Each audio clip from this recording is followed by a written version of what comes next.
Squirtle! Squirtle! H-Day Wave, H-Day Wave, H-Day Wave, H-Day Wave, H-Day Wave.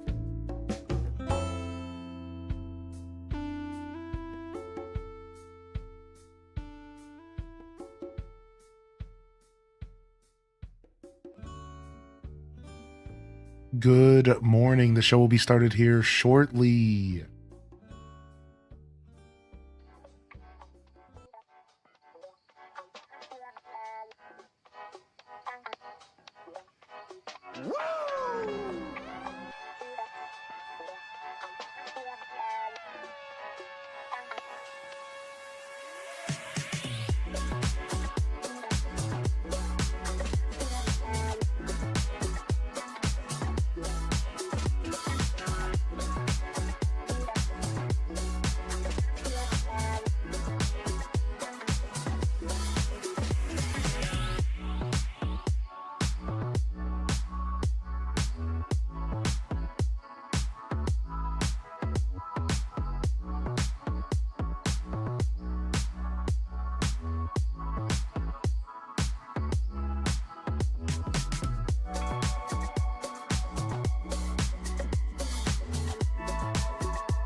Happy morning everyone, missed you all, H-Day love too.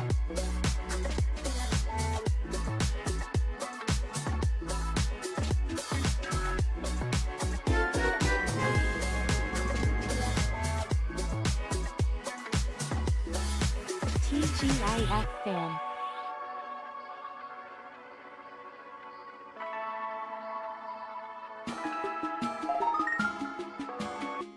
Wow, 32 months of this. The best community on the platform, and I'm honored to be a part of it. H-Day Evil.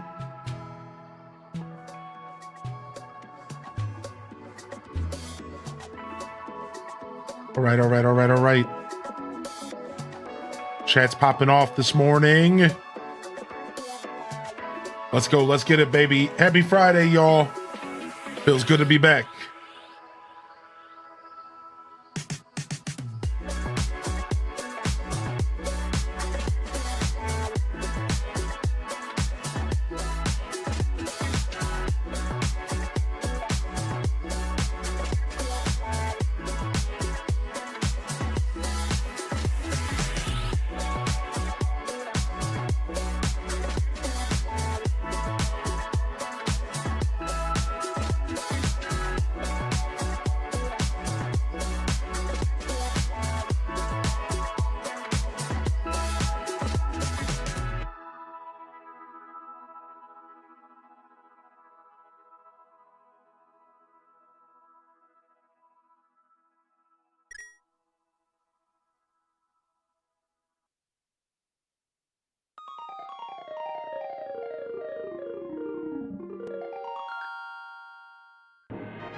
All right. I think we made it. I think we're ready to lock in. It's freaking Friday.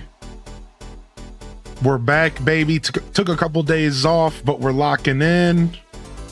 Let me get my Discord post made real quick. I didn't do that. I forgot.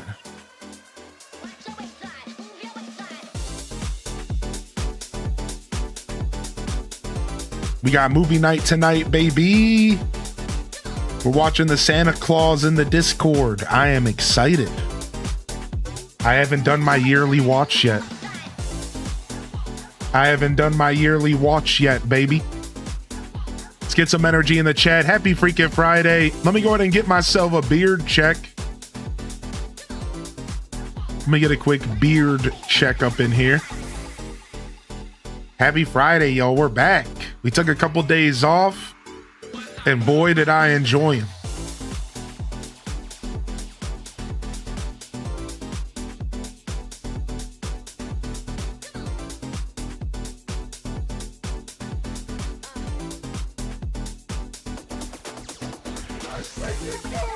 That's right. Past Hylian. Throw that chair, dude. Throw that chair, dude. Tell him, let him know, baby. It's Friday at the HylianDescent show. Nah, feels good to be back, man. Good to see y'all. Beard check's looking good. I think we can leave it. We can let it be. We can let it lie. I got a lot of thank yous to jump in here real quick for. Shout out offline to Sammy Dot with the 32 tier 2 off stream. Let's go, baby. Shout out to the YouTube subscriptions off stream. Oz OZ, first sub of the day, 22-month primer. JR Prisma, 21-month tier 1. Thank you, Sarah Nicole, for the 29-month primer. Thank you so much, Lemons and Limes, for 32. Bookworm for 49 and Spicy Sinbun for 2 years, baby. Thank you, dude. Good morning. Happy freaking Friday, everybody. Holy heck.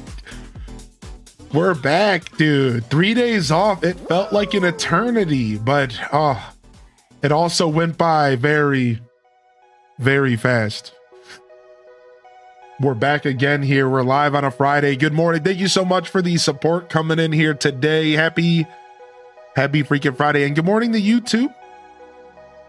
You're enjoying the show over on YouTube. Thank you very much for tuning in.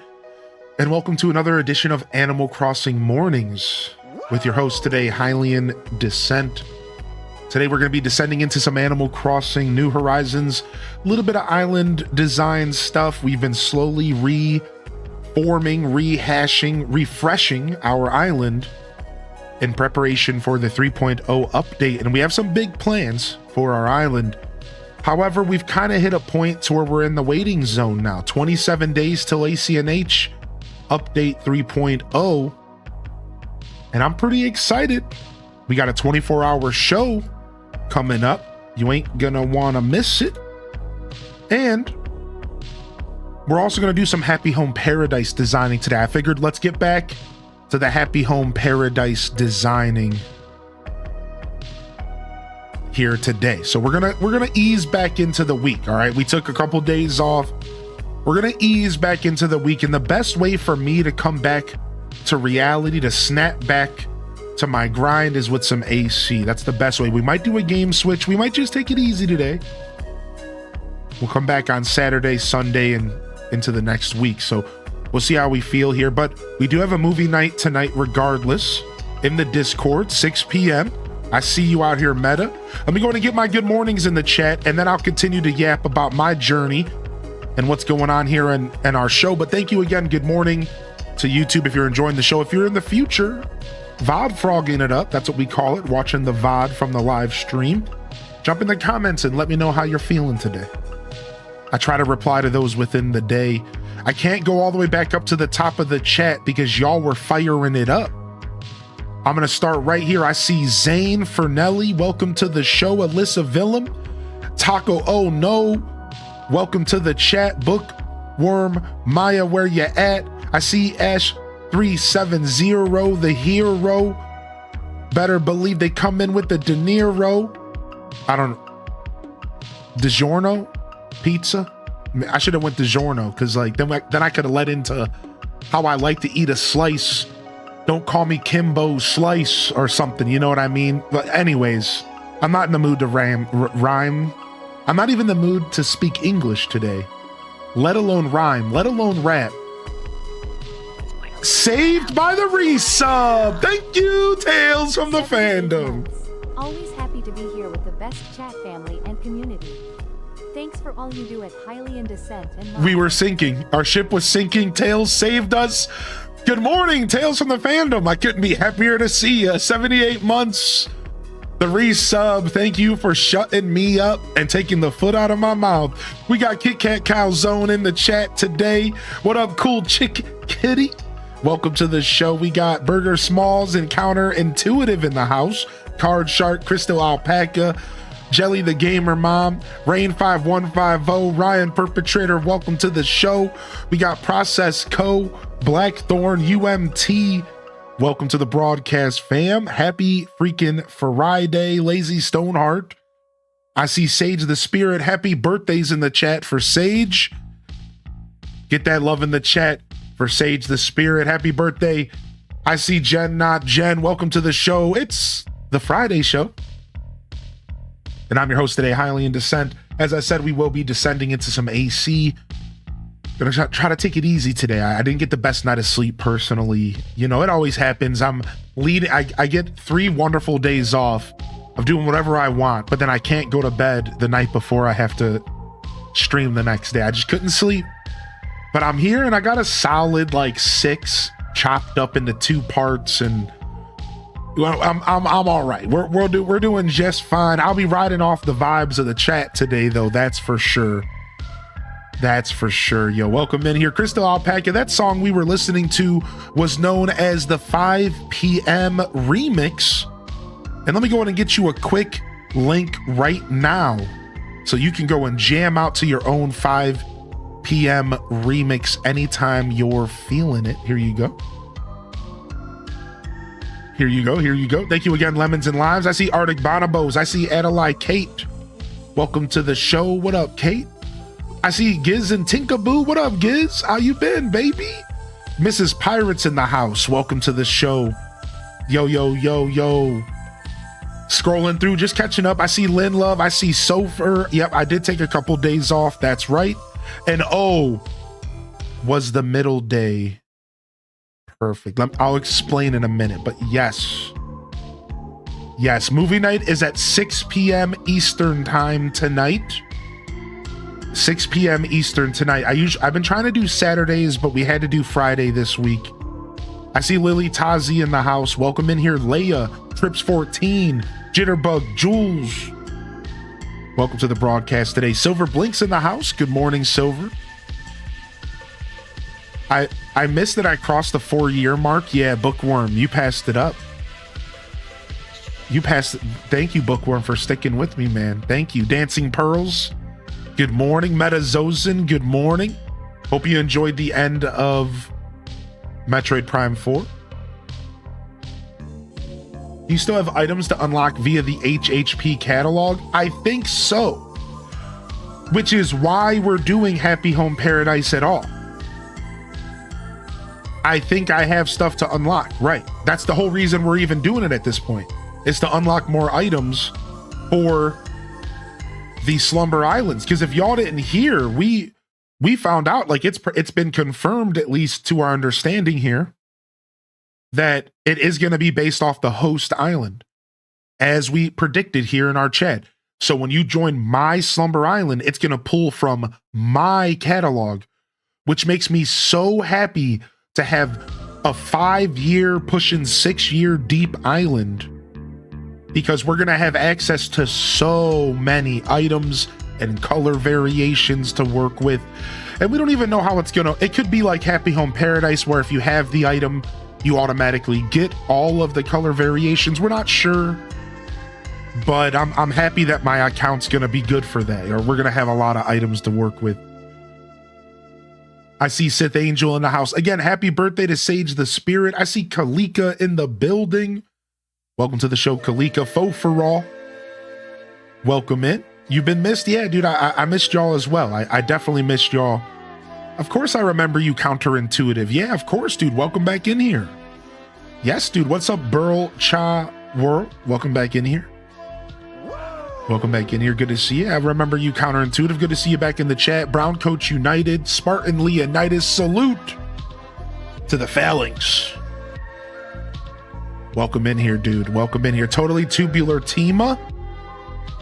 I see Jita Chan. I see Bobbins. And we made it to the bottom of the chat. Now we're here. No, I have no idea, Bookworm. I'm not that organized, unfortunately. So we're just kind of going with the flow. What's up, Muzar? Yo, welcome to the broadcast today. Good afternoon from UK, of course. And good morning here from Ohio. From gloomy Ohio. Welcome in here, baby. Good to see y'all back. Yeah, I took 3 days off. And if you don't know my philosophy, you don't get a real day off unless you take off 3. Because the first day, you're thinking about the days before's work. The second day, you're thinking about the fact that the Giggities just dropped 10,000 bits on the channel. What the is going on in here?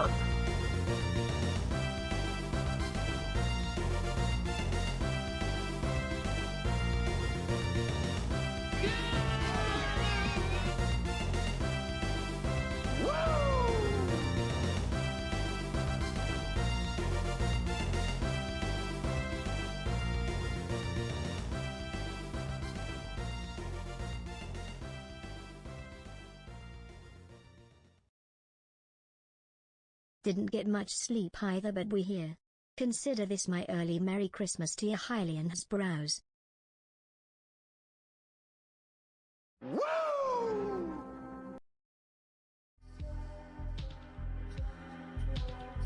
Santa gigs. Santa gigs. Santa freaking gigs, dude. Thank you, Giggities, for 10,000 bits in the channel here, dude. Holy freaking gigs, dude. Holy freaking gigs, dude. Oh my lordy. Thank you, dude. Thank you, Giggities, man. I don't know how to express my gratitude to you for so many reasons. More than just one, dude. Seriously. I guess just thanks for being you. That's my favorite way to say it. Just thanks for being you. I guess that's what covers it all. Thanks for existing. Thank you, man. Thank you for your generosity. I appreciate you, dude. Holy heck, man. All right, dude. I'm going to go ahead and get the Sharpie. I'll go get the Sharpie. I'm going to write your name on the top half of my right boob. And now there's still a left boob up for real estate if anybody wants to be the left boob. I'm just throwing that out there. Now, I'm not trying to be greedy. I'm just saying I got 2 tits.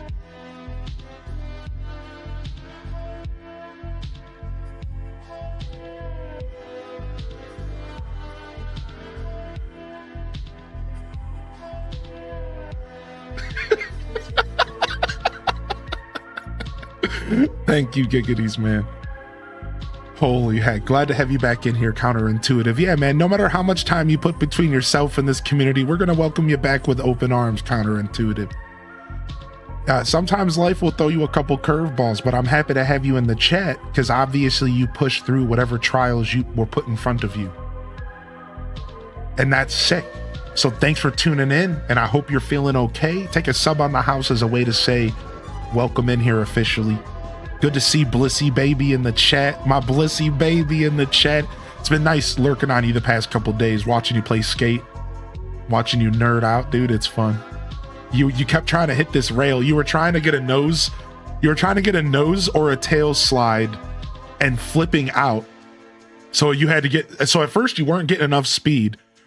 And I'm just watching you do this and I'm dying. And I'm like, dude, I bet you the controls for the game are wonky because that's how skate's always been. And then like you're finally starting to get it, but the game is like forcing you onto the ledge above the rail when you go to jump to flip out. And the game kept forcing you on the ledge. It was like a magnet. And I'm watching the game like force you onto the ledge and then knock you over. And I'm like, dude, this sucks. Like, you're going to get it. And I swear, I sat there rooting you on the whole, I sat there rooting for you. Like, he's going to get it. He's going to get it. I was so happy when you started to break it down. It was funny. Yeah, dude, I watched that whole journey. I almost jumped in the chat a couple times, but I was like, we had that talk earlier today. I was like, but I finally came and said hello this morning. I couldn't sleep. So I was like, whatever, I'm just gonna come say hi. Yo, what's up, Giz? Good to see you back in the chat today. Lurker most of the time. Hey, dude, that's all right. You know, that's the thing about lurkers is you are indirectly giving me the biggest compliment that anyone could give me. I mean, outside of the giggities in the chat. Seriously, I'm not worthy, dude. I'm not. We're not worthy. We're not worthy. No, but seriously, like, so thank you to you and all the lurkers. Right? Thank you to you and all the lurkers, because whether you're out there in the chat all day chatting with me, or if you have your own reasons for being out there and just being in the background, we try to provide an experience where people can sit back and relax and still enjoy the show. And that is the ultimate compliment for me, because as much as I value my chatters, if you can sit back and enjoy my show from a distance, I think it really shows the amount of value I'm putting out. That's just the way I interpret it. I've always said to myself, wow, I gotta be doing something right if people can just sit back and watch me like I'm The Office on NBC or whatever. Like, that's crazy to me. And that's a real big compliment. So thank you, and for supporting me in your own way. And that goes to anyone out there. Everyone has their own way that they support. Even if you're out there without a Twitch account, you're supporting me by just tuning in. You tune in for a minute, thank you. You tune in for 5 minutes, thank you. Like, that doesn't matter. Like, you're still supporting me the way that you choose to support me, and that goes a super, super long way. You know what I mean? Like, you gotta remember that, because we all have our own energy we put out into the world. And whether you're just thinking, sending me thought energy, that's a thing. You know, maybe you're just, I hope Hylian has a good day today. You say that to yourself, that's, you are supporting me. And we're getting a little esoteric, you know, for a Friday morning, but I mean that, dude. So thank you, Giz. Enjoy the gifted sub from Ash, taking care of him, bringing him in, badging him up and bringing him in. Enjoy your finals. Good luck at your finals. And if I don't see you today or whenever, I'll be around counterintuitive. Good to see you, Crom Bop. I see you hitting that daily check-in, Crom. Oh my gosh, dude. Yo, Bitsem, thank you for the 10. You could enjoy a few days off. My favorite place to lurk. Always immaculate vibes. Thank you, Bitsem, dude. Yeah, dude, it was a good couple days off. How much for the right butt cheek? Whoa. That's YouTube only. Sorry. That's only YouTube support. Butt cheeks are YouTube's butt guy, Twitch's boob guy. Thank you, Bitsem, for 10 months, dude. Thank you, Red Museum, for the daily check-in as well. Good to see you, Red. Good to see Taylov in the house. Impatient Pay, good morning. Good morning and welcome to the broadcast, everyone. Yeah, I did have a couple days off. Good to see Faux for Raw. Hope you're enjoying your last day before Christmas break. Movie night, we're watching the Santa Claus tonight, 6 p.m. Eastern. That's right. I don't agree to this. Silver Blink. All right, I'll have my people talk to your people. We might change up the system. Yo, Mike, sometimes. Thank you for being here today. Good to see you. I'm only there for 3 hours. Oh yeah, I always do 4 minimum. That's right. I'll be here. Sounds like I'll be here, Counter. Good luck at your finals, bud. Focus up. Lock in. Lock in, baby. I'm in the right chat. How you feeling? Besides for being a little bit unrested today, I'm rested overall. Does that make sense? Like, I didn't get the best night of sleep last night, and I hate coming back after my day off kind of tired, but it's funny because I'm rested. I feel great after 3 days off. I'm just physically tired in the moment. So despite being a little bit sleepy, I feel great. My 3 days off, I got the juicy freedom. Again, first day, you're thinking about the day before.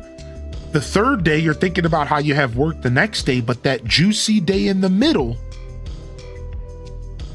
that was the true freedom. And I spent that day sitting with my buddy Richie and hanging out with his daughter and introducing her to Pokemon Snap, but the original, because she had only played the new one on Switch, and introducing her to Super Mario Kart. And I kid you not, I had one of those moments that I see parents have all the time. Tell me why lap 1 of Super Mario Kart, she gets destroyed. She has no idea what she's doing, right? She's running into walls, and I'm like, yeah, this game's slippery. I'm like, listen. I'm like, this game's slippery. Right? I'm like, yeah, this game's old. It's kind of difficult. Like, it's going to take you a minute. Be patient. You got this. She's younger. tell me why we both lose, but like, you know, I was kind of like holding back a bit, trying to helping her learn. So we have to do the race again because you have to somebody has to get over 4th place in Super Mario Kart to go to the next level. So we stay on the same track. Tell me why she gets 1st place the second track. Her second race on the same track, instantly from 8th to 1st place. Kids are crazy. Instantly she caught on and she was just like smoking everybody. And I'm like, what? How? Like, I had to stop like fooling and like actually try to beat her. And I'm like laughing. I'm like, stop. Like, you can't just win. But she instantly got humbled when she got introduced to the grass mechanic and then Banshee's boardwalk, which is slippery as all get out. So like, as soon as we got to like Banshee's boardwalk, she was like, this sucks. And she didn't want to play anymore. I can tell she lost interest because I'm telling you, Super Mario Kart sucks. Like, that game's hard, dude. So like, as soon as she got to like Banshee's boardwalk, I could tell she was like, I'm good. I want to go back and play Animal Crossing. Can I go back and play Animal Crossing? I'm like, yeah, go ahead. But I got to introduce her to my island. She showed up on my island. She's like, wow, your island is massive. Isn't that funny how that works? We all have the same size island. But when you design your island a certain way, it makes it feel massive. So she's like, wow, how do you have such a big island? Can I get upgrades? And I'm laughing like, pretty much, exactly. That was, she was having her come to Reggie moment. Exactly. She's like, listen, dog, Super Mario Kart's cool, but I want to get back to playing Animal Crossing on my Nintendo 3DS. So yeah, it was cool. So she shows up to my island. She's running around. She's having a blast. And I'm like, yo, why don't you go into my storage and pick like 20 items out? You can have whatever you want. And I'll give you some bells as well so you can pay off your debt. She's like, yeah, I'm in debt. I got to pay my debt off with Tom Nook. He sucks. I'm like, yeah, he does suck. And we're like laughing. So then I let her pick 20 items out of my storage, whatever she wanted. I gave her 500,000 bells so she could pay back the crook. And she was loving it, dude. She was so happy. And then she walked into my house and she's like, your house isn't even a house. It's like a temple. And if y'all have seen my house, you know that my house is like sick, right? She's like, your house is like a temple, bro. She's like, how do you have like 5 rooms? She's like, what the heck? And then my favorite moment of the whole thing, she was so excited to jump and grab her Switch and she picked a bunch of items out. What were most of the items she picked out? A bunch of nature items. And she goes, I'm gonna decorate my house to look like a forest just like yours. And she had this big smile on her face and I'm like, oh, like I was like so proud. I'm like, oh, like, yeah, dude. I'm like, forest, yeah. I was so proud. Like, that moment got me. I was like, all right, this is sick. And then she decorated her house and she couldn't figure out, like, I taught her the trick with the standees because she's like, can you put bushes in your house? And I'm like, no. But you can use standees. And she's like, oh, like a play. And I'm like, yeah. So I taught her the whole trick with the tree standees and the bushes. And then she was using those in her house to make it look like a forest. It was real fun. So that's how I spent my juicy middle day of my days off, was spending time with my buddy Richie and his daughter. And we were painting and gaming and hanging out. And we ate some homemade hummus and pita. It was good. Welcome in here, Raiders. What's up, Raiders? Yo, we're just telling stories after our day off. How you doing today, Gamer Kelly? Hey, welcome to the show. How was Animal Crossing today? Good to see you in the chat. What's up, Lady Jacques? Lady Jacques, maybe? I guess if it was Jacques, it would be spelled like the bird from Animal Crossing, right? Yeah, for sure. What's up, Wizard Impaler? What up, dude? What up, dude? Yeah, so that was my that was how I spent my middle day off. And it was pretty chill, man. It was pretty fun. On Tuesday, I just recovered. On Tuesday, I just straight up recovered. I didn't do anything, but I did like emails and DMs and like merch and like business work, but I didn't like leave my office. I barely moved. So on Wednesday, I went on a bike ride because the weather actually was kind of clean.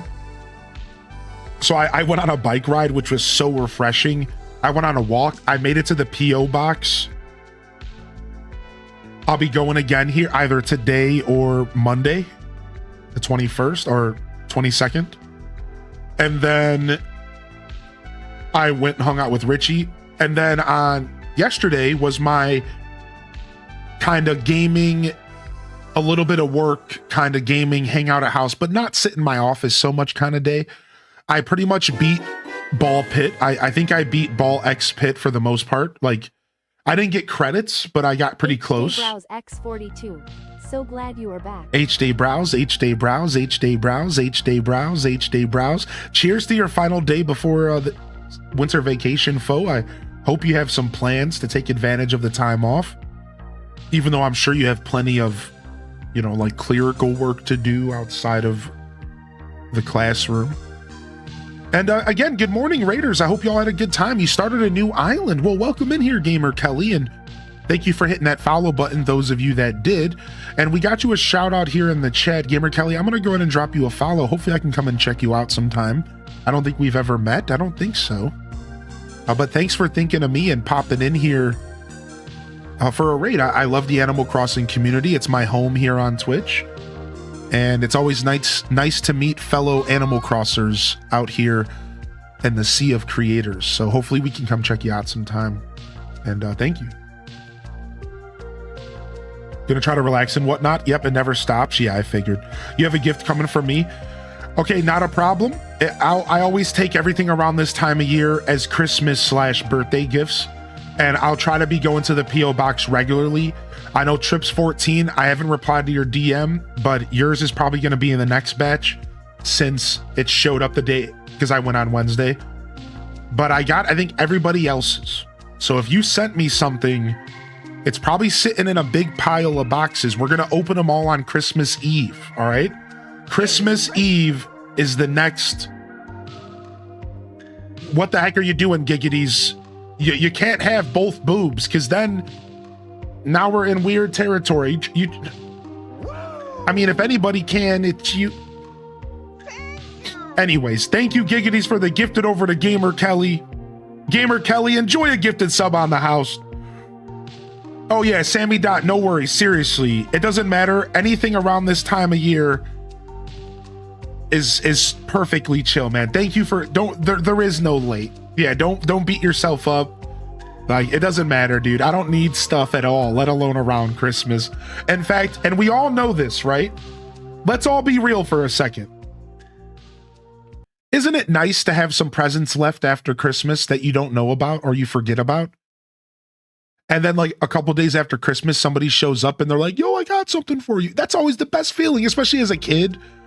You think Christmas is over and then that one uncle shows up the day after and you're like, yo, more Christmas presents. Like, that was always the best, dude. Like, it's nice to have it a little spread out. You don't want, yeah, you know what I mean? Like, that's like a little treat. It's like a little unexpected treat to do, you know? Nah. Technically, Christmas lasts for 12 days anyways. Exactly. No, but we will be doing our P.O. box opening on Christmas Eve. For whatever we have at that point. So that's next, Wednesday, I think. And then Christmas Day, I won't be here. Santa Claus will be taking over the stream this year again. So we'll have Santa on cue on Christmas Day, and then I'll take off the day after Christmas because that's when I truly celebrate Christmas myself, is the 26th. Nowadays, because of the stream and business, you know, I got to keep an eye on Santa, so I'm not actually enjoying Christmas. I just give him the stage and then I sit back and make sure that he doesn't, you know, give away his eggplant again. Freaking goon. Anyways, I'm gonna de-stream and get some stuff sorted. Yeah, no worries, Gamer Telly. It was nice to meet you. What do you actually do on Christmas? Yeah, I just kind of sit around and enjoy the day and keep an eye on old Saint Nick. Did you hear about Light No Fire? I did, yeah. So about like 3 years ago now, Light No Fire was first showcased at the Game Awards. And as you know, it's one of our favorite times of the year. And we all freaked out. At this point, I had already played No Man's Sky, but like only a little bit on stream. And we have all been anticipating Light No Fire ever since. It's gonna be, I think it's gonna be good. I think it's gonna be what we want it to be, and it could be really dope. So we haven't seen it for about 2 or 3 years though, so we're all kind of waiting. Didn't Santa deliver you a nutcracker one year? Yeah, he sure did, and I spent a week recovering from it in bed. Just kidding. Good morning, everyone. Welcome in here, baby. What up, Pokemon fan? I think they learned a lot from No Man's Sky. Yeah, I think they did as well. You better act right. Did you hide any alcohol you had on hand? I hid all the alcohol. All the alcohol has been removed from the house, so we ain't getting tipsy Santa this year. Be careful of Saint Nick. He's tried giving out his eggplant. What up, Forrest Korok? Some people out there that are new to the channel are like, what on earth are they talking about?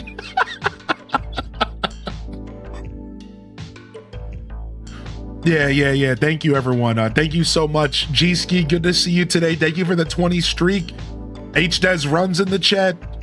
We got some Deku scrubs, some Nike Deku scrubs in the chat. Oh my gosh. It was 50 degrees yesterday. Now it's like in the 20s. It's a roller coaster. Yeah, same. It dropped. The temperature dropped again here, but I enjoyed the 250-degree days. I think today's going to be pretty mild, just rainy. Let's see. Yeah, today's another 53-degree day, but it's also snowing right now.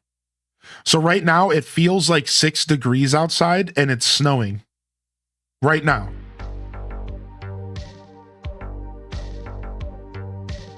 Oh no, the high of 54 degrees happened in the middle of the night. Oh, so it's done. Oh, the 54 degrees was last night. That makes sense. And it slowly got cold. Now we're back in the 20s, yeah. Oh well, it was fun while it lasted.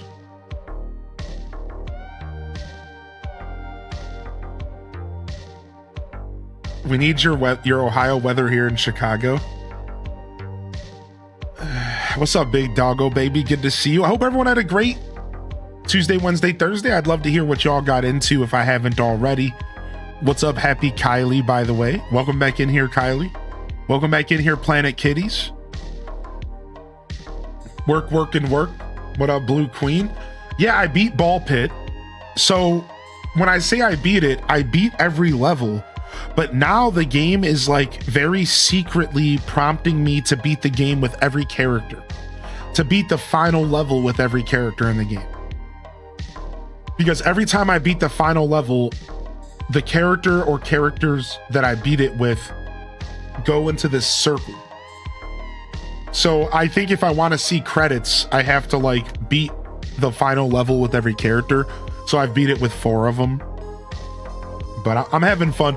Ball Pit honestly is really good. They really did do a good job. That game went from being something I thought was going to be like a lighthearted little experience to be, I'm like 30 hours deep in it. And I'm still like kind of wanting to play it. I'm starting to slow down now, but I'm still like interested in playing the game. Even I'm 30 hours deep. Ball Pit actually ended up being pretty good. So I'm enjoying that. Otherwise, I didn't play anything else in my free time outside of hanging out at my buddies. Yeah, that was it. Just a little bit of Ball Pit. I didn't touch another video game. If I get the ZA DLC, I don't have to do the 1,000 battles. Yeah, that's right. That's right, because they give you new missions to do. Yeah. Trying to finish ZA so you could start the DLC. Very nice, Forrest Korok. Final Fantasy 14 patch got a new story. I'm now off for the rest of the year. Slay Manara. Did you see the eShop sales? No, I didn't. Thank you for bringing it up, dude. I'll have to check it out after the show. I might also get Fantasy Life. Dude, I'm currently waiting for Fantasy Life's update, which was supposed to be December, but they haven't said a word about it yet. I told y'all, I think it's going to be for Christmas. I think they're going to release it for, I think we're going to get the Fantasy Life update as a shadow drop around Christmas Day. Oh, they actually said around Christmas? Oh, they did? They spoke up? Yes. Where did you see that? On their website or Twitter? Nice. We are going to be playing Fantasy Life this December as soon as that update comes out. You know we're going to revisit that game. I don't care how many games we're playing. I'm revisiting that game. I'm going to play more Fantasy Life.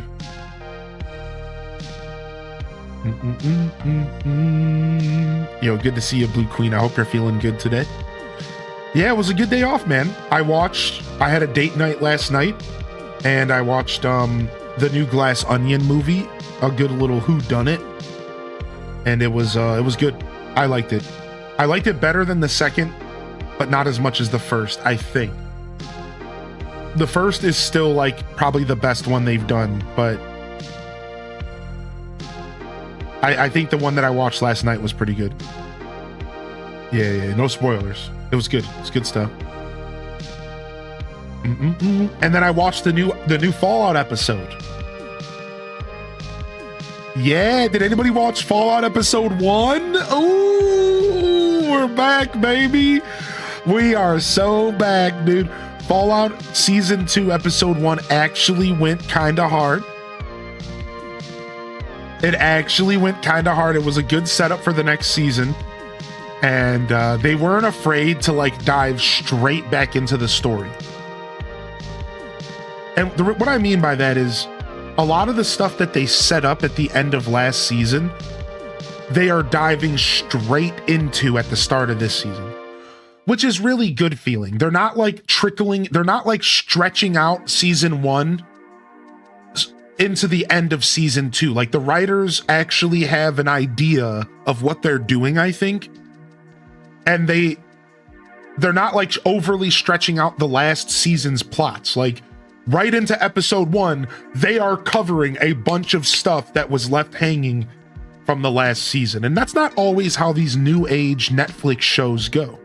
Because a lot of these new age Netflix shows kind of feel like they're writing the story as they get approved for more seasons. And don't get me wrong, I think a lot of TV writing has been that way over the years, especially like sitcoms. But you can always tell when a story isn't fully written, even like before they release like season 1. Like you can always tell, like I would argue that Stranger Things is kind of a culprit of this. I think Stranger Things had no idea what it was gonna do after season 2. It never once and I don't think Stranger Things wrote its story past season 2 until season 2 blew up. And they were like, oh, well, we better write more of this story. Like, you can kind of tell, dude. Like, even though I love Stranger Things, I'm just using that as an example of like, they didn't even have the story finished. Like, and I think that's the problem. Like, you should have the story completed, even if you're not going to get approved for a second season. Who cares? You should have integrity and you should go into it planning to be successful. So it's like, I kind of hate that we're in this era where shows are a little crumbly because of that. It's like, so I feel like Fallout is not having that problem. It feels like Fallout knows exactly where it's going. And yeah, again, whether or not Stranger Things is an accurate example of this, I'm not sure. I just feel like season 4 and 5 felt like it went in some like They weren't like, let me give you an example. And I'll leave it at this, but again, like I wouldn't be surprised if I'm wrong, Heather B. That if you saw the seasons, I'm not going to do any spoilers, but if you saw season 5 Stranger Things, the first 4 episodes, CGI Will was kind of confusing because they might have had so you know what, never mind, I'm gonna stop myself, but I'll finish my thought. So what I'm talking about is the story wasn't written, but maybe it was, and they just didn't film it. And that makes sense because you're not going to film something unless you're sure it's going to be later. Because in season 5 Stranger Things, there's a moment where they have CGI young Will in a flashback. And I couldn't help but ask myself, that sucks that they had to do that because they didn't have the foresight to record that scene when the actor was actually young. That's what made me say that about Stranger Things. But even though I just shared that thought, I guess you can't all the way expect them to record future scenes, but I think it is fair to expect them to have future seasons written out. And that's really what we're talking about. The writing, not the shooting. But I thought that was like pretty, like, I was like, oh, that's kind of silly. It's as if they didn't know where they were going in season 1 and 2. So they didn't have the foresight to record the flashback back then. And that's interesting because it's like, well, then you kind of messed up. You dropped the ball in that scenario. That's on you for not having that foresight, right? They said in many interviews that they had an ending planned, but no direction in the middle. Oh, that's what you meant about they had an ending in mind, but they had no middle. Oh, so that's interesting. So Heather B was right. They had a plan for the ending the whole time, but they didn't have a plan for how they were going to get from point A to point C. They didn't have a point B plan. That's kind of interesting, and it kind of shows. It kind of shows.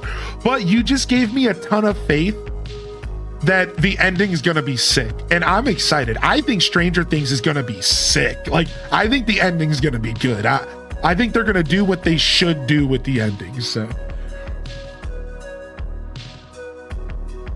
random, yeah.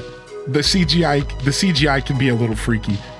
To be fair, Fallout also has a world they can build off. Exactly. You know, I was going to say that, Dual Master D, like, it helps that they have so much material to work off of that it's a lot easier to know what direction they're going in, at least roughly, because it's still an original story, but it's, you know, yeah, I agree with that. Fun fact, and this is just a random little segue so we can move away from Fallout and TV shows. Did y'all know that when the original concept of vaults were created with the original Fallout games, there was 4 digits worth of vaults, but by the time they got the game released, there was only like 4 to 8 of them because they had to limit everything due to development. And eventually that became the trend. So there were supposed to be thousands of vaults all around the United States, but there only so happens to be like 4 to 8 in some of the games because they were limited and back in Fallout 1 and 2 when they were designing the games. But it kind of makes sense because if you divide all the states by 1,000, you realize that if there was 1,000 vaults around America, there would only be about 5 per state, and every Fallout game has only ever taken place in one single state. So how interesting is that? There's a little bit of Fallout lore for you. I watched a developer interview with the original developers from Black Isle Studios talking about their original creation of Fallout and how it all started and what they were trying to design and what it turned into, and pretty cool stuff. I really like that interview.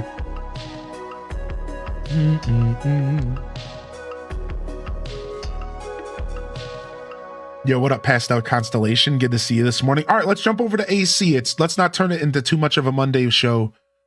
We can play some Animal Crossing here today. Good morning, everyone, and welcome on in here. We're gonna dive into some AC. We're gonna check our island and see what kind of work we can do, and if we can take down another bridge or move a house for January 15th. And then we're gonna do some happy home designing and chilling out, because I really wanted just something relaxing to do this morning so I could ease back into being a streamer again, since I always tend to kind of forget how streaming works after a day off, let alone 3 of them. So let's go ahead and let's dive in. We got snow in the window here. All right, I just heard that CJ's visiting Gale Island today. It sounds like he's just here to relax, but I know he's always interested in buying fish if you have any to sell. And with that, I'll get back to work supporting you and your enjoyment of our island. Nice.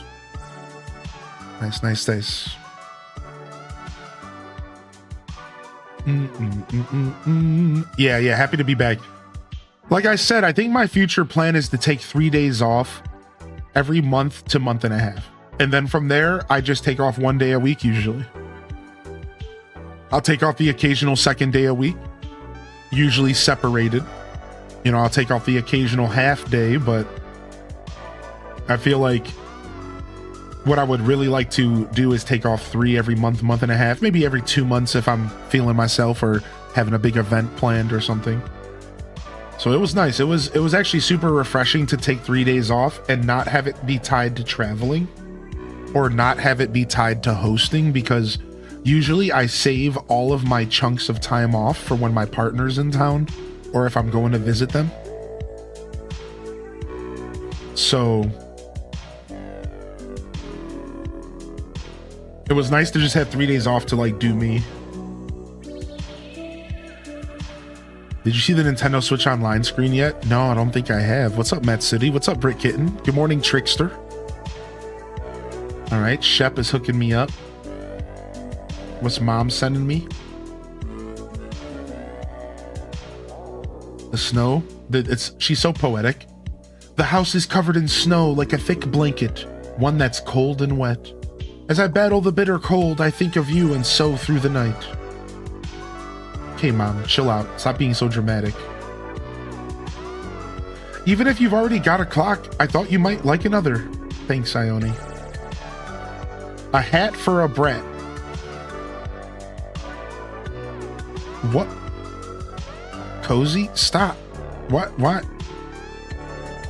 I think I asked you to send me a beanie. Is that what it was?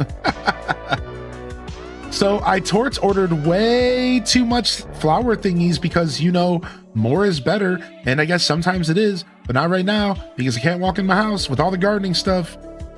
Drowning in seeds, tangy. You ever feel down in the dumps? I certainly do.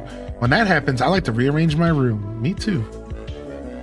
This is one of my favorite tops of all time. It's bold, it's colorful, it's fashion gold. Okay. She gave herself a headache from squeaking so much because she loved her shirt. What up, Lizzie J? I'm pretty excited for Christmas. Painter's overalls. Red windflower bag.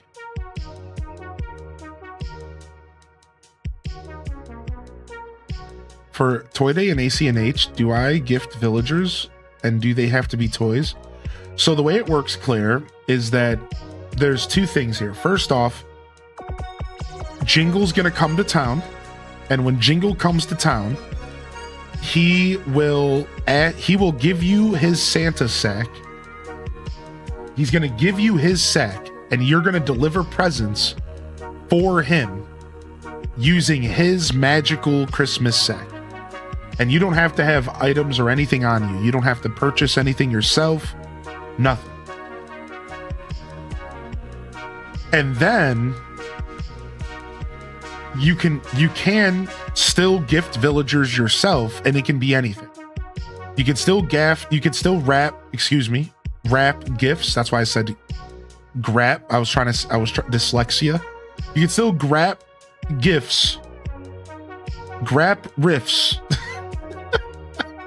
Anyways, sound like I have a stroke. I'm having a stroke over here.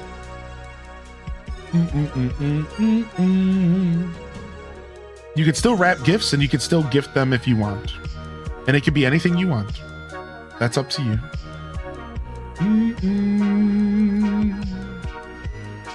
Give me just a second. I'm looking something up real quick.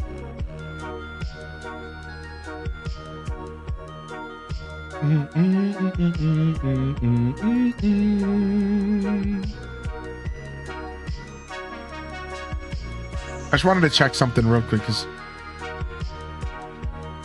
I thought I had an old emote. I thought I had an old emote of Jingle.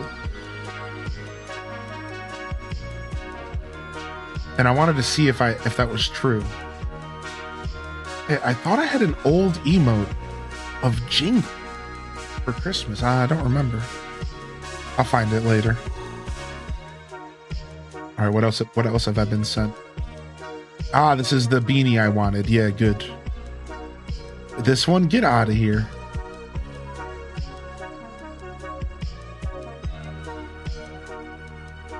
What up, Lizzie J? Mr. Streama, tell us more about Santa's sack. Well, it's very magical and usually filled to the brim with goodies.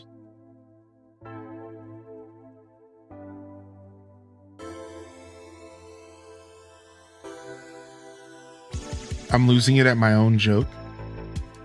Dap riffs. Full to the brim. All right, testonomics. Stop. I can't keep this up. I can't. Good morning, Cozy Gamer Tally. What up, dude? Lazy Star. I can't. Stop. Y'all are killing me right now. This is too silly.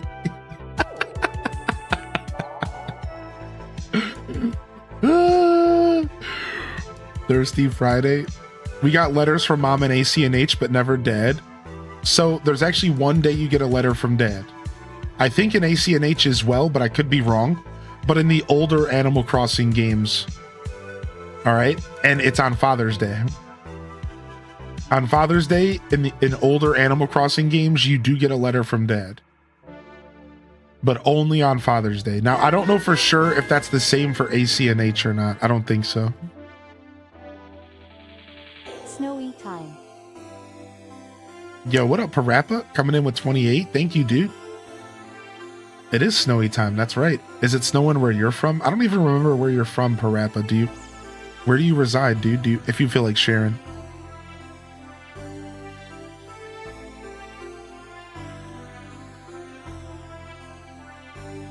Mom loves us more.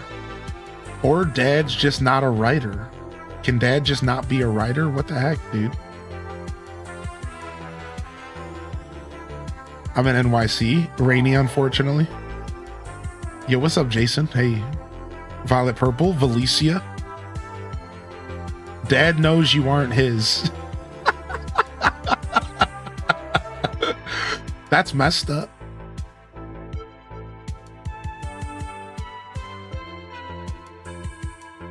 Oh my Lord. Happy Friday, everyone. Welcome to the show today. We're just going to get cozy with some AC mornings here, but I'd love to hear what you've been up to the past couple days as we dive into a little bit of 3.0 prep. 27 days till 3.0. When I was a kid, I played Wild World on GameCube at the same time. In GameCube, I got a letter from home and in Same in Wild World, but the topic was the same. My little kid mind was blown. It's a multiverse. That's so funny. That happened to me. You want to know when that happened to me? Was the first time in Animal Crossing that I woke up and there was a snow day in real life. And I was like super into the snow day. So I'm like excited and there's snow billowing outside my window. And then I open up Animal Crossing. And the snow is billowing in the game. And I freaked out. I was like, oh my gosh. Because it was like a blizzard. And I was playing Animal Crossing GameCube. And I swear my little kid brain was like, it's snowing in real life. And it's snowing in Animal Crossing. They know. They know. And I was blown away. The game was spying on me. What up, Shy Chai?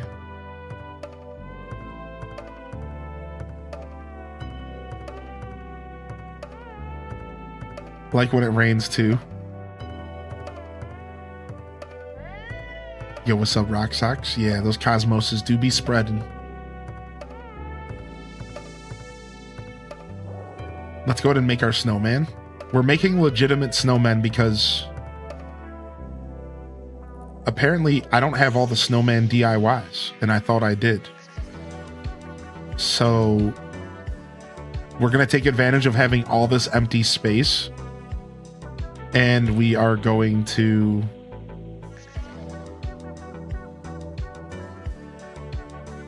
make some snowmen. What up, Aelith?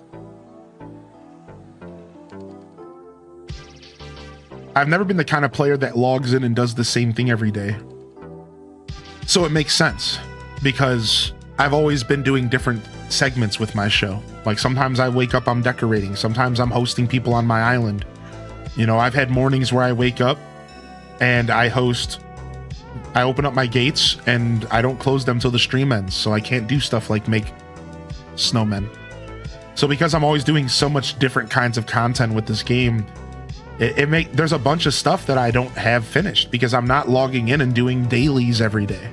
Some days I'm logging in and I'm talking for 3 hours and doing predictions for campsite villagers, and you know, sometimes we're doing it island tours, and so like that's why I don't have like all the recipes for the golden tools, for example.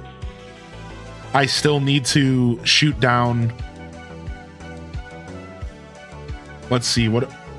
Yeah, I'm missing the axe. That's the only one I'm missing, and then the shovel. So I haven't interacted with Gulliver enough, and I haven't cut down or broken enough axes, I guess. And then I'll have all of the golden tools. So.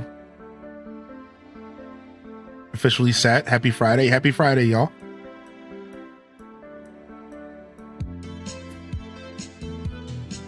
All right, sick. Let's go ahead and... No, the dung beetle. No, hey. Dude, you overrolled it. It's too big now. You dung beetle. All right, hold on. I gotta make it smaller. If it works like Animal Crossing GameCube, we need some pavement to make it smaller on real quick.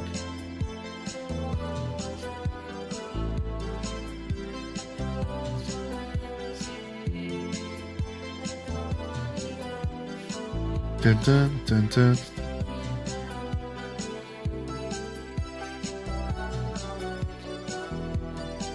I should have made it bigger.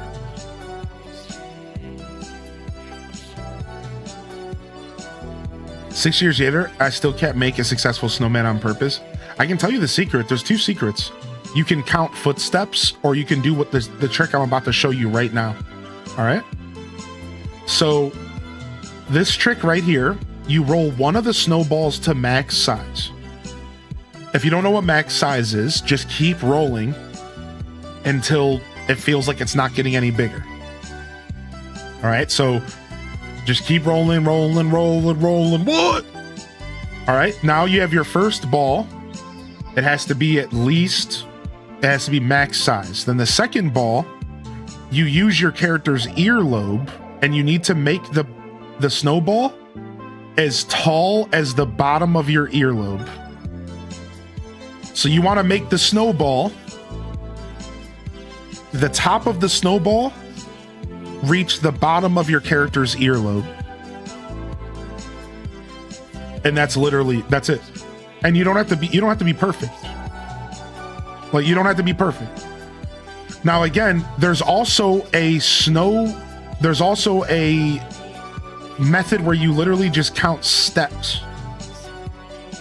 and it's really simple. Like, you can just count, I think it's like a certain amount of steps while you're rolling the ball, and you have a good amount of wiggle room, so it doesn't have to be too official.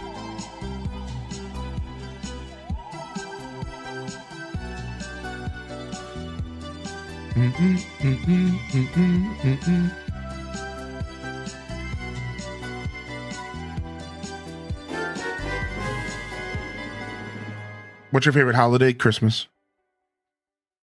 HDESKEK. Nice. All right, large snowflake. Does that mean he only gave me a large snowflake? Does that mean that I didn't get, does that mean I have all of the DIYs now? Oh, he sends it in the mail. Okay. So I have to wait till tomorrow.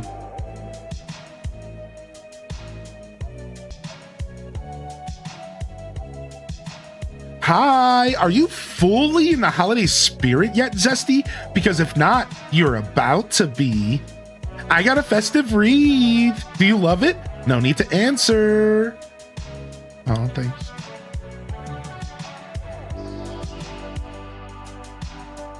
Oh, I like that. So Planet Kitty says you can just look up how to create a path that matches how long you have to roll it. That would probably be the best bet. Create like a path. I like that a lot, actually. Morning fam. Have a wonderful day today. H day Maypal H de Shug H de Santa H de Santa. H des Maypal to you too. H des Maypal to you too.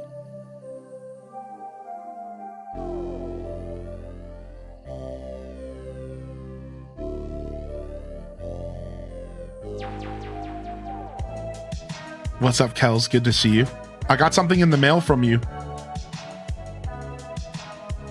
I'm opening everything on Christmas Eve, y'all. All right. Christmas Eve will be my P.O. box opening. For anything I can collect from the P.O. box over the next couple days, we'll open it all on Christmas Eve.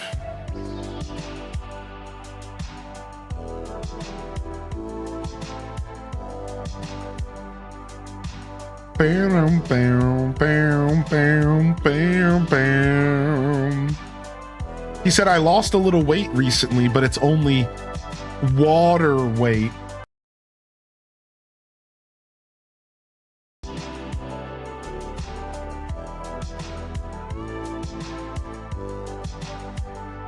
All right.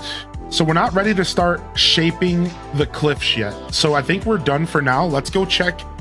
Now that we've stretched the cliff, so let me go ahead and catch people up. We have successfully stretched our cliff all the way down to the bottom of the second acre here. And we are done with the mountain. From here, we will just be shaping and actually designing, which we're not ready to do yet till the update comes out. So we're going to go to a couple of the properties that are right below. And now we're going to start the process of extending the tier 2 down a bit. Which means it's more been 50 work, months. That's so many months. more moving Glad of to see houses, where your mountain is going. more stuff.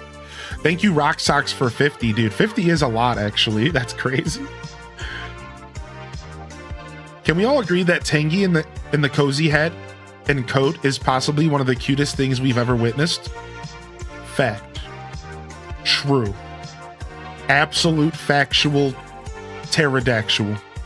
Yeah.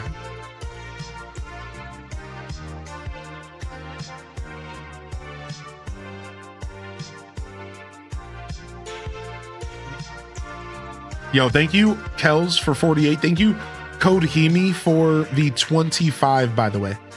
I didn't mean to skip over that one. I heard it come in, but I was... Thank you, Code Hemi. Thank you, Kels. Appreciate you, Rock Socks. Hope everyone's feeling good today. Happy Friday, y'all. I'm a little sleepy, so we're taking it easy today. We're chilling out. We're gonna do some designing here. What's up, Fudge Monkey? Good morning, Fudge. And Shapeshifter, welcome back. I was just watching some VODs of mine on YouTube, and I was like, good morning, Shapeshifter. And here you are this morning. It's kind of funny. What are you building these days? We're currently pulling our mountain south. So I'm currently extending my mountain down my island. I'm giving you the short of it, the nutshell version, because I just so happen to explain everything that I'm going to be doing. But if you stick around, I'm sure you'll get the spiel at some point. But yeah, we're currently extending our mountain down. We're getting prepared for the 3.0 update.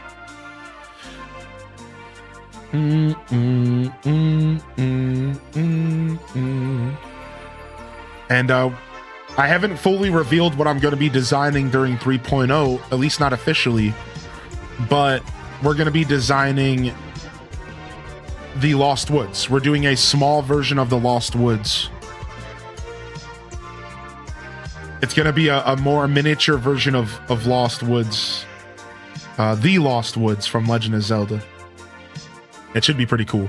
But I haven't made it like an official thing yet, because at first I was just going to do a forest, but I might actually try to recreate the Lost Woods. But like with my own spin on it. I don't know, it could be cool. Yeah, it could be cool. Thank you, Giggities, for the gifted over to Meg, bringing them in and badging them up. Badging them up and bringing them in, my dudes. Get them brows. Love you, homie. Get them brows on. So yeah, right now it's what we're really doing is more of a refresh until 3.0 comes out, and then we can actually sit down and really do some designing. And I think it's going to turn out really good. So our job is the tedious task of extending our mountain down a bunch and gutting everything we've worked on over the past 5 years. It's great. Feels real good. It's simultaneously refreshing and also the most terrifying thing ever. It's great. Yo, what's up, Brett? Good to see you today. Elliot's in the house. Good morning.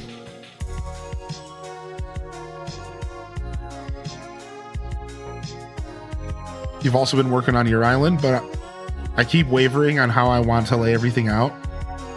I feel that I'm a bit of a waverer here and there.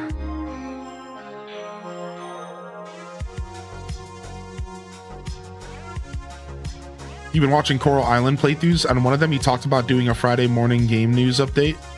Do you still do those? So no, I don't. So I did about, I want to say 40 or 50 episodes. So about 40 or, it was about a year. Because what is there, 46 weeks in a year? I was like right under a full year of Blather's broadcast is what I called it. And it was a gaming news segment. 52 for a year. So we were like 40, probably 40 weeks. I probably have about 40 episodes.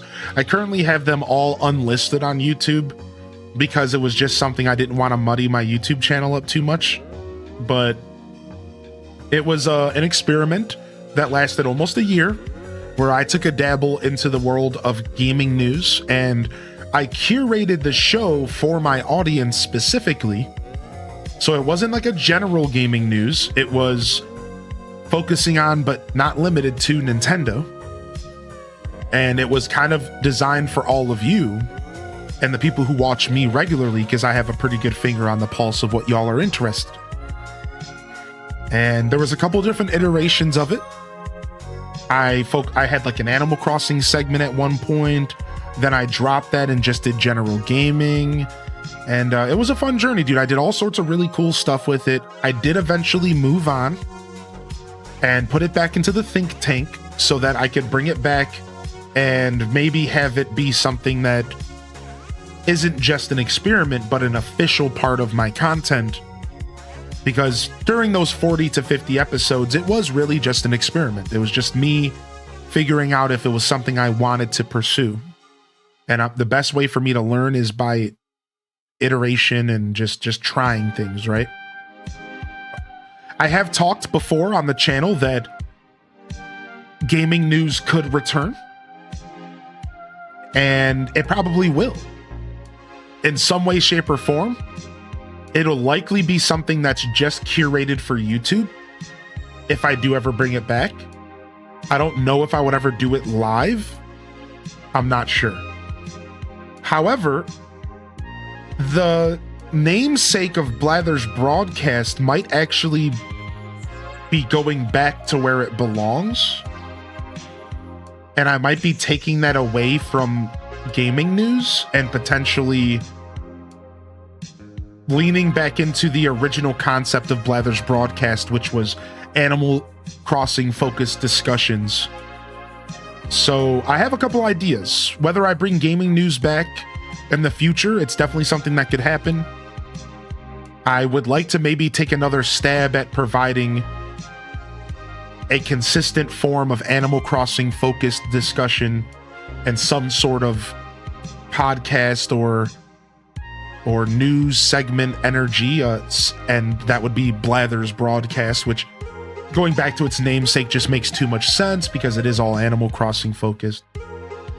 And that's pretty much all I have to say about it for now. Yeah, thanks for asking and being interested in my show. And if you're ever curious about that journey, you're welcome to come and ask questions, man. I love talking about my journey.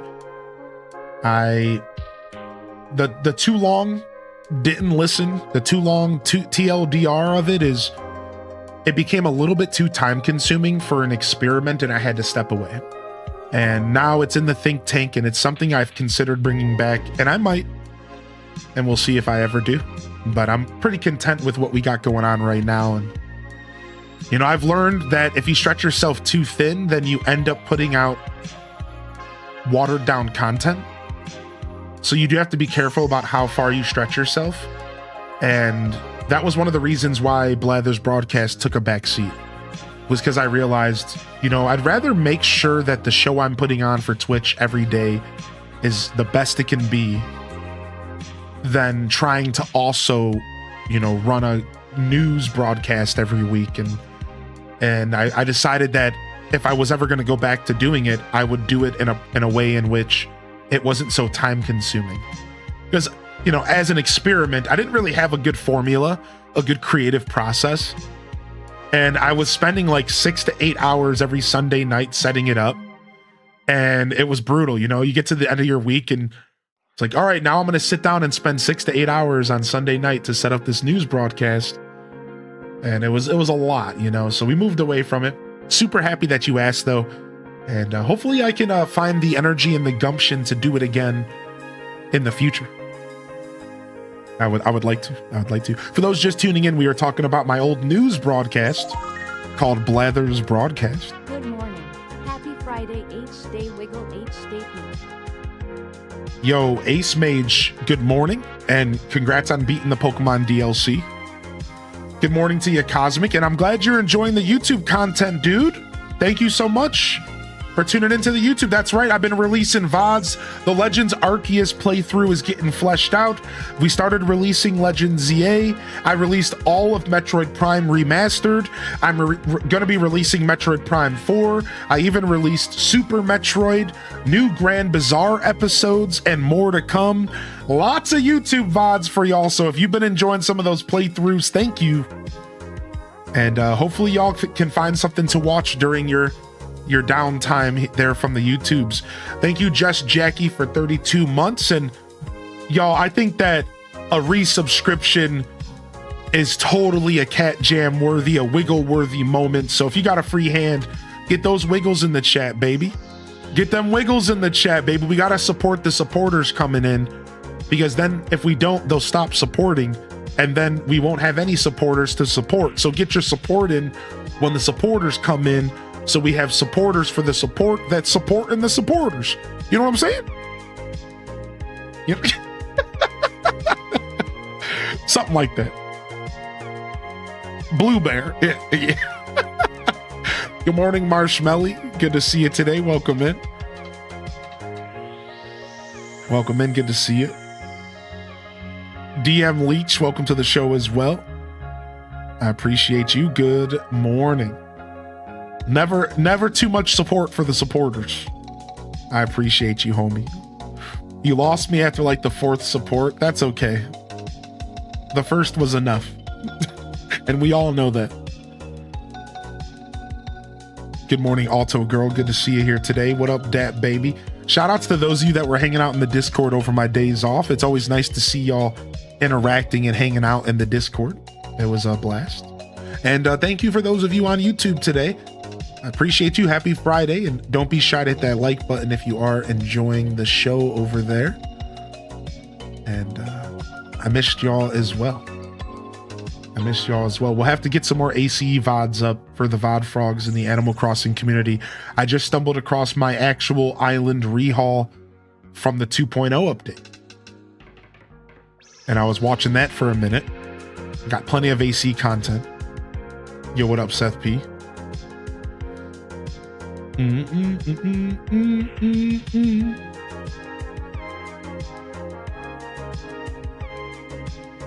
I guess we could just pick this furniture up. I don't know why I'm like trying to not pick it up. Just pick it up.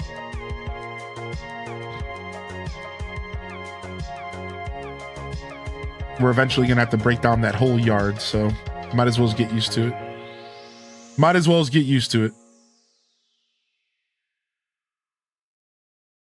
Yeah, it was a pretty chill couple days off. And glad I got to go do some adventures and hang out with some pals.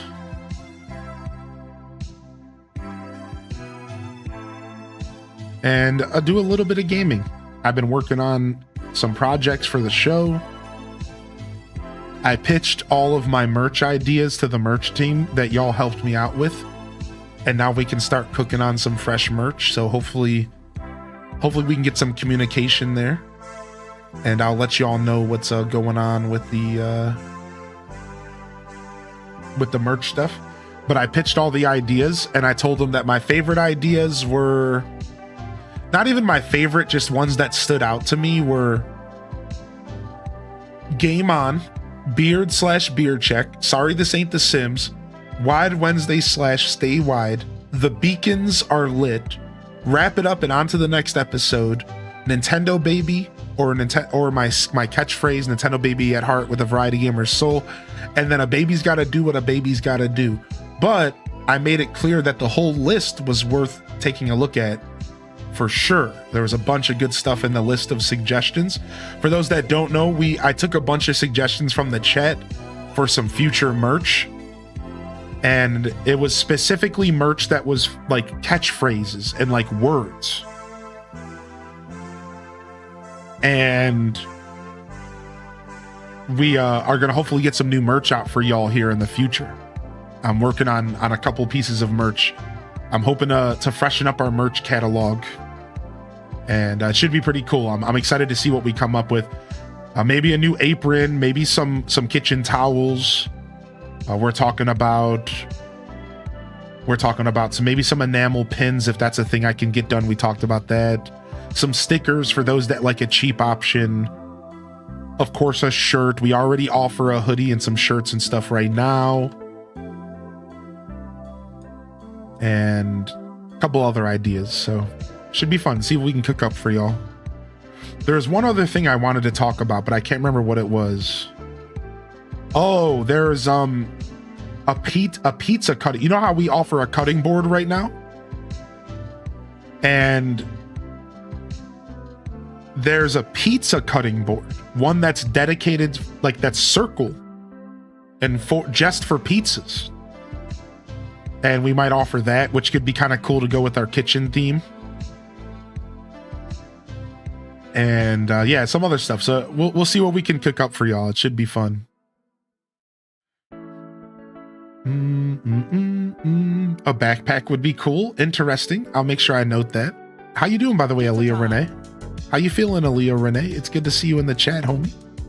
Oh, it's Liz. Welcome to the show today. Hylian bingo. No bingo today. So why are you expanding the mountain like a dwarf king? So Elliot, I'm expanding the mountain like a dwarf king because I'm going to be expanding my forest. So let me go up here and explain. What we're going to try to accomplish is I'm going to try to accomplish opening up enough space here to create my own version of the Lost Woods. So in order to do that, the Lost Woods is a pretty big circular space. If you know the Lost Woods, it's a big round space. So what I'm going to try to accomplish here is this is going to be the Lost Woods. It's going to be a big rectangle. It's probably going to go to like the top of this house. You see this orange house down here? It's probably going to go to the top of this house. That's probably where it's going to cut off. All right. And the rest is going to be tier 2 and tier 3 mountain. And then we're going to design a massive forest. And the center of the forest is going to be right here. And that's where we're going to house the Master Sword. And maybe like a big tree or something to be the Deku tree. Then we'll keep the campsite here, and the campsite's going to be sunken. And then we're going to keep our village and the south, our mountain forest village. But everything's going to be a lot tighter than it used to be. So I might actually have to create like a suburb to house some of the houses, because I can't give everyone their own real estate if we're doing this. A couple of the character houses are going to have to live next to each other, and I'm going to have to really change up the vibe of what my island used to really encompass, because my island was not ever like that. I gave every house, every villager their own space. Now, I will have a villager or two living in the forest. So Tangy will stay here. I'll probably have somebody living here and somebody living here. So, and then those could be like shrines or whatever, if I really wanted to get super into the theme. But I'm not really trying to push the Lost Woods theme too much. I'm just going to create my own version of the Lost Woods. It's not going to be like a 1-for-1. I'm not trying to do a 1-for-1 or anything. It's just going to be my take on a Lost Woods. Yeah, kind of like a Link to the Past Kakariko Village. That's a really good thought. I love that. Maybe I will try to do a little bit of a Link to the Past Kakariko Village. I think I will. That's actually such a good thought.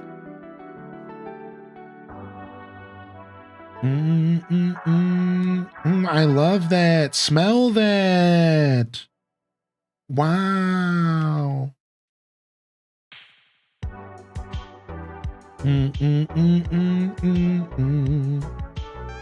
So yeah, I'm gonna be doing Breath of the Wild's Lost Woods.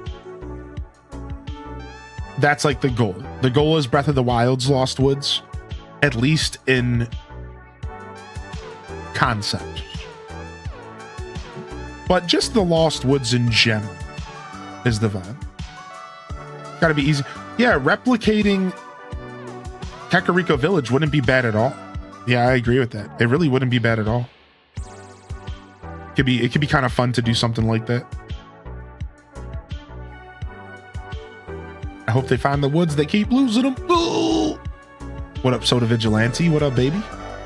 Were you able to rest on your break? I did, yeah. Now, I didn't get as much sleep as I planned because I was so excited to just have free time. So I will admit that I didn't get as much sleep as I would have wanted, but I still rested and relaxed and gamed and sat around. And oh, I didn't tell y'all I cooked.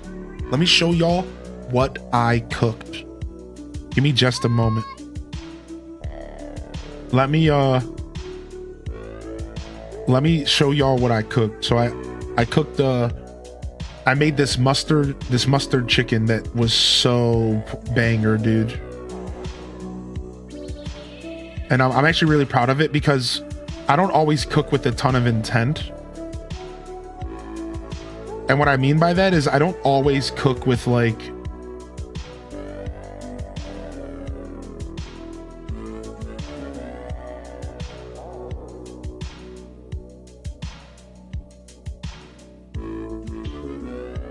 I'm okay with cooking for myself in a pretty sloppy manner. Like I'm not really too stressed about it when I cook for myself, but then every once in a while I'll sit down and be like, I really want to cook something that like looks good and like that really challenges myself, because then I can apply those skills that I learned to Scuffed Eats. Like this is the perfect dish that would be for Scuffed Eats. In fact, I think I'm gonna follow this exact recipe for Scuffed Eats here in the future. So a lot of my cooking in my free time has started to evolve into like, ooh, this is like a trial run for what I could do on the cooking show with all of you. And this one is going to be coming back for sure. Take a look at this. So first off, how I made this was I took these two massive chunky pieces of chicken and I poked so first off, I got my cast iron in the oven to get hot. Cast iron in the oven to get hot. Meanwhile, I roasted off potatoes. I didn't even par bake them. I just roasted potatoes in the oven about 3/4 of the way through. I also roasted off some bell peppers, orange bell peppers, in a separate pan from the potatoes. So potatoes, bell peppers roasting on 425, cast iron getting hot. Then I pulled the cast iron out and I put oil, this is the key, and then butter, because the oil prevents the butter from burning and allows it to just brown. While the butter was browning, I threw the chicken breast uncut, untenderized in the pan, and I decided to tenderize it with a fork because I forgot to tenderize. Tenderizing matters because it makes it to where the chicken cooks fast enough. But there's a secret. You don't always have to tenderize. You can just stab it with a bunch of forks, like fork holes. So I just sat there and poked a bunch of fork holes all the way through the chicken breast. And then I seasoned it. So I threw it top down. I threw it breast down. All right. And I seasoned it with salt, pepper, one of my favorites, which is poultry seasoning. Poultry seasoning is such the key here. And then I used some ginger and some cayenne pepper. And once I got a really nice color on the top of the breast, I flipped it. And at this point, it's cooking, because remember, the cast iron was really hot. I flipped it and I seasoned the top of it, salt, pepper, poultry seasoning, cayenne pepper, and ginger. Then I threw another chunk of butter in the pan. I threw a bunch of fresh onions. This is the key, because I didn't want caramelized onions. I didn't want cooked down onions. I wanted kind of lightly roasted fresh onions that were in the juices of the chicken. So I threw these fresh pieces of onion. You can see them right here. I took the roasted potatoes that were 3/4 cooked, threw those in the pan, and I held off on the peppers. The bell peppers were in at the end. I threw that in the oven and I let it bake in the cast iron for oh, and I forgot the biggest part, mustard. I put brown mustard on the top of the chicken and I covered it with a spoon. And this is my take on mustard chicken. So buttery, mustardy, gingery goodness. And then I threw it in the oven and I let it bake the rest of the way, because if you know, fat pieces of chicken like this take a while. Like, the pan was only for the sear, for the color, for the outside. I threw it in the oven, I let it bake uninterrupted with the potatoes and the onions in the pan to get all sorts of flavor. Took them out, threw the bell peppers in, let it bake for another 2 minutes just to get the bell peppers warm. But you can see, look at that beautiful char on the bell peppers. And guess what the final product was? Bam. And this isn't, honestly, there's another angle. Hold on. I'm going to get the other angle because I want y'all to see the angle as well. So here was the final product. And I had these microgreens because I ordered some groceries and I accidentally ordered microgreens instead of like arugula lettuce for my salad. And I used them to make like a nice looking dish. So this is what we made. And it turned out phenomenal. So that's a half of a chicken breast right there. That's a half of a chicken breast. And then it's got the juice from the pan, the potatoes, the fresh onion, the bell peppers. And it turned, dude, it was banging. And the microgreens actually added to the flavor a lot. It was like having a little salad on the plate. So I think if I were to do this recipe again, I would take that in consideration. Maybe do a side salad instead of having the microgreens, like literally do a side little arugula salad. Or I would just have a different garnish. Like, you could easily garnish this with some parsley and it would still have the same effect. But the microgreens were such a pleasant surprise that I've never used in my life before. I went to go buy arugula lettuce And this is what the DoorDasher brought me to my house. Microgreens. Like literally for garnishing, and I was really proud of how it turned out. Dude, and I cannot express this to you enough, chat. The chicken was so freaking juicy. And I think it's because the oven was at 425 when I put the chicken in, and I lowered it to 350.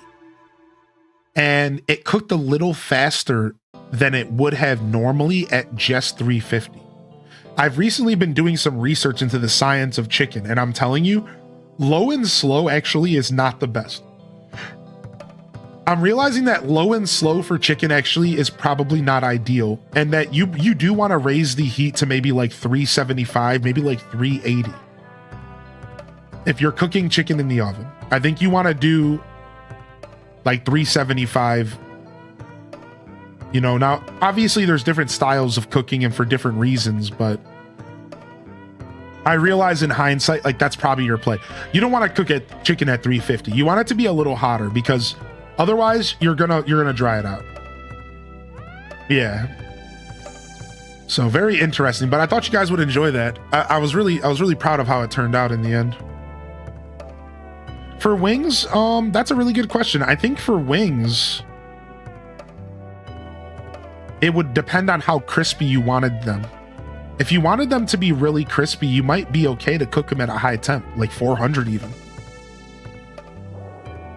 Maybe because they're so small, that might be too much. That's interesting. I've never cooked wings outside of a fryer. That's why I'm struggling to answer your question. I've only ever cooked them in a fryer. I've never baked wings. I really should. I think you can bake wings at 350, 375. I think with wings, it's a bit of a different thing because the bone's still there. You're still going to be getting moisture from the bone. You know, a chicken breast doesn't have anything but the meat in it. I think chicken wings can probably go low and slow, and it's not that big of a deal. Yeah, you want those suckers to fall off the bone, which I agree with that. Yeah, I think with chicken wings, if I understand science behind meat, it's like, I think the bone matters, and I think it makes a difference. But if you're doing like boneless wings, you know, or chicken nuggets, basically, you probably don't want to do them for terribly long. Yeah, I like air fryer or pan fried for wings, I guess. I'm trying to get more comfortable doing pan frying stuff. Also, I dropped the ball and I don't have a recipe for you for scuffed eats this week, y'all.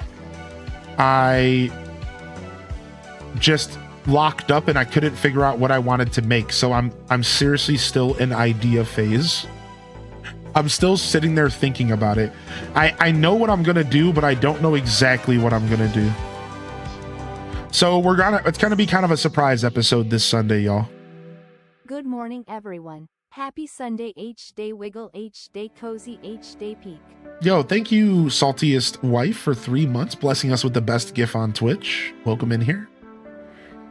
Welcome in here. So yeah, I know I don't have to apologize, but sorry about that. I'm trying to make Scuffed Eats a little bit of a cook-along experience. And the only way that's going to work is if I get those recipes out a week in advance at least. So thanks for your patience this week. I froze up. Sometimes that happens, man. I could not figure out what I wanted to cook. And I started overthinking it. And then after like 2.5 hours of staring at my computer, I was just like, you know what? I'm just going to tell the fam I'm sorry and we'll figure it out. I just didn't have a plan for Christmas. And I don't really want to bake. I don't really want to bake. That's the thing I'm trying to avoid. Is I don't really want to do sweets. So I'm trying to find a really good way to do Christmas but not baking. So I also don't feel like doing a big ham or a prime roast because I just don't want to have that much food in my house. So I have an idea though. Like I said, I know what I'm doing. I just need until Sunday to announce it. So don't worry, Scuffed Eats will be happening. I know what I'm going to be doing. I just need till Sunday to announce it. So it'll be a surprise week. It'll be a surprise week. I got confused on my days. That's all right. Who knows what day it is, man? Who cares, right? I mean, maybe for some people it matters, but not for this guy. Yeah, that's what I'm saying. Like, because I had all these good ideas for doing like hams and roast, and I'm like, dude, but that's a lot of food that I don't know. I'm not the kind of guy that wants to eat the same food a ton of days in a row. So one day I will do a ham and I will do a roast because that stuff is great for scuffed eats and for content. But we just did a massive turkey and I'm like, I'm good. The turkey was enough for now. So I'm like, I need a break from big, massive haunches of meat. All right. I did a massive turkey. I'm good. I'm good. Yeah, Tater Tot. I'm stuck in my ways with Animal Crossing GameCube. The truth is that I played so much Animal Crossing GameCube, and that game specifically, you cannot cover up holes with the B button. So I do know that, but I just always forget. It's funny, like, because I played so much Animal Crossing GameCube, it's a habit for me to use the shovel instead of the B button. It's kind of a bad habit at that. It's like it's not meant to be that way. I just kind of keep forgetting.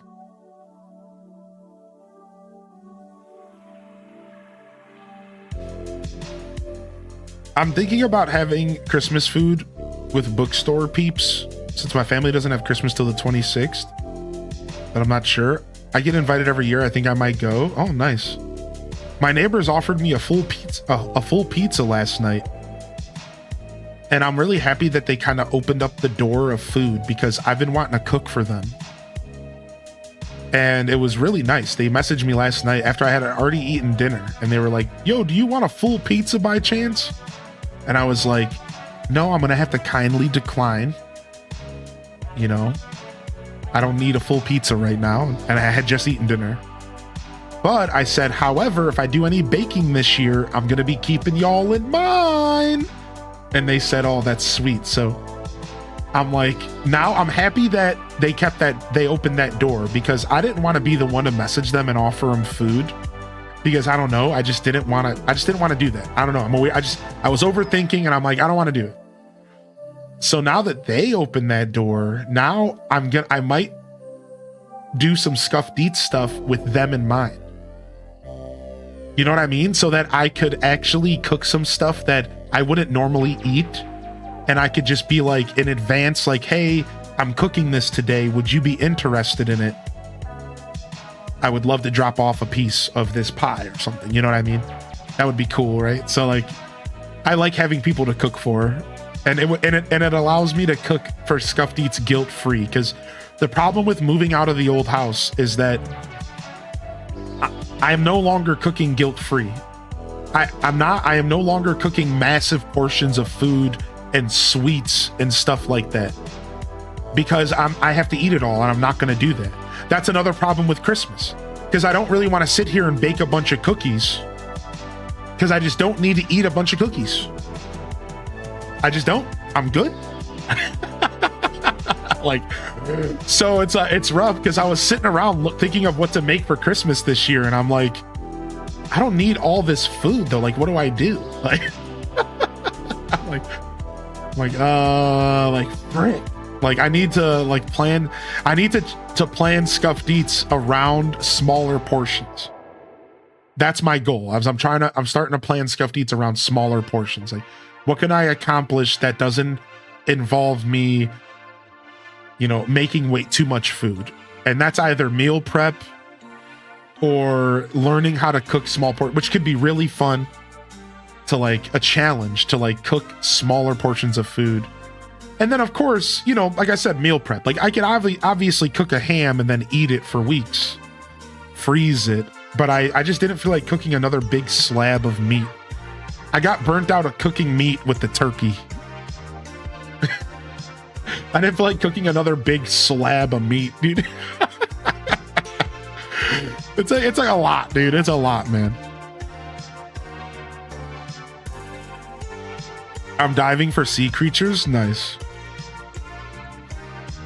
Using it for your meal prep. Right. Which is why we might still do a festive dish, like as into Jenny. Like I might do a ham or something, because like I do want to challenge myself to do, like, for example, I really want to challenge myself to do a brisket. I've never done a brisket before, and I'd love to do a brisket on stream for the first time. Tutorials for making small meals are super useful. Exactly. And this is now my train of thought for Scuffed Eats. I said, you know what? This actually could be great. There's a lot of people out there that do want small meals, that do want Rachel Ray 20-minute meals. I don't have to be cooking elaborate, outlandish amounts of food. Like, there's actually a niche out there for small, quick stuff, and I could lean into that for sure. Yo, what's up, Kat? Yeah, I did take a couple days off, homie. I did take a couple days off. Good to see you back in here, Kat. I decided to give myself 3 in a row. I'm going to start giving myself 3 in a row every month, month and a half. Every month, month and a half, I'm going to start doing 3 in a row, I think. Maybe every 2 months in the least. Donating to a meal train could be cool. Yeah, that kind of stuff's not on the table because I don't drive right now. But maybe in the future. I've considered, my point is that I've thought about doing like potlucks, or like cooking for like a church meal and then taking all the food to like a church meal, because there's churches that do meals on Sunday and stuff, but that's a lot of organization and stuff that I just don't have access to right now. I'm currently on foot, so and I'm not going to be reaching out to people like, come pick up this food. Like, I'm just not, you know what I mean? Like, once I drive, then that kind of stuff is more logical. But not being a driver, I'm kind of out here on an island on my own, dude. it just is what it is. Like, I'm just out here on an island on my own, dude. I got to figure out life. I got to figure out all that stuff myself. You know what I'm saying? Yeah, I don't have like people to hit up for like a ride somewhere.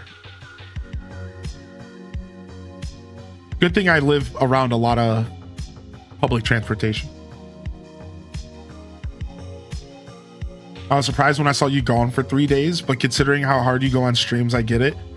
Yeah, normally I only take 3 days off like every 2 or 3 months. That's how it's been the past like 6 years. But like I said, I'm gonna try to make it maybe every month and a half. That would be better. Crowdfund Hylian's car, anyone? No, I'm okay for now. The truth is that what stopped me from getting a car was the fact that I don't have anybody in my life to take me to get my test. So I finally did some research, and then I found out that you can actually buy a car in Ohio without a license, but you would probably have to go somewhere that wants cash only. So then I was like, okay, so I found that out within the past 6 months. So I was like, okay, I can go back to doing that. And now I'll just buy a car again. Then I moved, and moving was mad expensive because I had to spend like $100 to get to and from the old house. Every time I would travel to and from the old house, I was spending almost $100 when I moved. And I probably did that trip like 15 times. I'm just going to be real, because I needed to move stuff. I'm by myself. I did hire movers, and I did have movers move most of it, but I had to travel back and forth from that house a bunch because I wasn't going to pay the movers for more than what I needed, So I tapped into my savings for the move, and I'm still recovering my savings from that, And then from there, I looked into driving school, and there are driving schools that allow you to use a car at the end, but the only one that's near me recently shut down. And then I found another one that was like an hour away from me, and they charged $300 to use their car on top of the driving school fee. So I'm looking at like a $500 just to go get my driving test done. So I got hit, like I got stopped at around every corner. And I'm like, well, I guess I'm just gonna have to like really line up something with my lady friend, but it's tough because she has her life to live. She has a full-time job. She has responsibilities. So it's like not easy to line this stuff up. And that's pretty much where my driving journey has stopped over the past like couple months. Like that was pretty much, I was just stuck for the past like 3 months. Like, well, I'm going to go buy a car next once my savings are back full, you know, and I'm in a financial stable position again. I'll buy it and then I'll just sit on it until I can get somebody to come be my passenger. Right? Because then at that point, I don't have to, I could just have somebody come be my passenger that knows how to drive. And I could go do my test in my own vehicle that I purchased before I got my license. That is because I did research and that's an option. So I could have like a legal driver in my car with me. And then there was a most recent update. And I'm hanging out with my buddy Richie and we're talking, and I just so happened to mention that I'm going to be picking up a car in the future and I've been kind of stuck trying to get it or whatever. And Richie was like, dude, I'll go take you to do the driving test anytime you want.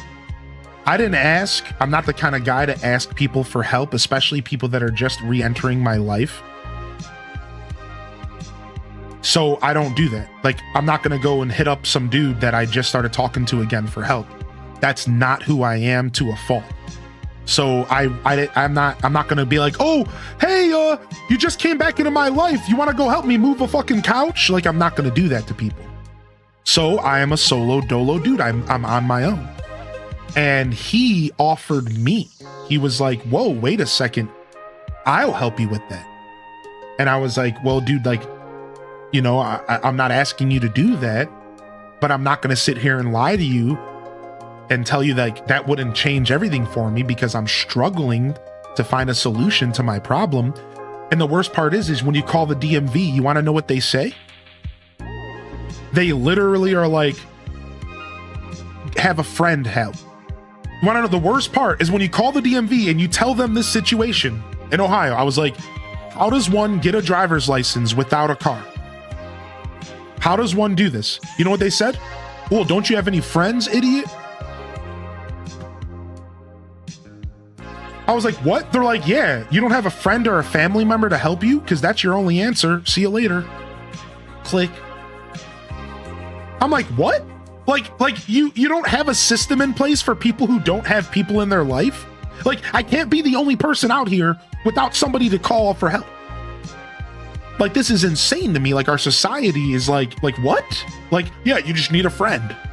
What? Like, what? So I was like so blown away by the whole system. The whole thing felt so demeaning.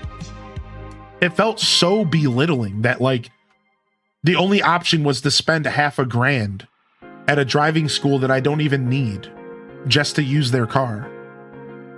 It's like, dude, what is happening? Like, I was so that's been my journey on trying to drive. Yeah, like that's been my journey. Oh, I don't have Below Zero released on YouTube yet. Yeah, I can get it released for you though soon, bud. Yeah. I did a bunch of YouTube work, and I'll go ahead and I'll write that down, and we can get Below Zero released here later today or tomorrow. I got your back for sure, dude. Yeah, that'll be an easy one to release. For sure. Because the DMV is only open during the hours when I'm working. I don't tell nobody, but I'm currently driving with an expired license. Yeah, dude. I drove without a license for years, to the point to where I got caught, and then I had a block put on my license, and I had to spend $500 just to be able to have a license again, because I drove around for like 3 years without a license because I just don't give up. Because I'm just that dude, and I've just lived my life that way. Don't judge me. I've always been on the outskirts of everything in life. I didn't care. I had a car and everything. I had a car I bought off my mom, and I just did what I wanted. And then I paid for it later. You know, you have 3 or 4 years of freedom on the road, and then you spend a half a grand to get your license back. You know, it is what it is. You naughty baby. It is what it is, dude. It is what it is. Do I regret that decision? No, but my wallet regretted it when I had to shell out over $500 to get back to being able to drive again. Michigan makes it easier. You go pay and you take a written test, and they give you a list of places to do the driving portion. Wait 30 days after you pass the test and take the driving test. Yeah. See, we don't have anything like that. Ohio makes it super whack. So anyways, I just told that story to give y'all an update, because I know in the past I told y'all what I was doing. I told y'all I was working on getting my license, and I just wanted to give y'all an update. So like that's what's been going on, and I wanted to end on a high note. And then guess what? My buddy comes through. And again, you know, that's just who I am, right? Like, I'm not going to ask for help until I'm comfortable enough in a position where I'm like, maybe I can ask this person, you know, oh, I got to go craft a shovel. So I wasn't willing to ask, and I'm not even sure I'm willing to take the help, but like, obviously I will. So it was cool. He's just a very intuitive guy, because like, I didn't even say anything about the fact that I couldn't find help to get my car. I was just like, I'm working on getting a car, and I just need to figure out how to get my license because I don't drive. And he was just like, hey, I can help you with that anytime you want, dude. Let me know. And I was so thankful. I was like, dude, I'm going to be real. Like, I couldn't even ask you to do this. And he was like, no, man, shut up, dude. I got you anytime. Let me know. We can go right now. And I was just like, wow, like, I forgot what it was like to have people in my life that like actually care about what I'm doing. Like, I don't know, like I haven't had that in years. I don't want to like sound like I don't want to turn this into a downer conversation, you know, but like I personally haven't really had people in my life outside of my stream community for years. Like years. I've just been kind of rocking a solo shit for probably almost a decade. I had my roommate, and that was it. You know, like, and that was it. And like, you know, he, as much as my roommate was there for me in all sorts of different types of ways, you know, he was only one dude. He's only one friend. He was only one person. You know what I mean? So it's nice. It's nice that I'm starting to surround myself with people that are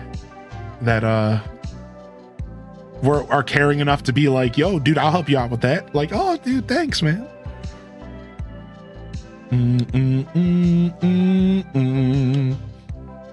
This is the friend you grew up with. Well, I've been reintroducing myself to all sorts of friends. So yeah, I was talking about Richie, who I saw on Wednesday. Not my lifelong friend.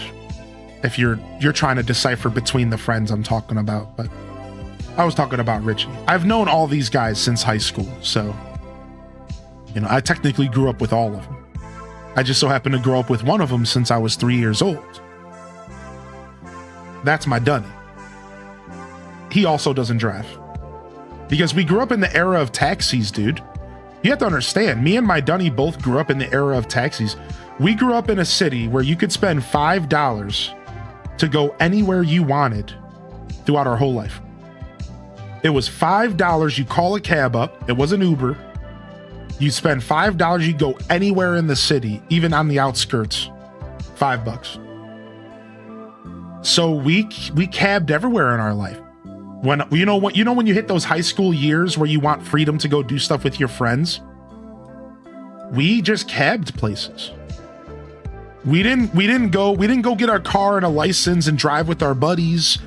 A bunch of our friends did that, but we didn't do that. Me and my Dun, what we did was we cabbed places. We would take a cab to wherever we wanted to go. $5.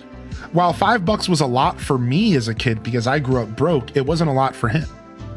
His mom was like decently well off enough to offer him a regular allowance, and we would just cab everywhere we went all the time. And So I didn't really like, I didn't get raised in a place that, and I had beautiful public transportation. Y'all, I used to have a bus. Listen to this. I used to have a bus that cost 50 cents. It was called the Community Circulator. And it would go around my town for 50 cents around the whole town. The whole town, the whole couple mile city. 50 cents, you could get on that bus and you could ride it all day. You didn't even have to get off. It would just go in circles around town. You could just sit on the bus, have a day where you're just playing your Game Boy on the bus just to be on the bus, just to be out of the house. A bunch of people, old people would do it all the time. They would just get on the bus for the day and like hang out because they were bored. 50 cents, dude, 2 quarters. I could go anywhere in my city. So it's like people don't realize, like, I didn't grow up in a place that needed a car, dude. Not even close. I didn't need a car. Like that just like wasn't something that was necessary where I lived, where I grew up. And it wasn't until we got older where we started tasting the freedom of the road, listening to our own music, you know what I mean? Smoking doobies while you're cruising. Like that's when driving became like something that we really wanted to do, you know? But I didn't need to drive, man. Like the grocery store was right down the street. You know, that we had a hospital in the city we grew up in. Like when I look back and I think about it, it's really interesting because I grew up in a world that a lot of people didn't.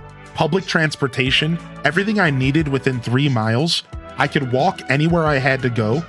I walked to school. I walked to the library. I walked to the grocery store. I walked anywhere, my friend's house every day, at 30-minute walk across the city to go see my Dunny.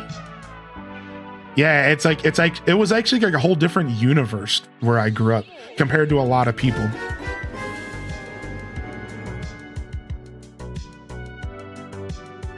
I wish I didn't have to drive. I hate driving H-Day steer. I'll take any chance to dodge having to drive H-Day LUL. Yeah, dude. What's up, Wonder Waffle? Thanks for 77, man. It's unfortunately so rare to have that in the US. That's what I've been hearing. You know, you don't realize what you got. You always hear that, you know, growing up. Oh, you don't know what you got till you don't have it. I didn't realize what I had until I moved out of the city I grew up in.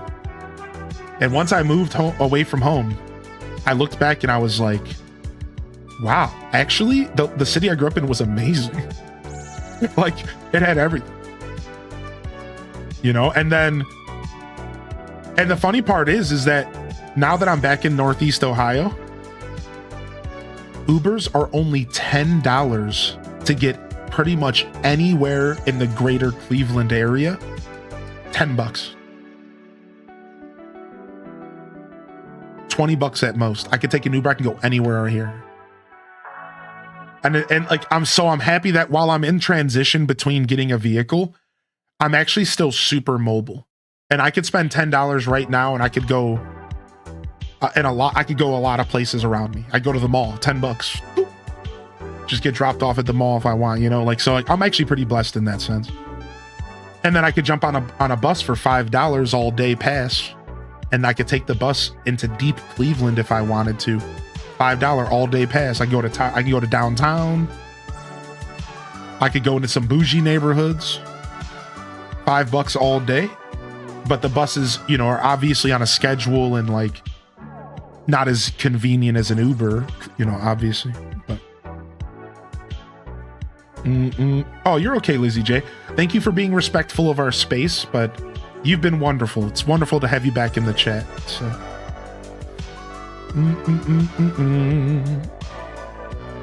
I love driving though. Same. Oh, I got the bug. When I first started driving, I got the bug. Cruising on the open road is something I miss. You want to know the main reason why driving is so special? And get your HDes steers in the chat if you agree with this. HDes steers if you agree with this. Because driving represents freedom. Driving represents freedom, dude. Or is it HDes Monka's steer? What is it? What's our HDes steer emote? There it is. There it is. It represents freedom, man. The freedom of driving is such an amazing feeling as a human being. knowing that you can get into your car and you can drive anywhere at any point and just go. Tomorrow I could be in North Carolina.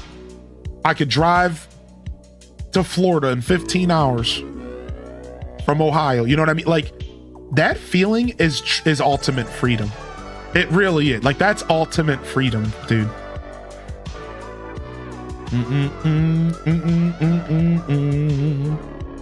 So true. Yeah, dude.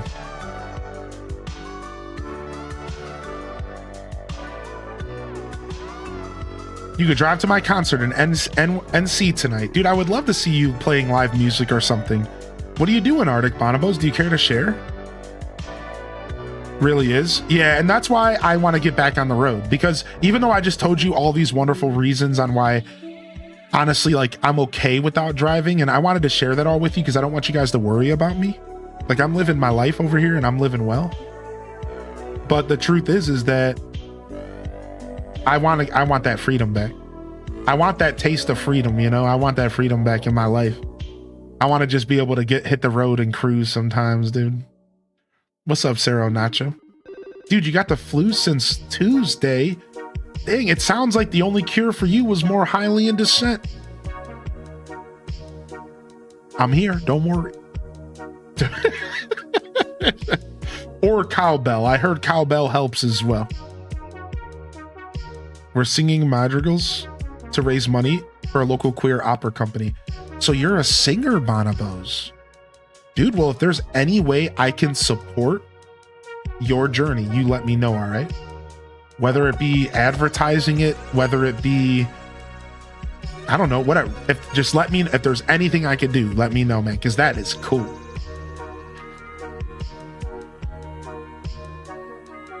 Take two Hylian and don't descent. Yo, what's up, Bobber, dude? I like that. Take two Hylian and don't descent.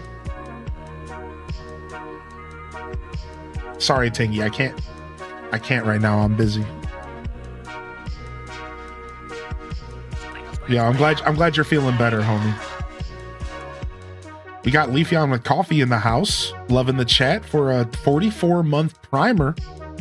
Don't be shy to get a wiggler. Get your wiggle on. Get your wiggle on, baby. Thank you, Leafeon. And also, Valicia, I hope you're feeling good today. Yeah, we're sipping on coffee over here. Anyways, I'm just yapping today. Y'all got me in I'm dropping the Hylian lore today. We're yapping, dude. Thanks for hanging out, everyone.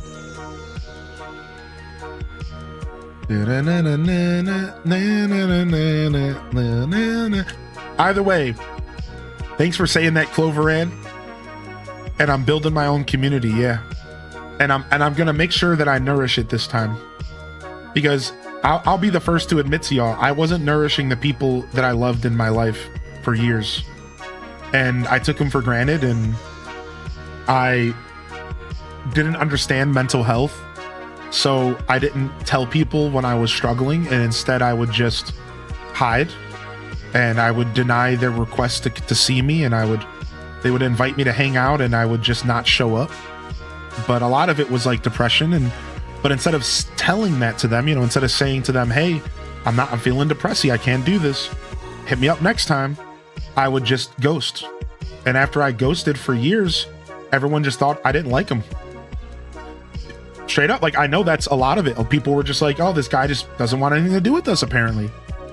Which was like the farthest thing from true. And then I just built all these wedges between people in my life. And so I'm trying to rebuild. And this time I'm going to do my best to make sure I'm nourishing these relationships that I'm building. And I'm not pulling people into my life if I'm not going to take it serious. So I'm being like really cautious, and I'm taking my time. And I'm not going to like reach out to people if I'm not ready to give them that energy, you know? So I'm like, slowly but surely I'm rebuilding a community around me. So I got like 2 people right now, 3, Chloe included, 3-ish people that I'm like slowly rebuilding with. And I have like another 3 people on my list. In fact, my Dunny gave me 3 phone numbers of 3 lifelong friends. And I haven't texted them yet, but I'm going to start texting them here slowly, one at a time, and being like, hey man, I want to reconnect with you. What's up? So I'm going through like a pretty crazy journey in my life, dude. And You know, it's pretty nuts. It's actually pretty nuts to even talk about because it's all kind of a lot, you know. We should be careful how we think as the right questions, for sure. Of course. What's up, WB Tech? Good to see you, dude. It's a great way to do it slowly, right? Because I don't want, right? And you know, I have to remember that these people don't owe me anything. So I'm also doing it slowly because some people might not want me in their life. You know what I mean? Like, what if they're done with me? Maybe they moved on. That's fair. Dude, as we get older, we don't need as many people in our life. We have our circles figured out.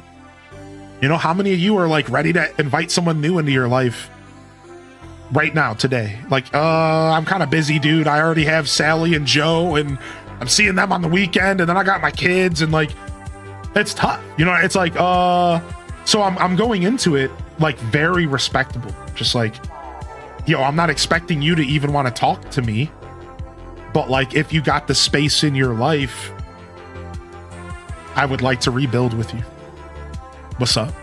You know, like, that's kind of my approach. You know, I'm giving them the space that they could maybe need, because I was the one who just like jumped off a cliff basically, and I'm emerging a decade later and nobody even knows if I'm alive. I've literally had people say, "Wow, you're alive." I'm telling y'all, it's that, like, that's how off the grid I went. Like, I went so off the grid that like I've had people say to me like, "Wait, Josh is alive? Like, that dude exist?" Like, wait, homie's alive? Like, really? Because I just like disappeared. Like, no one knew where I was. No one talked to me for years. I was just gone. I was just off the grid, dude.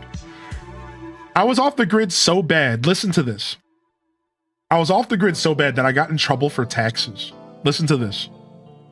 So when I moved recently, all of a sudden I started getting threatening letters from the city.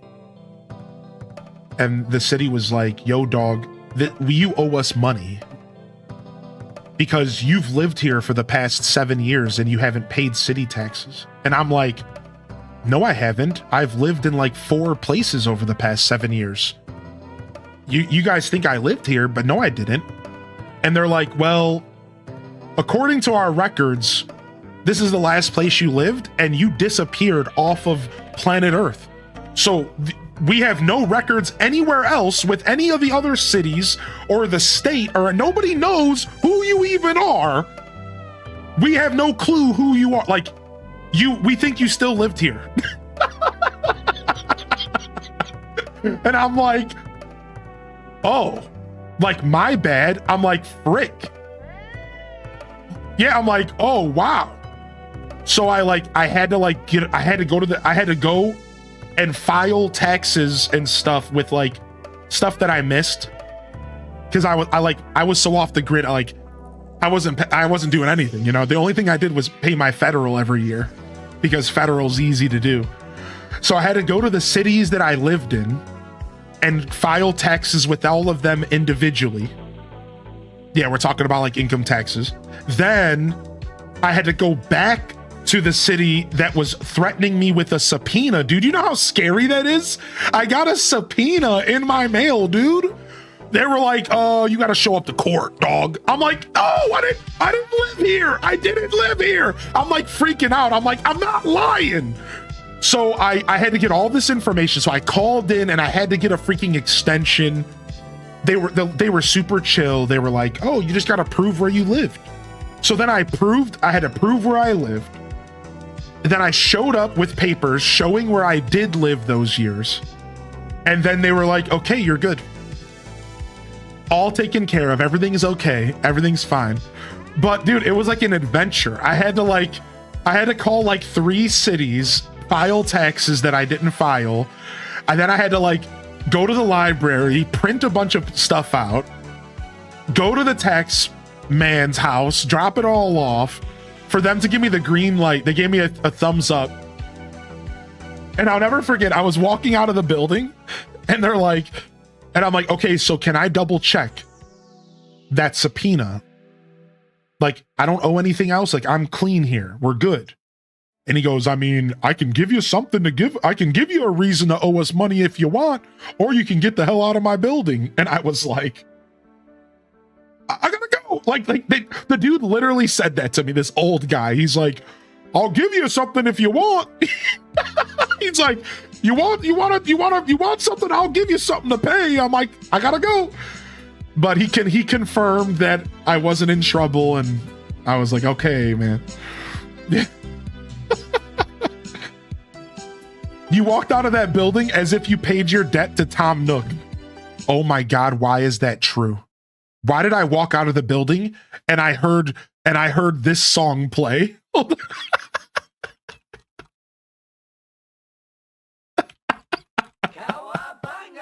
I walked out of the building and why did this play in my head?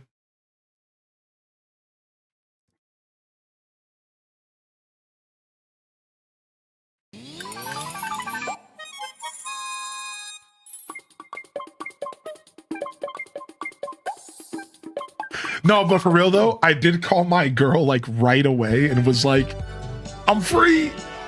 I did it. I did call her like right away. I was like, I'm free.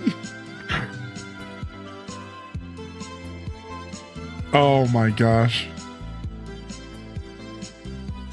Yeah, so anyways, I just told that story because when I say I was off the grid, I don't think y'all understand. I don't think your average person has been off the grid the way that I have. I can almost guarantee you that like most people have probably never experienced that. Like I was like, I didn't exist. Dude, I was so far off the grid that I got audited by the government like 5 years ago. Because I went to file taxes, but I was living in a different city. My federal taxes. And they audited me. They were like, we don't think you're Joshua. Because the Joshua that you're claiming to be lived here and then disappeared. And now you're re-emerging 5 years later. We don't even know who you are. Where have you been? We thought you were dead. And I got audited, dude. I had to deal with an audit just to prove who I was as a person. Like I had to prove my identity. Yeah. It was terrible. I was like, oh man, this sucks. Sad, but kind of funny. It was very funny. Yeah. No, I actually appreciated that because could you imagine like if it was easy for somebody to file taxes after 5 years of somebody not filing taxes? You know what I mean? Like it shouldn't be easy. I was kind of happy about that. I was like, okay, at least like I can kind of trust our government with identity theft stuff. Like kind of like there's at least there are systems in place that flag weird activity because like, yeah, you probably should have flagged the fact that I showed up 5 years after not filing taxes. Like now I'm in a different city. I have a different job. I'm a different person basically. You know, like I actually kind of appreciated it, weirdly enough.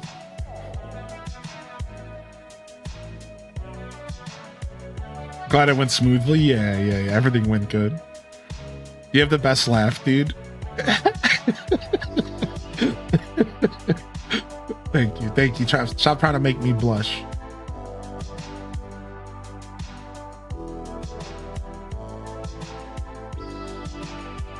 All right, where's my shed at? Nope, there it is. Guys, I didn't think we had as much work to do on the island, but we're actually finding a bunch of stuff to do before we get to Happy Home Paradise here. That also sounds like ACGC villagers. 5 years without talking to me. Where have you been? You need to tell me so we can get into shenanigans together. True. Oh, we're filling up. Oh, 98, 99, 5,000. Even after giving all these items away to my friend's daughter, I'm still stuck with too much stuff. All right, time to get rid of a blue balloon. How do you even get balloons in this game? From red?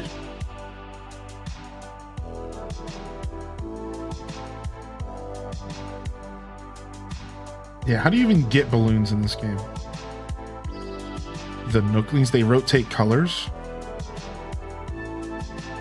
Can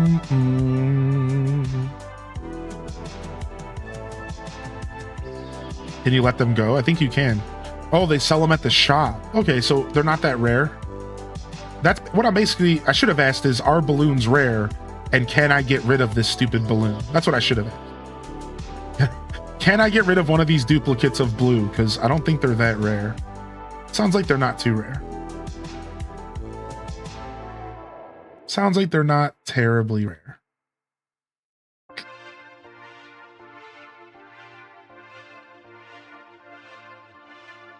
Yo, what up, Tim? Good to see you, Tim the Sorcerer. Yeah, last Friday of work for the year. Cheers. Yo, H does cheers in the chat to that. I was able to make a ton of more custom designs for my second island. The designs look great. I just need to eventually rearrange my island to fit the theme. Dude, nice. I forgot that you do custom designs every once in a while. Right, didn't you make your own DDR pads? Did you make those? I can't remember. That sounds great. You did indeed? Yeah, that's what it's all coming back to me now.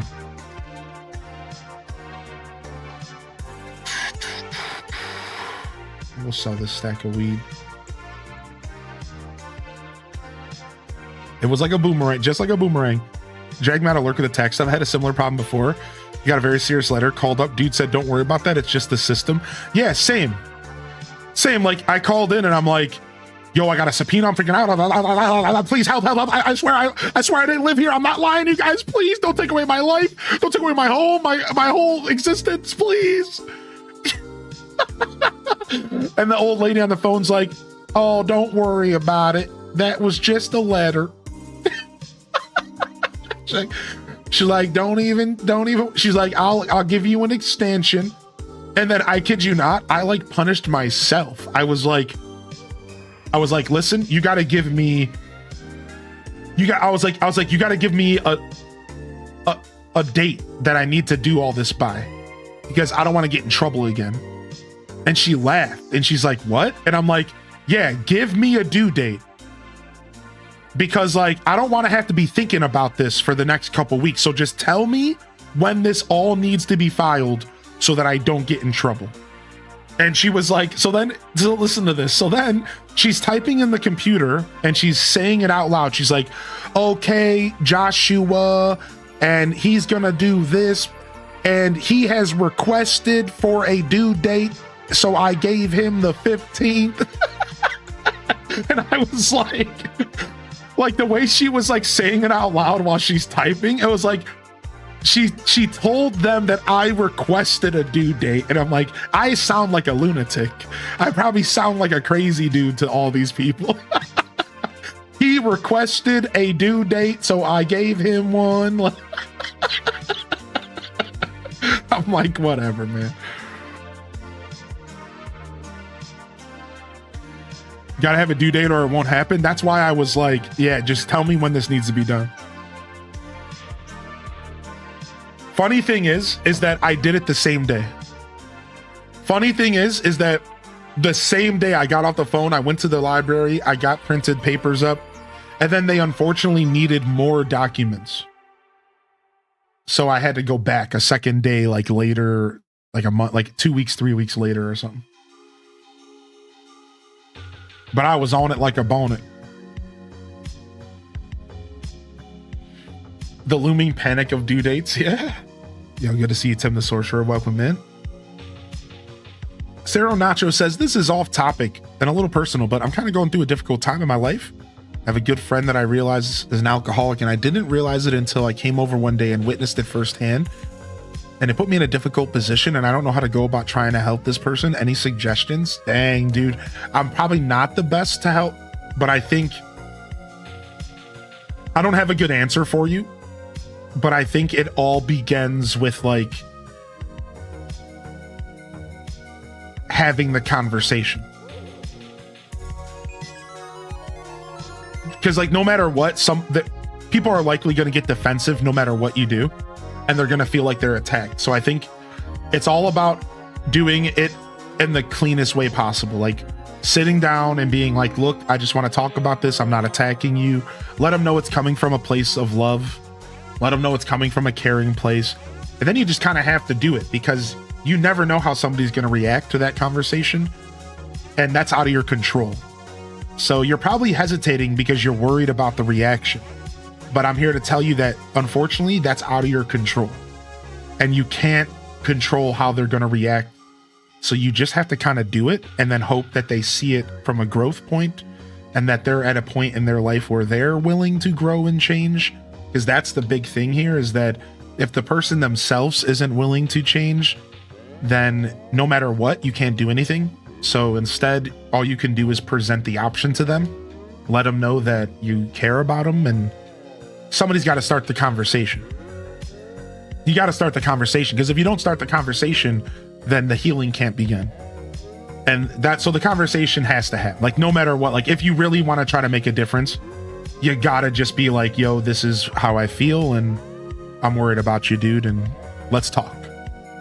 You know what I mean? And then I think from there, it's probably a lot easier than you realize. I think so. It's a little bit easier once you start that conversation. I went from unemployed in lockdown to paying government grants back to freelancing to contracting to perm. I'm overlapped on my tax record. I was on first name terms with the tax call center people. That sounds terrible. Also, why did I just pick that fence up? I didn't need to pick that fence up. I didn't need to pick any of this up. Stop. I'm just destroying stuff for no reason. I'm in autopilot mode. I mean, we're probably going to end up changing this farm, to be fair, but I'm not ready to start changing this farm yet.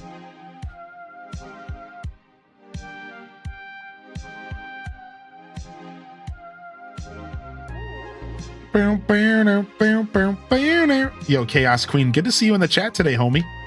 And welcome to the show. What up, Nembo Tavi? Thank you for a 15-month stream streaker. HDez running the chat. Get your streak on. Get your new Deku streak on. Good to see you in the chat today. You're currently hiding from a spider. Oh, I've been there. What up, Frito baby? What up, Flip Toast? Yeah, dude, I'm missing some of y'all rolling in because I'm yapping. Good to see you, Flip Toast. How you feeling today, dude? Tater Tot Soup. Blueberry. Good morning, Blueberry. Good morning, Lacey. What's up, Lacey? 1989. If that's your birthday, you are also my age. Been here for a while, but you were yapping. I didn't want to interrupt. Oh, appreciate you, Chaos Queen. Thanks for respecting my space. You're always welcome to interrupt, though. What up, Fat Candy? What up, Exhaustion? I had good days off. The best part of my days off was getting a 9-year-old girl to be impressed by my Animal Crossing island and then proceed to tell me that they wanted to design their house like a nature house because they saw my house and they were so taken back by it that they now had a new mission in their Animal Crossing journey to design their house to look like a forest as well. And the fact that I was able to inspire this little mind, this little human being, to design something based off of what they saw me, a big grown gorilla, doing, was probably, it didn't just make my days off, it probably made my week. Hell, it might have made my month. That was pretty cool. And then I let them pick 20 of any item they wanted out of my storage, so that they could follow their dreams of forest living. And then I gave them 500,000 bells so they could pay back Tom Nook the crook, putting freaking children in debt. Like, get out of here, scumbag-alooski. All right, we need to find some stuff to get out of our storage because my storage is too full right now. All right, I don't need this many hammocks. I'm reminding you there's a festive event for the next 13 days on Farm Together 2. Is there? I think we might do some Farm Together 2 this Sunday. Yeah. I'm itching for it. Sunday seems to be the dedicated day, just like we did with Stardew Valley. Sunday will be our dedicated day. If we're gonna do multiplayer farming, it's probably going to be on a Sunday. That's what you can expect for now. Just because it's one of the most accessible days of the week for people. And just easy for consistency's sake.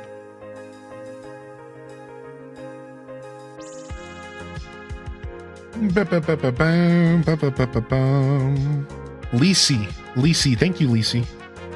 I appreciate you correcting me. I'd rather be corrected than sound like an idiot every time I say your name. Yeah, me full. I actually have a full Coral Island playthrough on YouTube. Exclamation point YouTube in the chat. If you want to check it out sometime.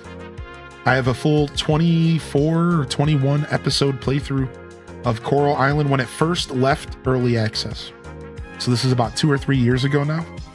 I do plan to play Coral Island again.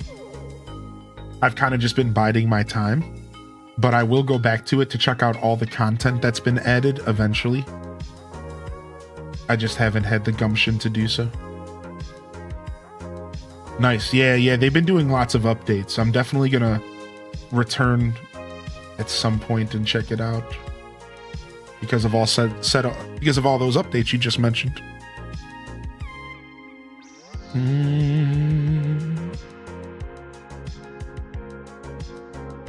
My daughter's nickname and birth year, Lisi. Oh, that's cute. Did you see there's an Animal Crossing game on the upcoming 80 A Games Done Quick lineup? I did not see that. Interesting. No, I don't usually keep up with the pre-information. I usually just watch the live show. That's cool though. I'm happy to see Animal Crossing make the cut this year. I'll have to try to watch and support it. I'm assuming it's Animal Crossing GameCube, but I'm sure it could be something else. Have you ever heard of the tile lock mod in Stardew?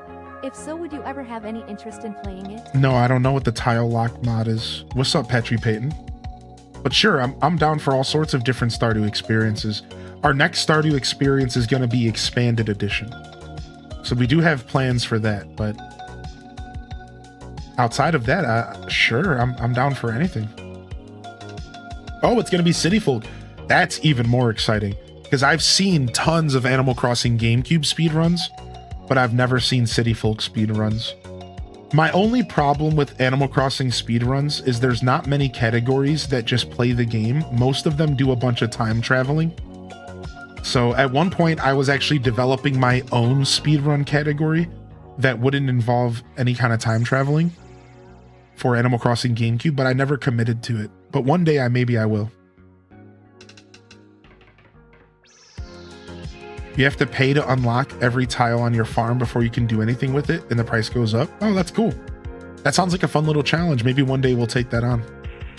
That's a fun progression system to add to Stardew. That seems like that makes a lot of sense for a Stardew game. I like that a lot. Yeah, that makes a ton of sense, actually. Yeah, otherwise, I had date night last night, and that was probably one of my favorite parts of my day off as well. And I watched the new Glass Onion movie, and I ate this delicious mustard chicken that I made, which I shared in the Discord. And the lady friend had leftovers. So we got to spend time with each other, which was nice. And then just going to see my buddy Richie in general on Wednesday was probably one of my highlights. Also, pretty much beating Ball Pit. I haven't seen credits roll, but I've been playing this game called Ball Pit, and I think I've technically beat every level once, but now it's like they want me to beat it the last level with every character because of the way they're presenting something. So that's our next quest. Hopefully I actually do get credits once I do that. And luckily I'm still super interested in the game even after beating every level once, because the game just has a really good sense of progression and it's really fun. So yeah, I'm currently grinding out the final level with all the characters. That's been a blast. So I did some Ball Pit on my day off. I've been working on some projects for the stream. I did a bunch of YouTube stuff. I watched a bunch of YouTube content. I watched a bunch of Twitch streams.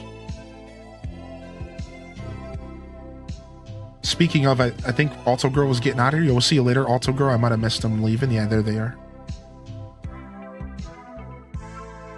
Yeah, see you later, Ultimate. Got me hooked on Ball Pit. Isn't it good, dude?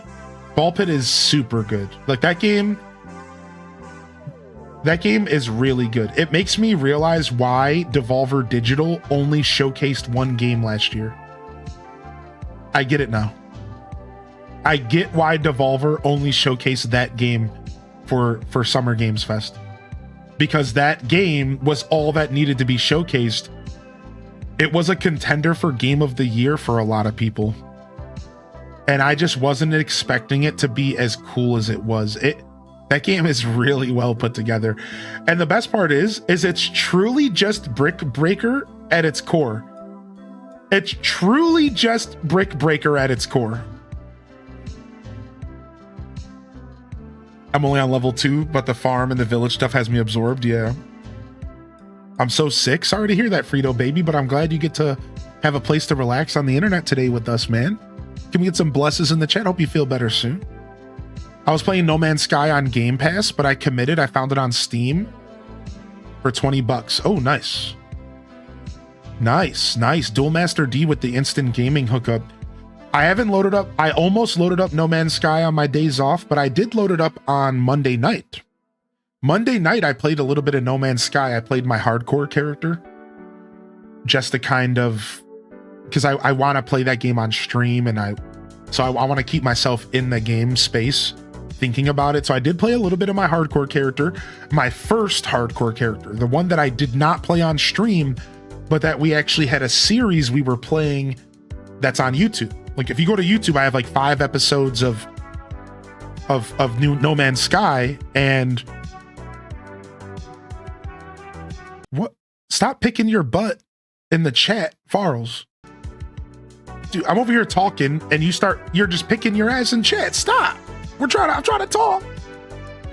Thank you for the biddies, dude. So yeah, I did load up some No Man's Sky, and I was playing my save file, and I was just kind of getting myself reacquainted with what I was doing with my universe, so to speak. And I was having fun.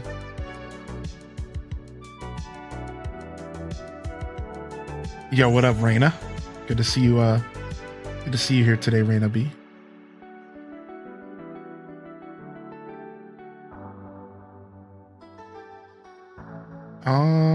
Let's change up our jams. This is probably looped a couple times, huh? Oh, it's on the last song. Okay. All right, we'll get rid of these mooncakes. I'm just clearing out my storage, y'all. If you're wondering what I'm sitting here doing, I have to sell stuff because my storage is too full.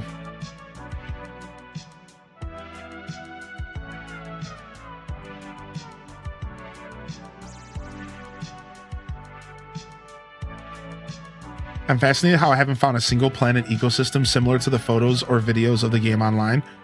That's funny. I logged into a poison planet. So here's what I'm doing in No Man's Sky on that account that I'm talking about, my permadeath character. I'm going around and doing missions. The way I was playing the character is I'm going to be like a mission monkey. And I'm going to take missions that are all about exploring. That's how I'm going to live my life in that game. Wow, another butt picker in the chat. Will y'all stop picking your butt? Please, dude. I'm trying to stream and I just... Yeah, sure, random. We could jump into a voice chat and I would love to see what you're working on. Yeah. Yeah, we should. You could also send me your design code and I could check your design code on live if you're talking about the designs you've been making. I was going to ask that earlier. About you, if you wanted to share your code with us. Inappropriate. Salamander Jackson, start digging in your butt, twin. Shut up. Get out of here. You bunch of animals in my chat this morning. Happy Friday, y'all. He said, cuzzo. Said, start digging in there, cuzzo.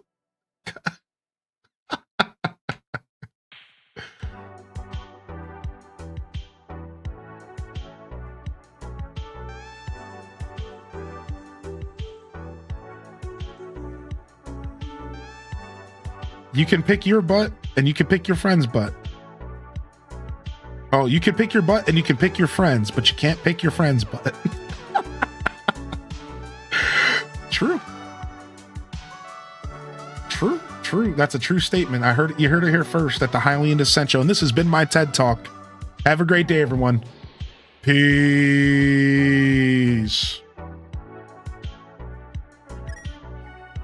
Wait, I clicked starting soon and not ending. I clicked the wrong. And anyways, I was gonna do the whole ending and everything.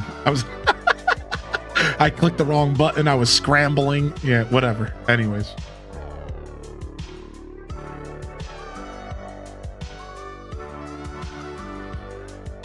Troll. Yo, what's up, coordinators, dude? No, but HylianDescent can shave his friend's butt. List.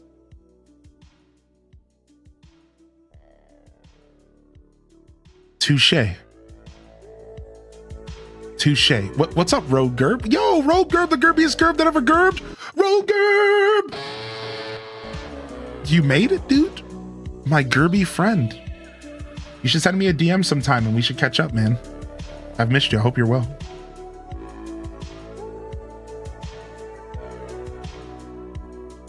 Record scratch. Boom, boom, boom, boom. All right, nice. What's going on here? We got that gut. We need to go gut the backyard. Continue gutting the backyard of Ione and pulling the mountain down, and then we're done for now. I stopped because of all the bushes in the way, but I think let's just go ahead and take care of it now. Let's not leave it for future me. Let's just go take care of it now.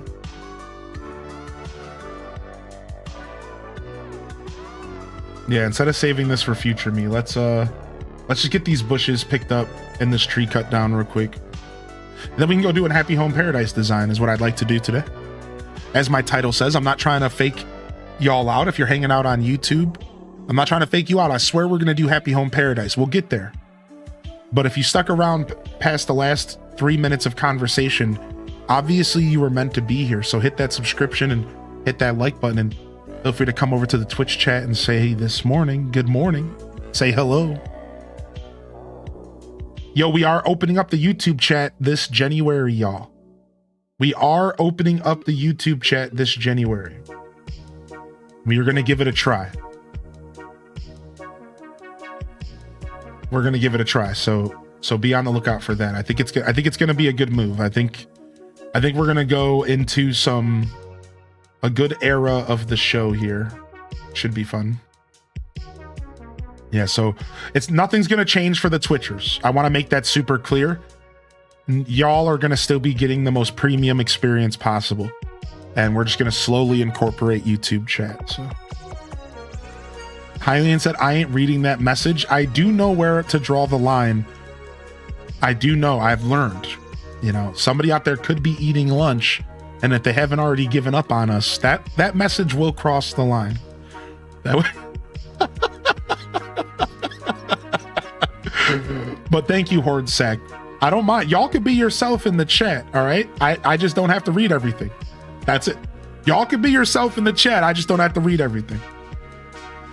That's fine. You can be you, dude. Sniff away, Horde Sack. Sniff away.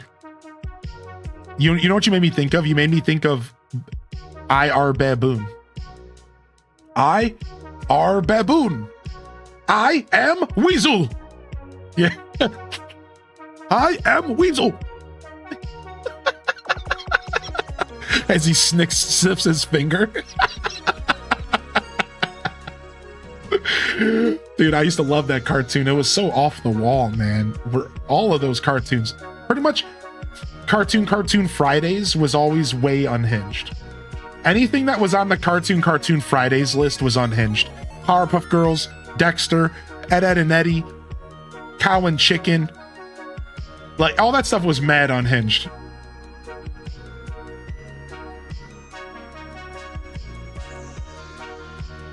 Bam, bam, bam, bam, bam.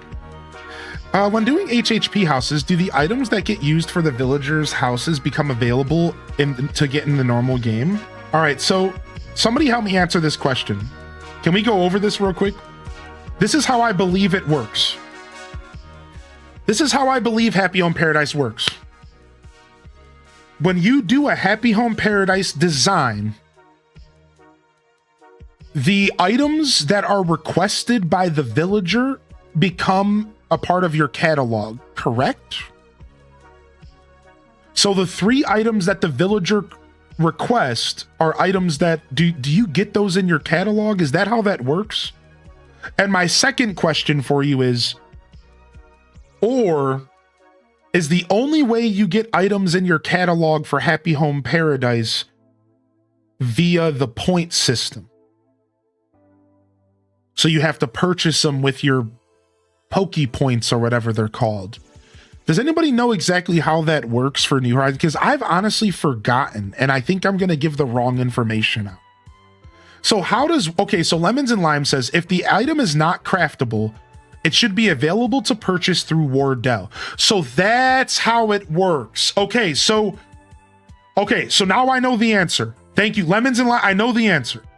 So when you design for a villager, the items become available in Wardell's purchasable catalog, but not yours.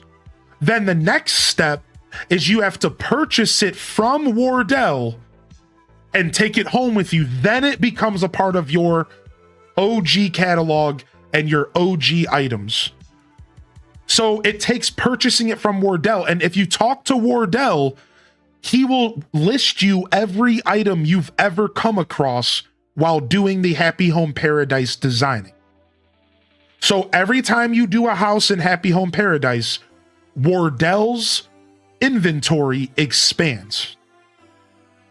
And you can purchase more things from him. I believe this is how it works, which is why we're doing Happy Home Designing today, and why we will be doing Happy Home Designing until January 15th. So Wardell is always there. Wardell just hangs out at Happy Home Paradise permanently.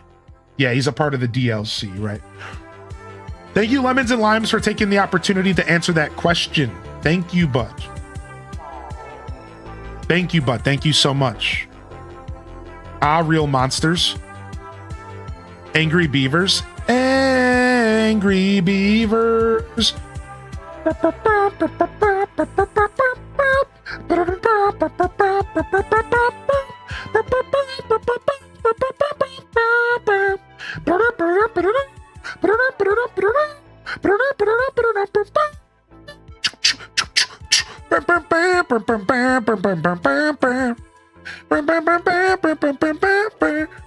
Anyways, I watch a lot of cartoons. I'm like, Angry Beavers. I'm a big cartoon buff. I like cartoons a lot. Yeah, I saw y'all call out Cat Dog. Cat Dog. Cat Dog. Cat Dog. Alone in the world with a little cat dog. Cat Dog. Cat Dog. Cat Dog. Alone in the world with a little cat dog. I don't know the actual verse though. Something about the feline, you know, the verb. Cat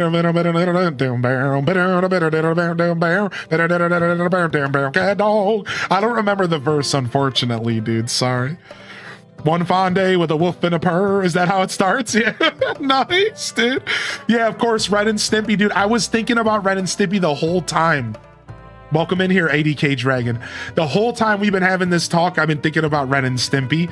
You want to know what Ren and Stimpy, for as weird as it is, you want to know what stands out to me? What I remember the most about Ren and Stimpy was like French Toast Man. Was that his name? Was his name French Toast Man, I think?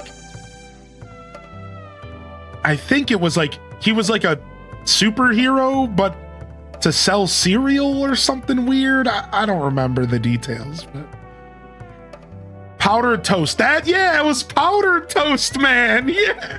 Yes, with the weird milk. Powdered Toast Man. We gotta watch a little bit. Listen, it's not Monday, but we gotta watch a little bit of this. We gotta see a classic here. 15 years ago. What the was this show? Like, what was this? And I'm not gonna watch it. But can I just talk about how the next one says Powdered Toast Man saves a pope? I'm just going to leave. I'm just going to leave that out. Like,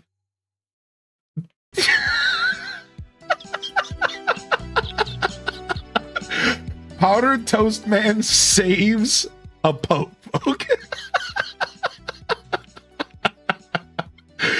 Like, what the frick, dude? Oh my lord. Based on a true story.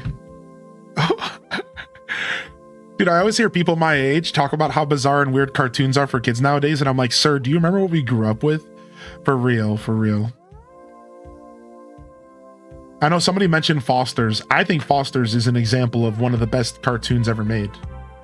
Foster's just had everything that makes a cartoon what it is. So like, I have a philosophy. I'm a bit of a critic. And I've been thinking about this my whole life because I'm a cartoon connoisseur. So while everyone in my life was switching to real life TV shows and stuff, I put my foot down and said, I'm going to watch cartoons. And this was a tough thing to do because a lot of people knew, or a lot of people didn't watch cartoons because we were growing up, right? We were becoming adults. So like watching cartoons was stupid, where I stuck with it. Now, I have a philosophy. I'm going to share it with you all right now. It's, first off, a cartoon is not the same as an animation. For example, Beavis and Butthead and Simpsons are not cartoons. Those are animated sitcoms. Whereas what really makes a cartoon what a cartoon is, and one of the key words that I'm going to use, but there's a bigger explanation that I'm going to spare you. The word is zany. The cartoon has to break down the barriers of reality in a way that animated sitcoms don't do. And while, yes, sure, there's moments that happen in Simpsons that don't all the way make sense to real life, nothing in Simpsons is ever Powdered Toast Man farting on toast. And that's the difference. This is why Simpsons is the best example. Because Simpsons had a cartoon within it. Simpsons is an animated sitcom that had a cartoon in it, Ren and Stimpy. Or not Ren and Stimpy, sorry, frick, I can't believe I'm blanking on the name. Itchy and Scratchy. So Itchy and Scratchy was a cartoon within the sitcom. And that's how you know that the labels need to be separate. That's one of the best examples of why the labels should be separate. Now, to go and kind of wrap up what I'm trying to say, so over my life, I developed kind of almost like a rubric of what makes a good cartoon. What makes a cartoon a cartoon? What makes it quality? And over the years, I developed that zany stuff like Animaniacs pulling anvils out of their pockets. Also, you look at stuff like Foster's Home for Imaginary Friends, where they're not afraid to like go into some like relatable topics and make content that is still digestible by like a more mature mind, but is still obviously it's okay. It's still geared towards a younger audience. I think good examples of traditional cartoons are things as old as the Looney Tunes and Bugs Bunny and the classics, right? Those were all cartoons, right? Roadrunner. But then you have Dexter's Laboratory, Ed, Ed and Eddie, Freakazoid, all the stuff that y'all have been listing off in the chat. Foster's Home for Imaginary Friends. Here, a modern one. I have a modern version for you. The modern version would be World of Gumball. World of Gumball is like a modern cartoon, in my opinion, that follows the traditional values that I believe a cartoon should hold. A lot of people like to bring up stuff like Bluey when I bring up this conversation. And it's not that I'm saying Bluey's bad, but Bluey isn't a cartoon. Bluey is a children's show, an animation. And you can label it whatever you want to label it. It's not just for kids, I know that. But I'm just saying it's not a cartoon. Sorry, it's just not. It's not what I consider to be a cartoon, because there is a thin line, right? Like BoJack Horseman, that is not a cartoon. That is a sitcom that is animated. Frisky Dingo, Archer, these are all sitcoms. These are not cartoons. A cartoon has to follow a very traditional, in my opinion, a style, the slapstick, the style of comedy, the zaniness, the out of realityness part of it. So this is like, again, I've developed this like take and this criticism over years, and I have a firm belief of what I think are some of the best examples of what I'm trying to say. Courage the Cowardly Dog. Cartoon. Kids Next Door, cartoon. You see, and if you really start to see what I'm saying, you'll realize that there is a pretty big difference between something like The Simpsons and the Bob's Burgers and like Ed, Edd n Eddy. Like, you can't put them in the same category, right? And like, then you start to realize, you start to see the picture that I'm painting for what I consider to be a cartoon, true to form. You don't include Spider-Man, you don't include Marvel and X-Men. Those are comic book cartoons. Those are comic book animations. And I would argue that we shouldn't use the word cartoon for those either, because now we're muddying what cartoons are, and we're taking away from how beautifully animated comics are. Comics shouldn't be put in the same conversation as something as beautiful, you know what I mean? Like X-Men 90s, Batman 90s, that shouldn't be in the same conversation as Dexter's Laboratory. You're taken away from Dexter and you're taken away from Batman. Those are separate experiences completely. And they shouldn't be crossed at all, right? And this is where I break down the difference between an animation and a cartoon. What about the real Ghostbusters? I'm not sure. I'd have to think about that. That's kind of crossing into territory I've never thought about before. So most of what I've said has been premeditated, like thoughts that I've had for years of my life. That's one I've never come across, Doge. That's a good question. But anyways, I just wanted to share that because I love cartoons and I wanted to talk about it for a second. I'm a cartoon fiend. Yeah, I'm a cartoon fiend, right? And then you have stuff like, so there was two different versions of Teen Titans. Did y'all know that there was the Teen Titans that was more of a comic book, and then there was the Teen Titans that was a cartoon? They literally took Teen Titans and they were like, we're going to turn it into a cartoon, and they turned it into a zany cartoon. Yeah, Teen Titans Go. But then you had the original Teen Titans, and that was a animation. That was sick. That was very grounded and meant to be consumed by all different types of minds. Whereas cartoons have a very specific focus, and you can tell what they did with Go was to make it a cartoon. Doesn't mean that Teen Titans Go was bad, right? I think Teen Titans Go was great. The OG was great as well. But you can tell that they manipulated it, they changed it, you know? SpongeBob, cartoon.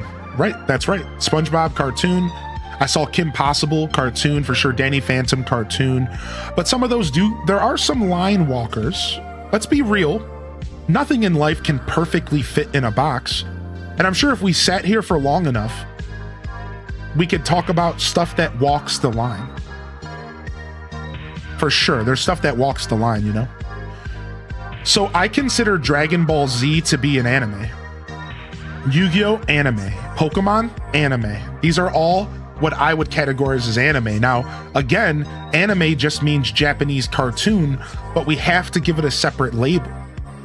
We have to give it a separate category because it's just so different. Like Dragon Ball Z is, as much as it, was airing alongside traditional cartoons like He-Man and Transformers, in all reality, even He-Man and Transformers aren't traditional cartoons the way that I see it.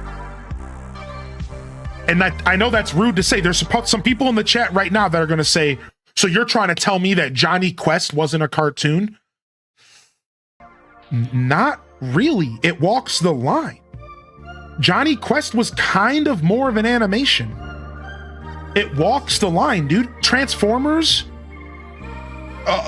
like we're talking like, what's the other, not Transformers, but the Voltron? These kind of walk the line. Like Whereas you want to know what a cartoon from that era looked like? The Flintstones. The Flintstones, the Jetsons, cartoons. Johnny Quest, not all the way, right? Like, you really think about the difference between Johnny Quest and like the Jetsons. Like, Johnny Quest is one of the line walkers. Johnny Quest is one of those line walkers. Like, you could consider it a cartoon. It's kind of like Scooby-Doo, but it's kind of not a cartoon. It's kind of, you know, like, it's hard to say. Scooby-Doo is another example. Like, Scooby-Doo is obviously designed to be a cartoon, but like sometimes it walks the line, but I'd say it's a cartoon. The original Zelda, that's tough. I'd say the original Zelda series is a cartoon. That, yeah, the way it was presented was super silly. That's tough. That's a tough one. That's almost an anime, right? That's tough. Like, I don't know, man. That's you got me there. I have no way to categorize the original Zelda. That's real tough. G.I. Joe's another one I'm struggling with. G.I. Joe's one I'm struggling with as well, but I would say G.I. Joe was closer to like X-Men, so it's probably more of an animation, less of a cartoon, because it was closer to X-Men, right? Thoughts on Adventure Time? Adventure Time tries to walk that line as well, but it's a cartoon. Making bacon pancakes, right? Like, that's a cartoon, right? Like, that's a tough one. Like, that's a cartoon, I think. But to be fair, Adventure Time walks that line and does a really good job walking it. And I would respect if you disagreed with me. If you were like, nah, I think there's more to Adventure Time because they get a little deep sometimes. Like, I wouldn't argue at all. Like, because I think Adventure Time is very thick. Like, that show is on a kind of different level. It's like a cartoon.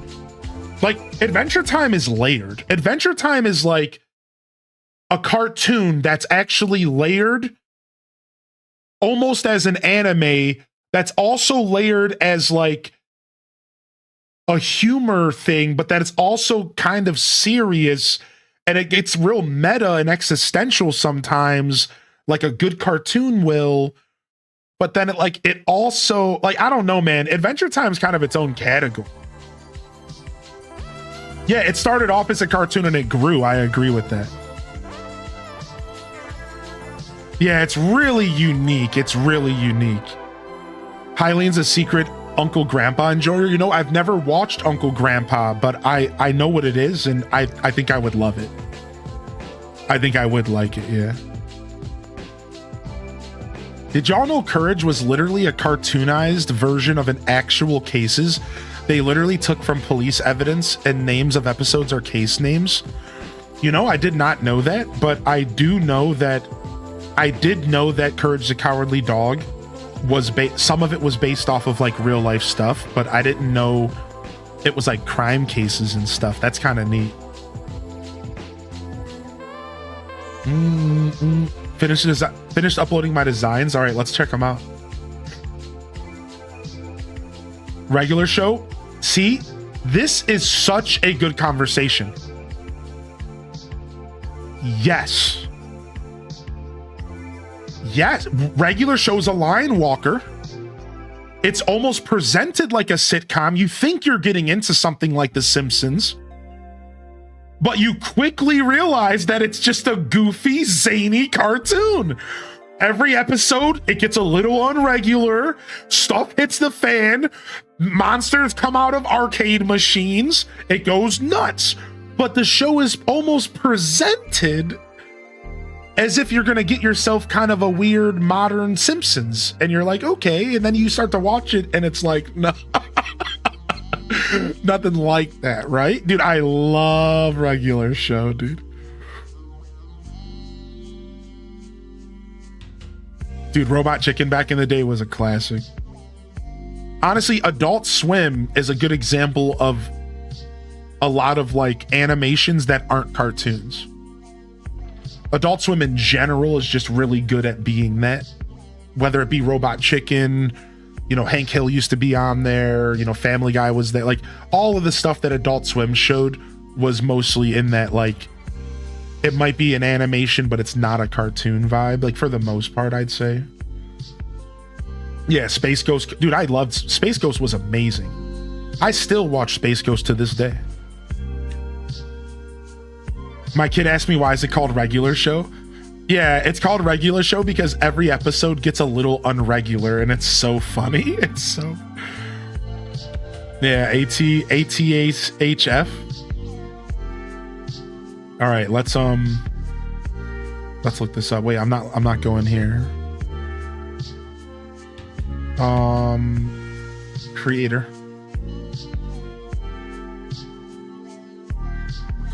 Super Jail. I remember Super Jail when it first came out, actually. You want to know what you made me think of, though? Can we just all take a break from that conversation and quickly appreciate, I said abbreviate, appreciate and brief combined, and briefly appreciate the show known as Metalocalypse? Why was Metalocalypse actually so good? And while we're sitting here and appreciating that, why was Venture Bros so good? Venture Bros and Metalocalypse were amazing. Venture Bros was actually so slept on, in my opinion. I haven't watched it in years. Yo, Selena coming in with the 12-monther. If that's not worth a wiggle in the chat, I don't know what is, y'all. Some claps, some wiggles.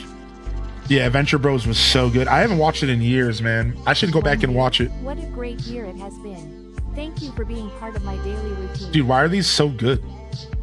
Why are these so good? Homie is making Mega Man pixel art and killing it. Why are these so good? Dude, these are 1 for 1, dude. These are amazing. I'm gonna take one of these and put a poster on my wall in my house, I think. Fun fact, you want to see something? I think I can pull this up. Y'all want to see something? This is making me think of... You want to see something? Fun fact. Give me just a moment. This is reminding me of the first ever design I ever did for Animal Crossing Community. So this is my Animal Crossing Community website. Or account. I've been a member since 2004, July 31st. All right. And on this website, it's an Animal Crossing focused website. And you can interact with other Animal Crossing fans. And this was like how you would interact before the internet. This was like a forum. Like this is a forum where you go to talk about video games. Yeah, if you could, yeah, we're talking ancient technology here. Ancient technology from a past when. And I would hang out here with Animal Crossers, all right? And I did one design on the website. Let's see if we can find it. I don't know if it's still gonna be here. My account was Zelda Master 78. Found it. Take a look. Random 18, this is for you. This is for you. Mega Man's Blast. Mega Man's Blast. I sucked at doing art. I sucked at doing art, dude. I was so bad. I'm still bad at pixel art. Without a reference, that's a good start. Mega Man's Blast. You like that? You like that, dude? If y'all haven't checked out Animal Crossing Community, you need to do yourself a favor because it's old school, man. Obviously you're not gonna really have much to do there nowadays, but you know. These took hours by themselves. Yeah, dude.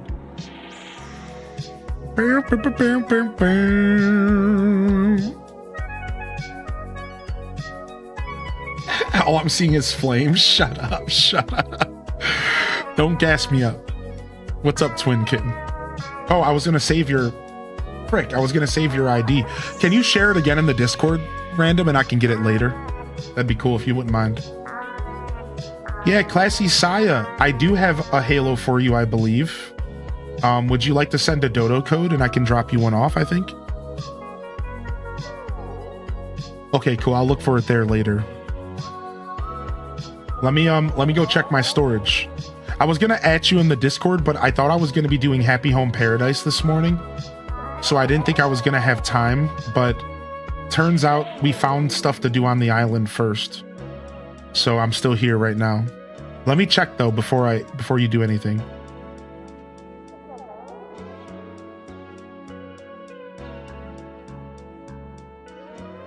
I know I have 1 for 3 D's, but if I should have 1 for 3 D's and I can order another one. Yeah. All right, sick. Yeah, I got you on a Halo. And then what I'll do is I'll quickly just order another one now and it'll just show up tomorrow. And this is then I got mine still and you got yours and everything's good. I don't think I can gift you Classy Saya because are we not on people's friends list? I might actually be able to gift you. Are we on each other's friends list? I don't know if we are.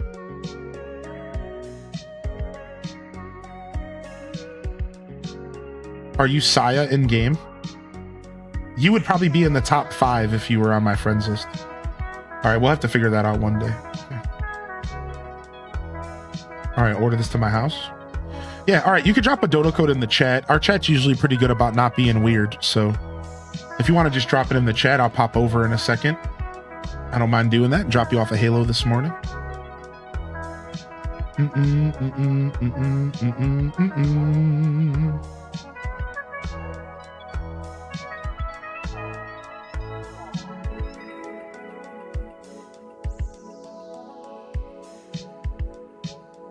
Running to the airport? Yeah, no rush. Thank you. This will give us a chance to break away and do Happy Home Paradise. Anything new they're going to cook for the holidays to treat their people with? Guys, I just shared some food I cooked, and we actually have an episode of Scuffed Eats this Sunday. And, you know, I'll go ahead and I'll talk about the theme for this Scuffed Eats. I was going to keep it as a surprise because I'm not sure what I'm doing yet. But this Sunday, I'm going to be showcasing sides. And I'm going to create a Scuffed Eats experience where we're going to create 3 to 5 different side dishes that you can all last minute cook for your family and friends. We're going to be doing Alton Brown's homemade from scratch hot cocoa. We're going to be doing a homemade cranberry sauce with apples. And we're going to do 1 or 2 other side dishes. It's going to be a really light episode, and we're just going to focus on creating a couple side dishes for you to take with you and maybe be inspired to cook for your family at your Christmas event this year. And I'm going to try to make it stuff that is simple and easy ingredients so you don't have to spend too long at the grocery store if you get inspired. And I wanted to have kind of a theme this year for this episode. So it's going to be holiday sides, and we're going to showcase a handful of sides that you could create easy. We're talking simple, quick, and easy. We're talking 10 minutes. Little sides that are going to blow people away in your life, that will really bring something to the table. If you're going to visit your family, you want to bring something with you this year. Does that sound good? Do y'all want to join me on that journey this Sunday? Because that's the theme I came up with. And then as I told y'all earlier, I kind of froze up because I couldn't decide what sides I wanted to do. So I froze up. So I haven't decided the last 1 or 2 sides, but I know the cranberry sauce because I wanted to do my own for Thanksgiving. And I know we're doing the hot cocoa, and then we're going to do maybe 2 actual side dishes that could just, elevate your cooking this year. And I think it could be really fun. I told you I want to start doing different style segments with Scuffed Eats in which, maybe I don't focus on cooking massive elaborate meals all the time unless I have a plan like Arctic Bonobos recommended, where I'm giving it to a community kitchen for charity, or if I have people to cook for. And every once in a while, I'm gonna still obviously challenge myself to cook something hearty and heavy, and we're gonna have fun. We're gonna be challenging ourselves. But I was trying to avoid baking this time around because I don't want to get my house covered in flour again. So I thought that we would do a break from baking for this week and then we'll do baking in January because I have some really good ideas for baking, but I didn't feel like dealing with all the flour again. I was like, I just need a break from that for a week. So, all right, I see you, Dodo Code. I'm coming. I see you. Yeah, homemade cranberry sauce. I might snag that recipe. Yeah, I'm gonna do homemade cranberry sauce with apples. And it's the same how you would make homemade cranberry sauce normally for the most part. You know, reducing it over time, but we're gonna add apples to the reduction mix. We're gonna cut them up nice and small so they get soft and they can be nice and incorporated into the cranberry sauce. So it should be good. It should be fun. And I have a couple ideas. And while we're talking about it, if any of you have an idea that you would like me to cook for a side dish, you're welcome to @ me in the Food channel. Feel free in the Discord, @ me, say @HylianDescent. You should check out this side dish or consider this one, because I truthfully don't have what Sunday's figured out yet. We're kind of going off we're flying by the seats of our pants. I don't have Sunday figured out quite yet. I just know some of what I'm doing. Now, again, I apologize because I'm trying to do a cook-along experience and I want to have those recipes a week in advance, but I'm just going to give myself some grace. Sometimes it just doesn't work out that way, all right? You know, I'm going to be patient with myself, but we'll work on getting that for the next episode. So yeah, you're welcome to give me any recommendations. Otherwise, I have a couple ideas. I need to pick one. That's my problem. I hit some decision paralysis, and I have like 20 tabs opened on my Mozilla browser or on my Chrome browser. I have like 20 tabs open, and I just have to decide 2 of them. Just like, I don't know what I'm doing. I'm trying to do something I haven't done before, but also something easy, and I've done a lot of simple sides in the past, so I'm trying to find something fresh to do. You want the name of the recommendation, the name, the recipe, whatever you got is okay. Thank you, Meg. I'm okay with doing my own research if you just want to give me a suggestion, but if you actually have a recipe that you follow and that you love and that you would like me to maybe attempt, that is also welcome to be recommended. And I'll cook it word for word. I'll cook it step for step. If it's a recipe coming from your heart, from your culture, from your life, I'm going to respect it as is and present it the way that I hope that it's meant to be presented. That's how I kind of run my show. And then if you just give me some freedom and you're just like, yo, why don't you try making meatballs? I'll be like, sure. And I'll put my own spin on it and have some fun with it. So. Spinach and cheese. You know, funny that you say that, because I was thinking about doing an artichoke dip, a spinach artichoke dip this year. I also had a recipe for a really delicious artichoke chicken casserole. Artichoke chicken casserole. I'm thinking about doing that because I haven't really cooked with artichokes and it sounds like it could be kind of fun.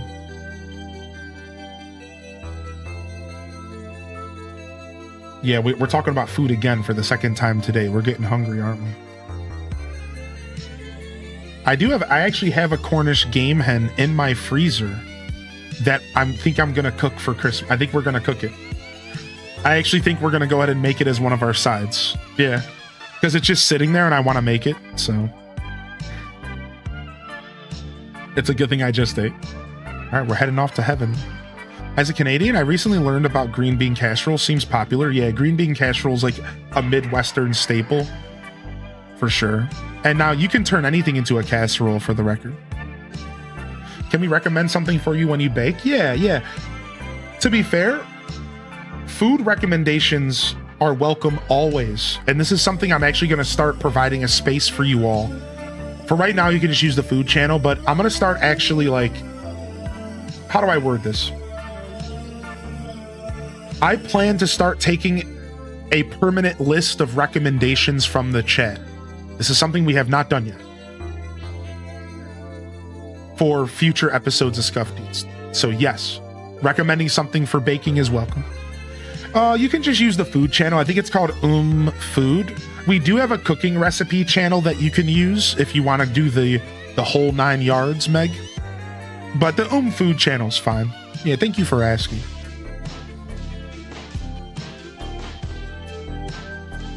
Would you try gumbo? Wow, y'all are calling stuff out. I almost decided to make a gumbo this year, but I didn't want to do a gumbo because I had just recently done a bunch of soups And a lot of soups are just throwing stuff in a pot and letting it cook.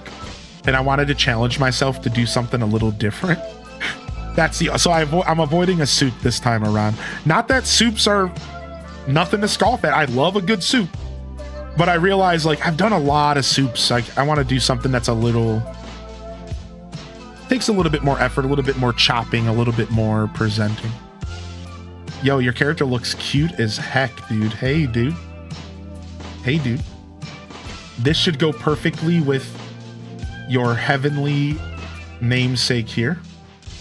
And I brought you a yellow mum directly from Gale Island. I grew that myself and I picked it for you. Enjoy. Thanks for having me.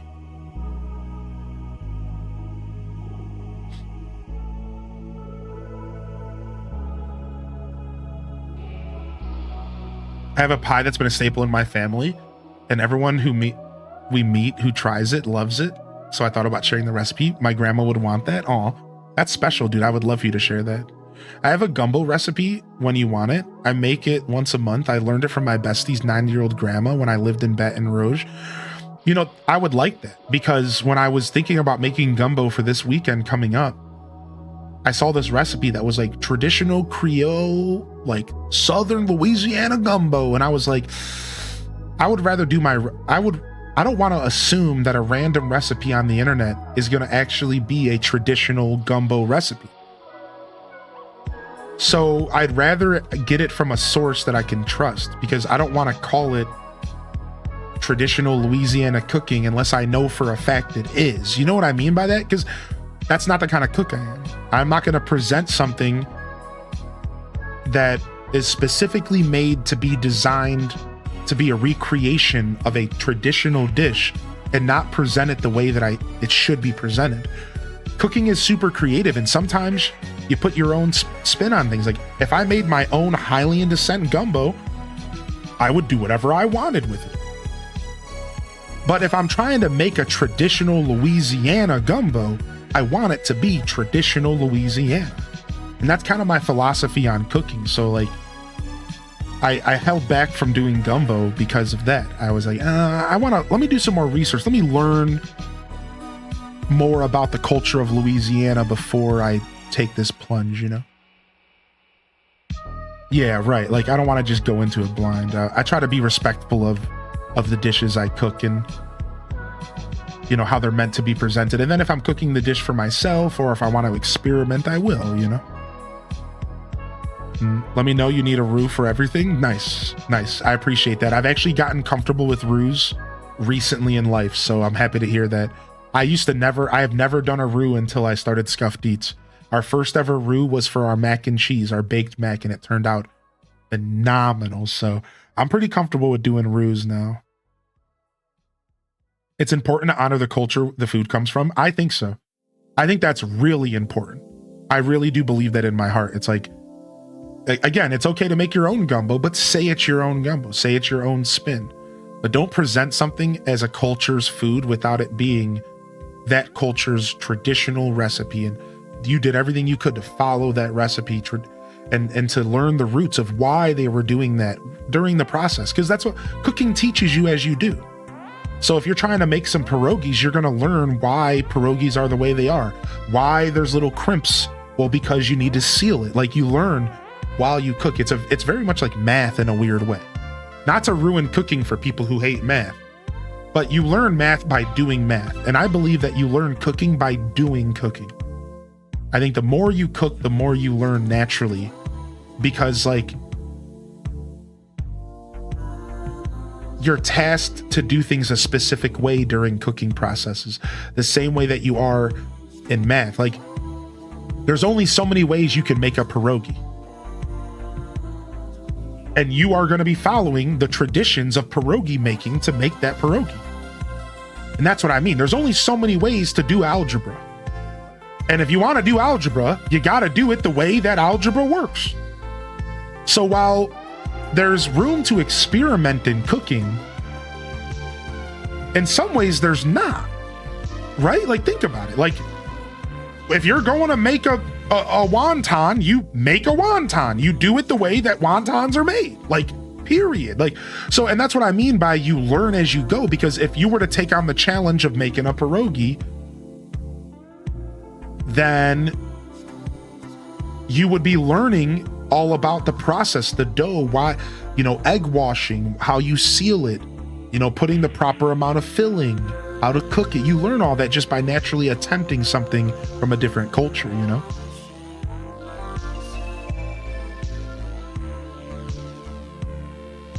All right, I want to go to work. Words that nobody's ever said. Posted a fun, quick, and fancy dish of baked pears and gorgonzola, almond flakes, thyme, and honey. Ooh. Yeah, that sounds delicious. Oh my gosh.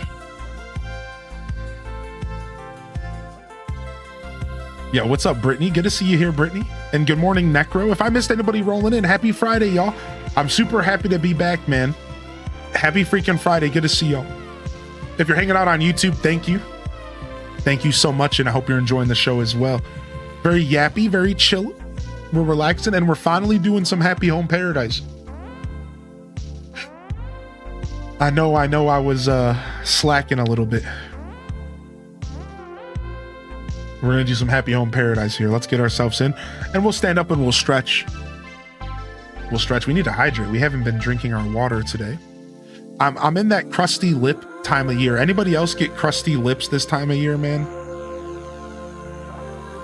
I'm biting my lips the whole time. It's mostly the biting that gets me. If I were to stop biting my lips, I'd probably be fine, but it's that crusty lip time of year, man.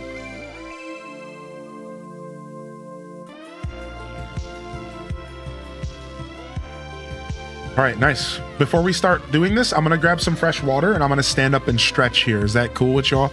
And then we'll switch up the jams. Let's do some Animal Crossing jams. Yeah, sure. No. Let's do some Super Lo-Fi World again. This album actually goes so hard. All right. I'll be right back. Give me like 2 or 3 minutes, not even. I'll see you guys in just a sec.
Dude, all this food talk has got me excited because I still have a bunch more of that chicken and potatoes and stuff.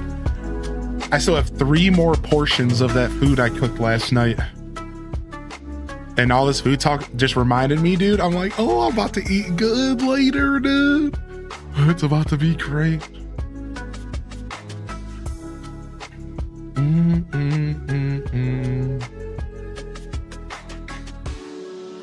That's the best feeling when past you takes care of future you. I really want deviled eggs. Yo, I saw Christmas deviled eggs when I was looking up sides. You dye it green and you get yourself like a pastry bag, like a pastry nozzle, and you spiral it up and you create little Christmas trees on top of your deviled eggs, and you use paprika to balance the green for Christmas colors. Dude, it actually looked so cute. Did you see that the 3.0 amiibo furniture items, we can't touch trade them? Yeah, so it's gonna be just like the Sanrio items then, right? Which means you can only trade them, you can't catalog them. So I can drop them off on your island, but you can't order them ever again. This is why our community, I'm gonna do my best to kind of try to host some sort of like grab and go where us as a community can come together to help each other out, so you don't have to get stuck with treasure islands, because treasure islands are just kind of a nuisance to use and sometimes they're paywalled. So I'm thinking like what we'll do is we'll try to have our community together, and like anybody who has access to the amiibos will scan and buy it. Like I'll do my best to buy a ton of copies of all of the Zelda items.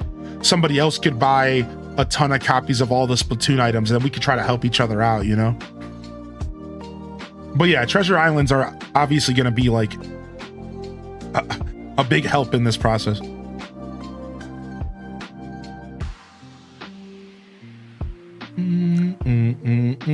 There are a ton of free ones, right? Yeah, exactly. But I figure if we can maybe come together as a community to help out, it might help those of people that don't, you know, really want to get involved with that community. Yeah, so actually we didn't talk about the news, so let's go ahead and talk about the news real quick. Some of you might not be in the know, but do you remember us talking about information coming out? Well, we got information about New Horizons. It actually happened.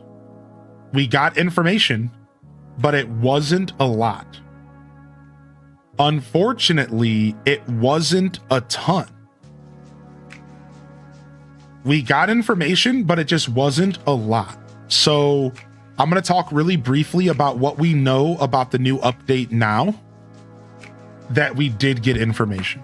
All right, I'll talk about it briefly here. Hello? Grab this.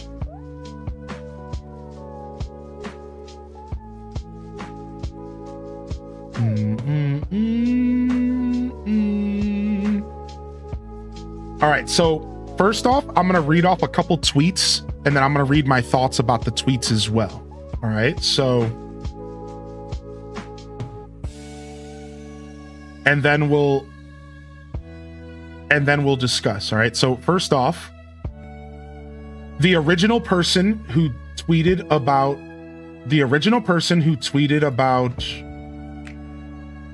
that I discovered that tweeted about news coming was a gentleman by the name of Nintendo. So we're going to start off on their Twitter, and I'll go now share their Twitter if y'all want to check it out yourself. All right. And this is what we got. So first off, they said, I'm going to go from the bottom up, because that's probably going to be the best. All right. So here you guys go. So the embargo has lifted for Animal Crossing 3.0 preview event, and some key notes so far. Mouse mode seems very responsive and improved loading times. However, no new design slots. Slumber Islands can only be accessed online, and Leela has seemingly no function. So Leela is the Captain's wife. She's just gonna kind of be there. The next tweet was the embargo has, so first off, let's just talk about this tweet first. All right, so let's just talk about this tweet first. So first tweet right here. Mouse mode feels very responsive. Improved loading times. All right. Excited for mouse. So this is my reply. Excited for mouse mode designing. Better load time sounds nice, especially if it affects online stuff. Sad to hear about no new design slots, but I didn't expect new design slots. Slumber Islands not having their own DA code bites. And at least Leela wasn't forgotten about. Rip to the Pelicans. So this is my first thought on how this all went. Oh yeah, Leela's the daughter. Mouse mode for Switch 2 edition. You can go. You can use mouse mode to decorate and to do designing. So this is the first tweet we got. So again, unfortunately, you're not getting new DA codes. Apparently, mouse mode is gonna actually be really nice. Apparently, Leela doesn't have a function at all. Captain's daughter, which again, it doesn't matter. At least they're in the game. And the big one is no dream address for Slumber Islands. This is the big negative here. I'm sure people are sad about no more design slots, but I think that the fact that the Slumber Islands don't have a dream code is really kind of counterintuitive, because you gave everybody an ability to decorate 3 extra islands, but then you didn't give them the ability to share that island online, which means the only way you can showcase your island is by inviting them directly to your Slumber Island, which I guess what that means is that island tours are back, because there's no other way for you to share the content with people. You can't go on your social media and say, hey, everyone, check out my new dream address for my beautifully designed island. You can't do that. So the Slumber Islands, while being a wonderful idea and a creative outlet, are not actually going to replace traditional islands and traditional dream addresses even a little bit. You're still going to, the only kind of shared content is going to be RA codes or dream addresses. But Slumber Islands are going to be locked away, hidden to only in-person visits. You have to invite someone in person using your Doze code. So interesting. I'm not too happy about that, but I also, just like Toad said, I didn't expect Slumber Islands to have dream addresses, sure. But again, why would you include a new decoration option and not have the option to share those decorations? So whether or not you expected it, you have to respect that it's kind of a step backwards. Hey everybody, here's a new way to decorate and get creative in the game that you've been asking for years. Oh, but by the way, it's stuck on your Switch and you can't share it with anybody. What? Like there feels like there's a little bit of a missed communication there. Like, okay, thanks, but like at the same time, like that's a little weird. Like if you're gonna lean into the creative community of Animal Crossing and you're gonna give the creative community of Animal Crossing more tools to be creative, why would you not give them the ultimate tool to share said creation? Unfortunately, I think this is probably the most ball drop of the whole update. I think that if there's anything that I think this update should have had that doesn't, it's the ability to dream address a Slumber Island. And you know, I'm not one to complain, but I am one to call it as I see it. And I think that it's probably the biggest ball drop out of everything that we're going to read about. I didn't expect new design slots. I don't think that's a ball drop. That's sad, but I didn't expect it.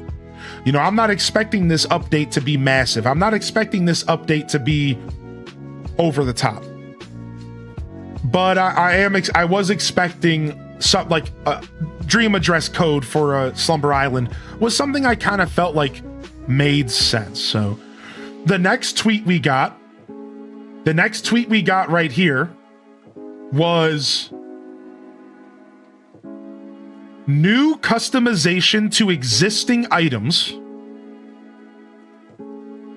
All right, so new customization options for existing items. So for example, like the Rattan set might have a new customization called the Breeze version, or you know, the block items in the game might have a new customization. So we got that. We also got new Doze codes similar to Dodo codes will be used for Slumber Island. So the way that you're going to visit somebody and their Slumber Island is not a Dodo code, but a Doze code, which is pretty cute. And it doesn't really matter. It's literally just a different name, but it's cute regardless. And then last here, Slumber Islands will pull from the host catalog when decorating. Again, Slumber Islands will pull from the host category when decorating, and I called this. So my response was new customization to existing items is interesting. New themes, I suppose. Doze code sounds silly. And then I replied, I had a feeling it was going to be based off of the host. I'm glad I never reset my main island. More incentive to fill the catalog. We all expected it to work this way, so I'm happy that myself as a host and as a streamer has a massive island filled with so many goodies, and we're gonna really be able to decorate our island well.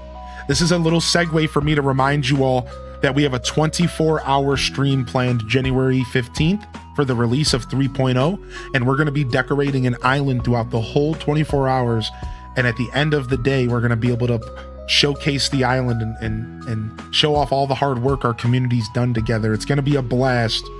You'll find that there again at the link there in the chat. What's up, Caddy Noor? Now, last but not least, we have one more.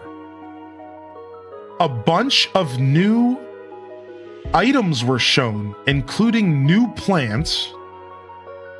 New emotes were shown, but it's speculation. And you know what I said to this? I said, new emotes? Are we finally gonna get the Shrunk Funk Shuffle that we've needed? If you didn't know, the Shrunk Funk Shuffle is actually in the game, coded to the game, but it's unreleased content. I started thinking, what if Dr. Shrunk is gonna come back? What if they're holding back on NPCs and Dr. Shrunk is going to show up, maybe at the hotel, and we're going to get the Shrunk Funk Shuffle from him? Wouldn't that be such a cool, wouldn't that be so hype? Wouldn't that be so hype? The Shrunk Funk Shuffle could return.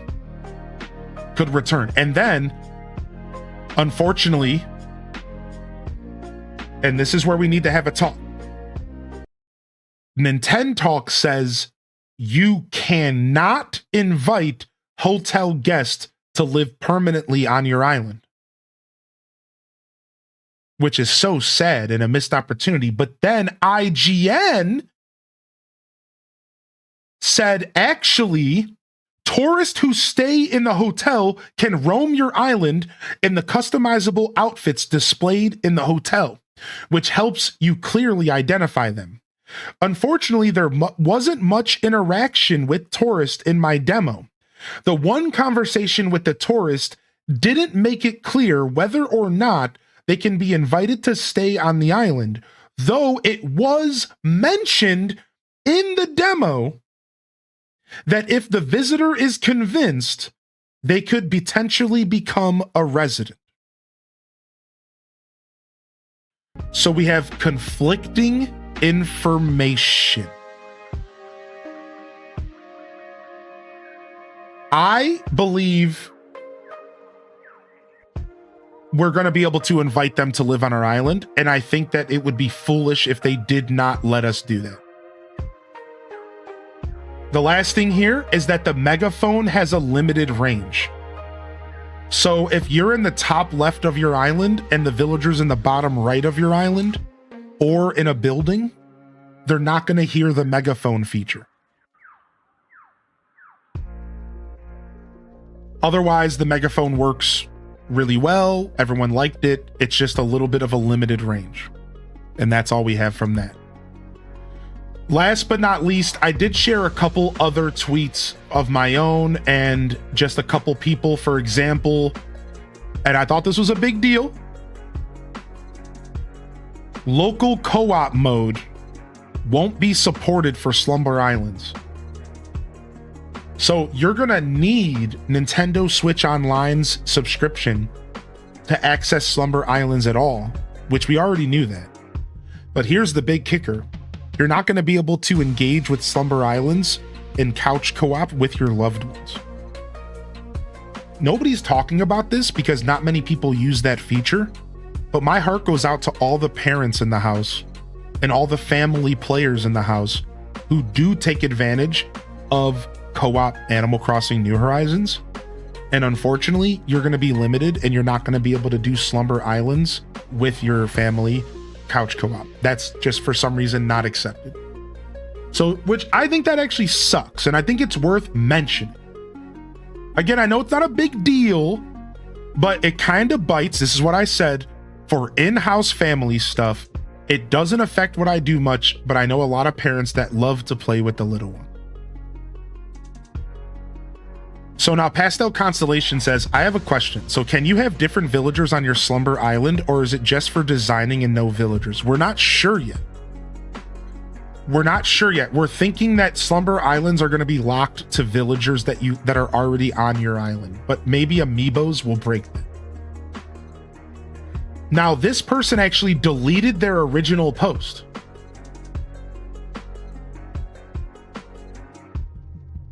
Wow, look at this. We got info. Look at this. Wow. So I reposted this from Gabrielle and I said, I'm getting different reports. And look what look what My Little Lake says. That they were invited and that they can confirm you are not able to invite tourists to live permanently on your island. You can try to convince them, but they are simply just tourists. Oh, that's so sad. That's kind of sad. Wow. Dang. I guess we got our clear answer. That's a little sad. I was really hoping that was going to be a mechanic to kind of replace villager hunting for people like me who are maybe not into always villager hunting. Villager hunting was a cool concept, but I would have liked something that felt more like a life sim and less like a mini game in a decoration game. Like I don't know, like I like villager hunting, but I was looking forward to having an alternative. That's all I'm trying to say. I love villager hunting, but I was just looking forward to having an alternative.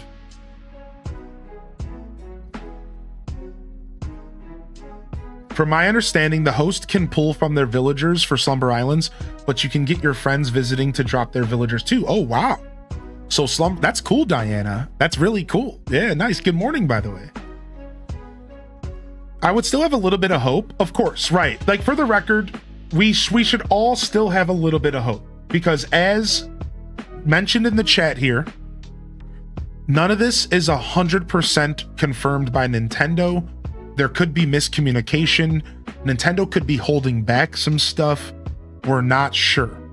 So for now, let's all still have a little bit of hope in our hearts that there's going to be stuff that's not going to be that we haven't seen yet, and that it's going to be a little bit more fleshed out than we think right now.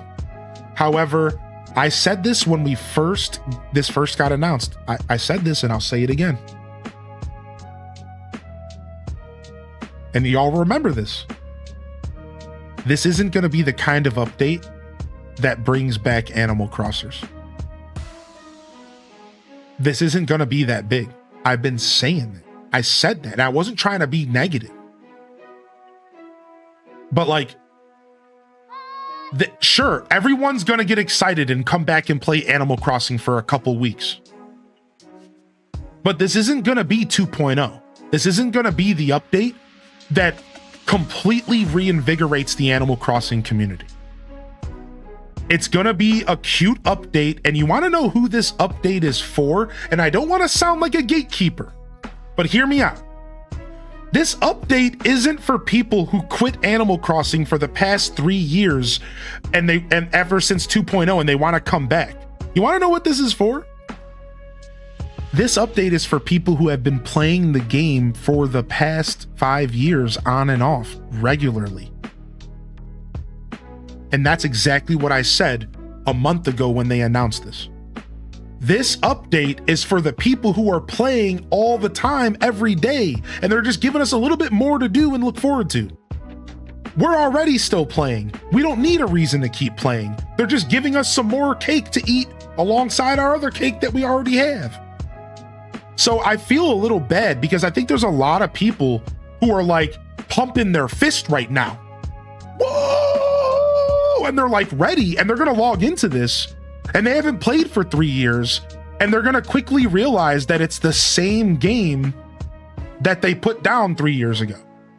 While some of them might be reinvigorated to be excited and some of them might stick around and come back and have a return to form, I think most players are going to come back for 2 weeks to a month and they're going to turn the game off again. And meanwhile, we're all going to be sitting here pumping our fist because we love this game and we play it every day. So a better way to word it is, I think for some people, this game is going to be inspiration for you to come back to the game.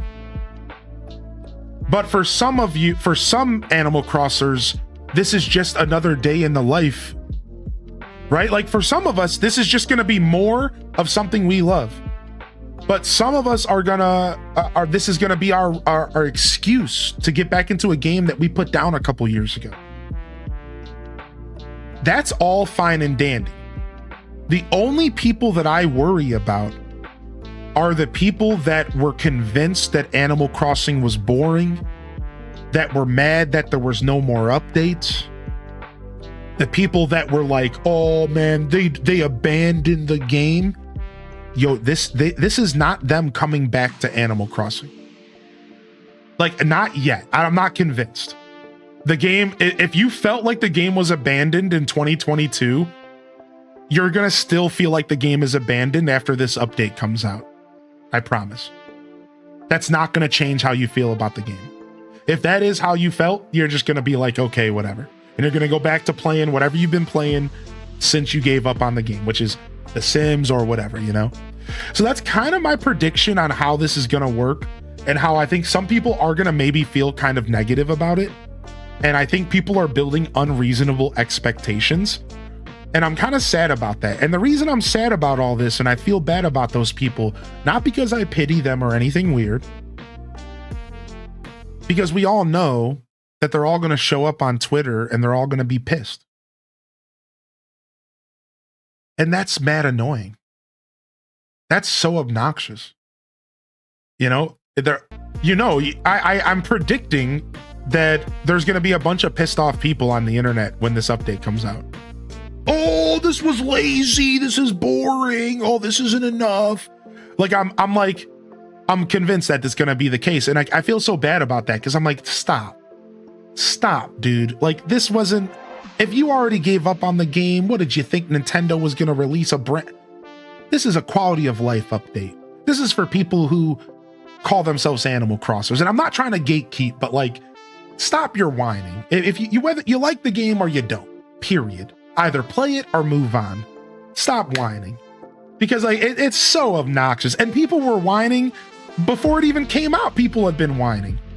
Oh, where's my design slots? Like, stop. Just play the game or don't, dude. We don't. Like, no one wants to hear you complain 5 years deep into a game. At this point, this game is old as dirt. And in 2025 terms, Anything older than 5 years is old as dirt. So let's just admit it. ACNH is old as dirt, and you're playing it because you love it. You ain't playing it because it's hype. It's old as dirt. All right, we're waiting for the new game. Just chill out.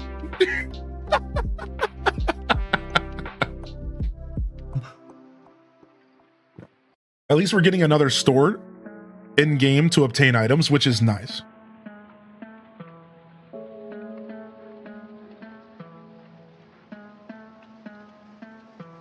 For real, I'm old as dirt. I still find myself complaining to my boyfriend about New Horizons. He would love this combo. That's funny. Nah, man, the conversation isn't about how you can't complain or be disappointed with stuff. If you hang out in my stream enough, which you have in the past, I'm always willing to have a conversation about how the flaws of New Horizons and how they stepped away from the life sim vibe and how I prefer Animal Crossing GameCube. I'm right there with you. And we openly talk about that stuff, but we also, I love New Horizons, but I'm definitely willing to call it out. Like, yeah, but it's got stuff that needs to be, you know, not even needs to be corrected, but I hope the next entry does better. That's my philosophy with New Horizons. I don't think New Horizons needs to be any different than what it is. It's fine for what it is. But I do hope that the next game considers the OG heads a little bit more. And that's really all I could ask. I think New Horizons is a great game, and I think it's beautiful. I just hope that the next game considers us OGs a little bit more. So she ran up to me and she wants a vacation house. Let's go. We're gonna decorate for Azalea. Let's see what she wants. Let's see what she wants. Anyways, that was a soapbox rant. That was your TED Talk from HylianDescent today. I hope you enjoyed. And again, I try not to be too gatekeepy, so I know that's there's like a thin line between calling people out and making it feel like if you're not dedicated, you can't play this game. Like, that's all weird energy. I hope I didn't give that energy off. I don't care what you do, man. You could play Animal Crossing once a millennium. You're still welcome here. I'm still gonna call you an Animal Crossing. Yeah, what up, Quelth? Good to see you. Give me that icing. Dude, I hope that they have some stuff in secret, though, Planet Kitties. I'm hoping. And you know the best way to wrap up this rant is this message right here in the chat. No matter what, I'm gonna eat this update up like a first meal after prison. Like a first meal after prison, baby. We're gonna be nomming it up, dude.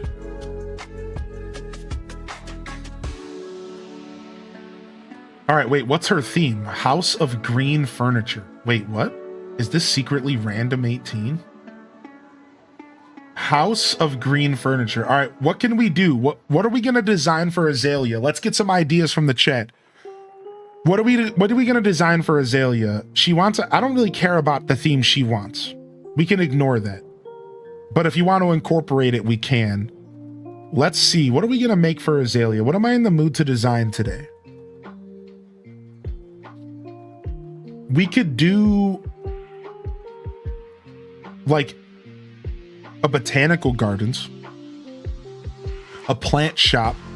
I think I've done something similar to that before, actually. I actually think I have a plant shop somewhere around here. I wonder who it was. With like a brick wall and stuff. It looked really good. I'd like to do that again. A greenhouse.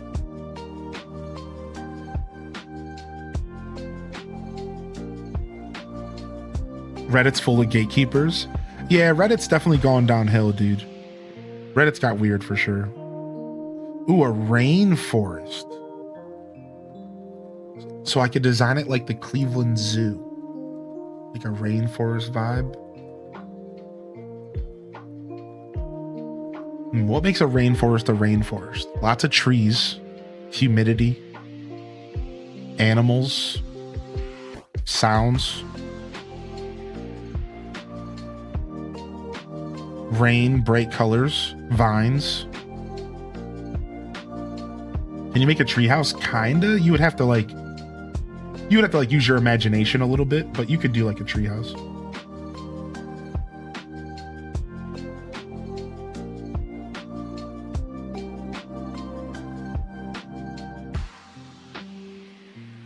All right, looks like we're going. Looks like we're going here.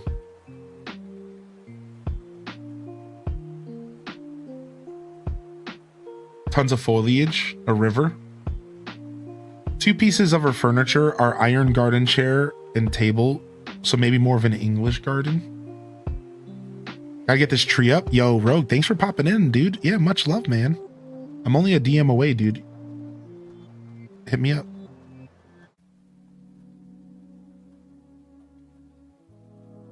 What up, Nadine? Welcome to the show. Yo, happy Friday, everyone. We just hit 12 noon. Let's get a time check in the chat. Let's get a time check in the chat. How we feeling? Happy noon on a Friday. Do you have any plans for the weekend, y'all? Just a heads up, we do have a movie night tonight at 5 p.m. or sorry, 6 p.m. in the Discord. 6 p.m. my time. Movie night in the Discord. I'm a little low on sleep today. For some reason, I couldn't sleep last night. So I'm a little bit out of sorts, so please don't mind me.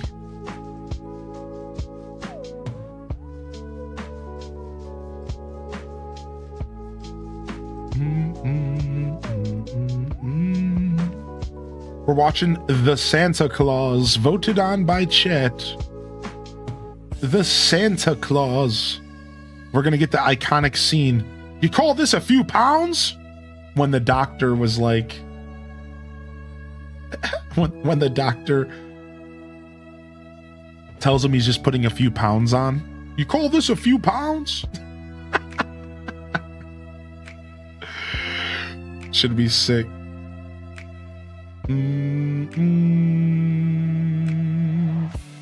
All right, rain.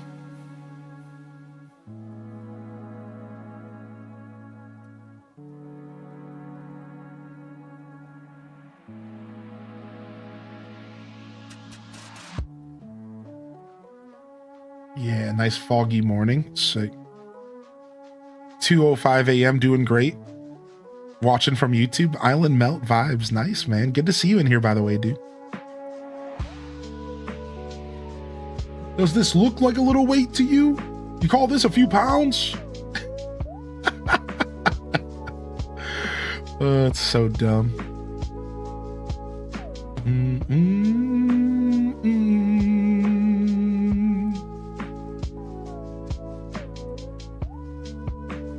I do have the option to add insects.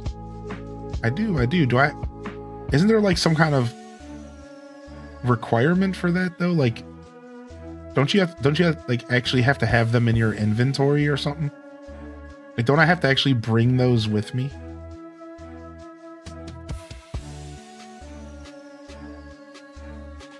Yeah, like I actually have to bring those from my island. That's the only problem, because I don't have them with me. Boom, boom, boom, boom.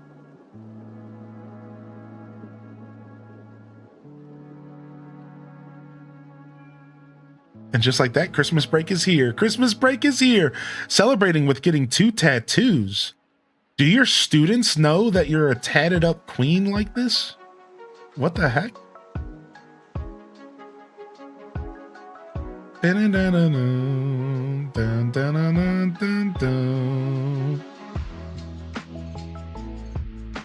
All right, I'm starting off by putting a bunch of trees down, because then we can cut through the trees and create a path. So we're trying to provide like a,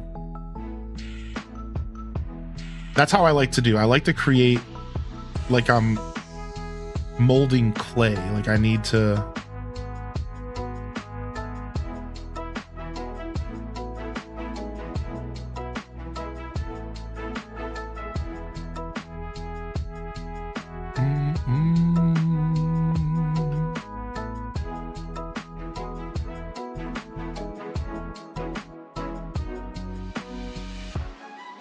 all right.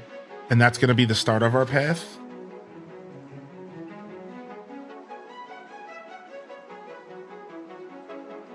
And then I think we're going to have it go up this way.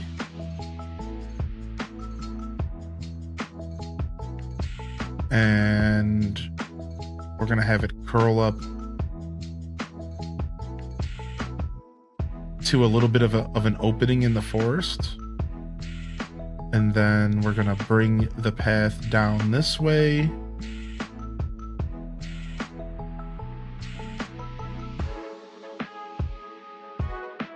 And we're gonna wrap it up here.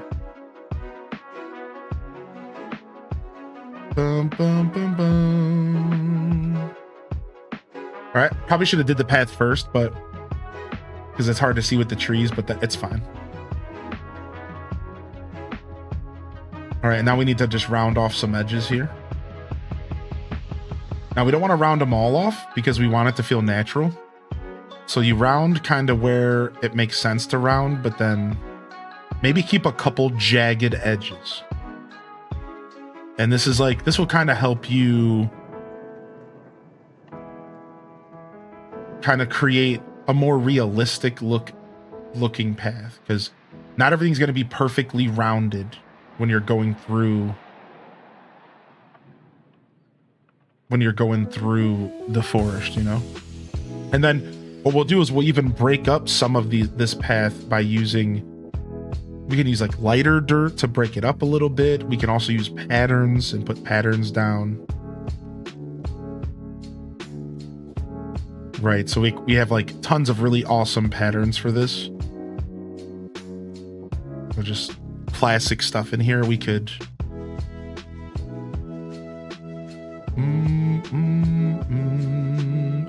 big dirt patches like this are real fun to work with.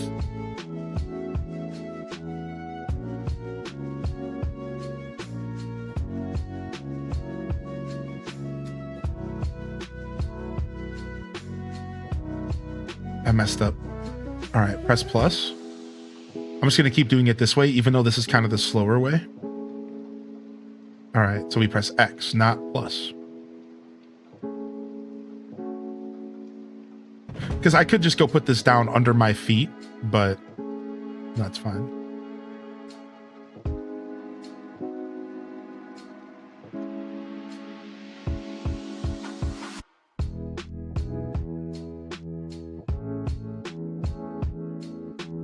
Reminding you of Pocket Camp with all the trees. I like that.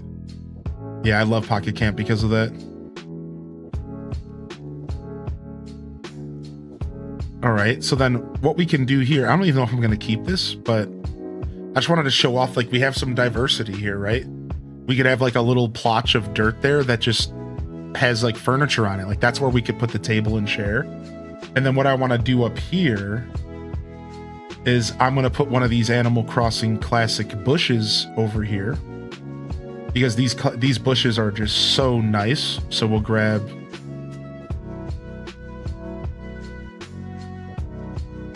let's go ahead and do a bush here. Boom, boom, boom. Oh, put that here. It's hard to see what we're doing up there, but I'll show you after the finished product. So this is one of my favorite designs available in the game. It's these freaking bushes, dude. These Animal Crossing GameCube bushes are amazing, dude. I love them so much. Dude, this got me in the mood for Pokemon. For some reason, I just been thinking a ton about old school Pokemon. I mean, not for some reason, but I was watching some videos on the topic, but just got me in the mode.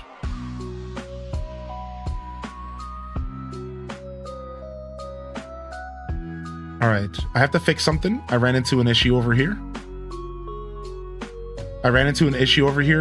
That I needed to remove a pattern, and we're gonna have to move this tree.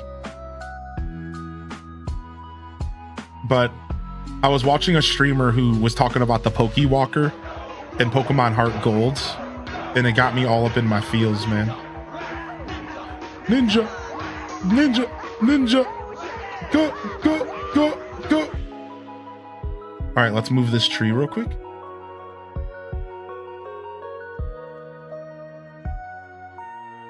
And then we can put this final bush here. All right, a couple little patterns to kind of help our design out. I don't always do a ton of pattern stuff, when I'm doing designs for Happy Home Paradise, but it's kind of hard to say no to these patterns. Like, exactly. Like, take a look. Like, look at that cute little pattern nestled in the back here. Like, it's just so good, dude. I'm obsessed with it. All right, anyways.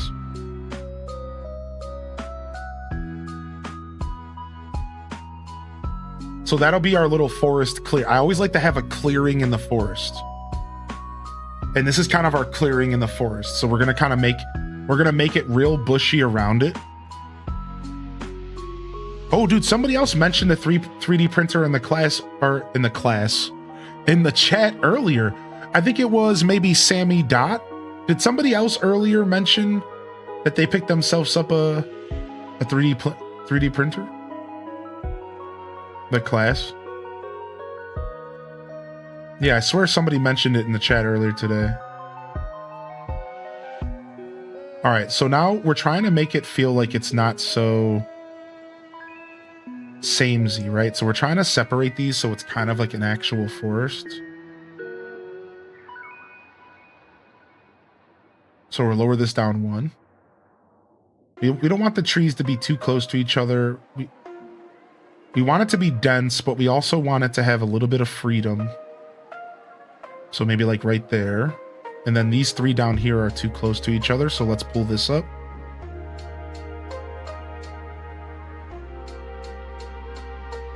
All right. And then we're going to actually change the size of these trees. So we're going to do some that are fully grown.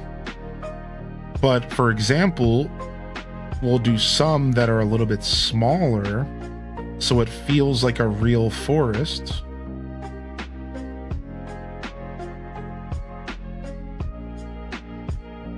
And this is where Happy Home Paradise makes stunting trees so dope, because it's just simple. You don't have to like grow it or anything. Like, it's just super simple. We'll put a stump over here.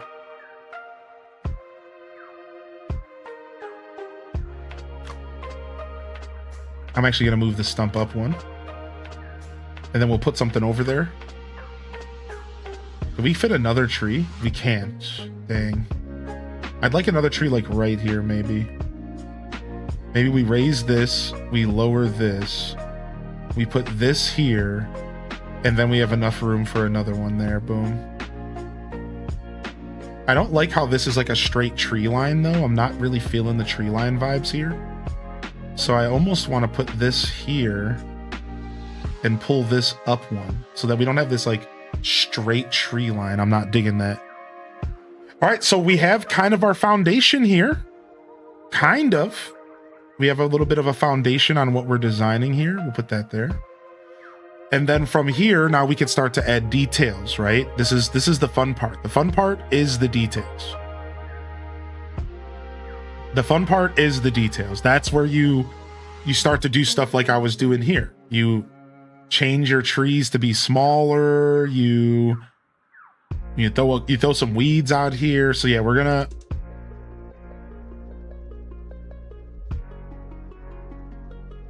mushrooms, whatever we want to do, right? Slumber Islands are gonna hit different for sure. Yo, what up, Dazza? Good to see you, dude. You're doing a cosplay with your 3D printer? What? That sounds great. What's up, Feisty? Ladies and gentlemen, the weekend! I'll be taking attendance soon. H does notes.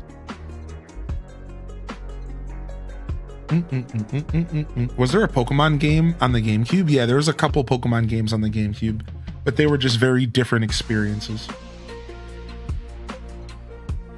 Have you played the new Pokemon ZA DLC? I have. What's up, Elementalist? Also, Bloodraven, thank you for the tier 3. Give me some wiggles in the chat for the tier 3, y'all. From Bloodraven for 41 months. Hypees, wiggles. What emote should we have after resubs, y'all? What emote best represents supporting supporters? Do we like hypey? What do we want to use? What emote? Do we like hypey? Do we like wiggles? Gyroids could be good.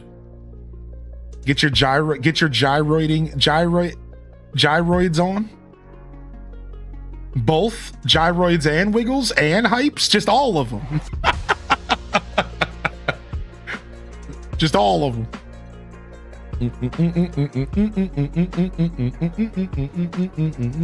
I need to actually write some notes down because I said I was going to do something later.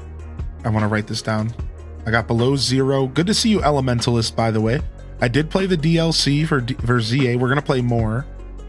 What do I want to do here? I want to make sure I write down notes to Nightbot alerts. Cozy dropping dumpies in the chat. The chatty emote. I like that one. The chatty emote is hard to use, but when you have a good use for it, it's perfect. That's a cute emote. She did such a good job with it. Or they did. Dude, the Sim Santa's so funny, man. I was just watching Sim last night. Or 2 nights ago. Actually, it was in the morning because he stayed up late. I think Tuesday morning. He was up late. I was in there hanging out with him. Yeah, isn't this a nice remix?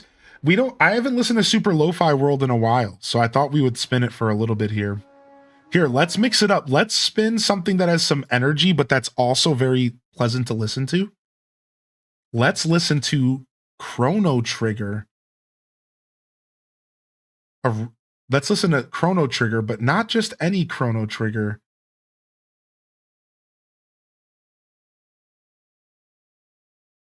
Dang, where's the album at that I'm looking for? 1 second here. There's a specific album. I thought I had it saved, but I'm not seeing it. I've listened to it so much on stream. Oh, found it. Chrono Trigger Jazz Arrange version.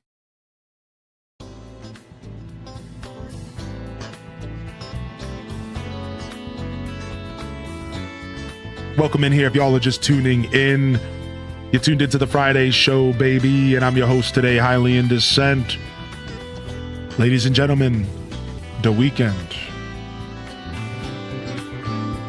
No, not that weird rapper dude. The Weeknd.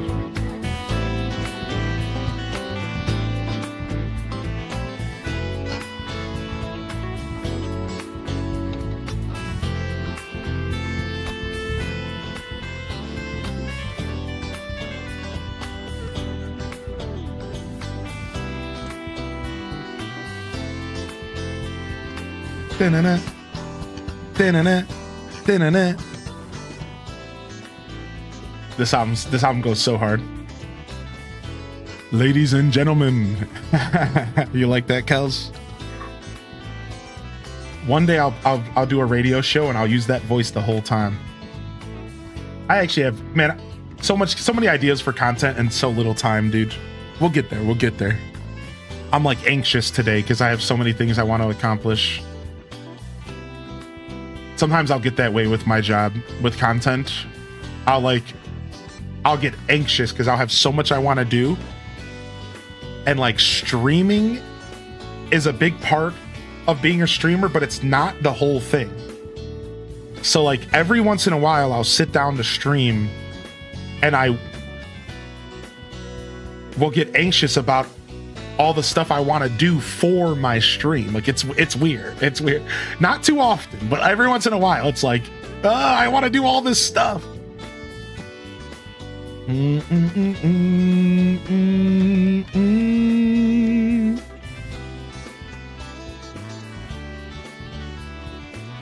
All right, we got our garden chair. Yeah, we can move the movie voice chat up in the Discord for the day. Is that what the question was? What's up, probably Maybach baby? Yeah, here, we'll pull it up. Let me pull it up real quick so that people know where the movie theater. It'll be under the chat room, nice and accessible. Let me get this scrolled up for you. And yeah, movie night will be starting at 6 p.m. my time. You'll find the movie theater. It's right under the chat room in the Discord, the movie theater. That's where we'll be. And the way we set it up is no one can talk except for me, and I only talk right before the movie starts. So you'll be good to jam out. You'll be good to relax. If this is your first time ever joining a movie night in the Discord, you're welcome to ask questions, because there is kind of a couple things we could recommend you to do to make the experience better. But it'll be fun. Yeah, that's later tonight. We're watching the Santa Claus. I'm gonna do a yellow mum here, because yellow mum's my town flower. I'm gonna do a yellow mun on this table.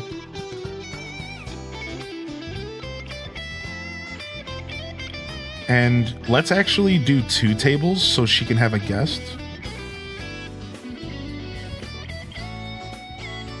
All right, perfect. And then maybe a gyroid or something over here. Like maybe like a little stump with like a gyroid.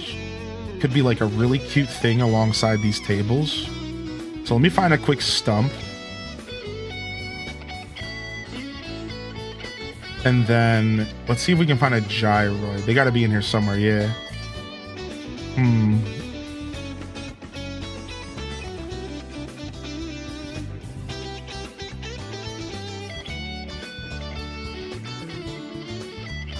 Let's do the ringoid.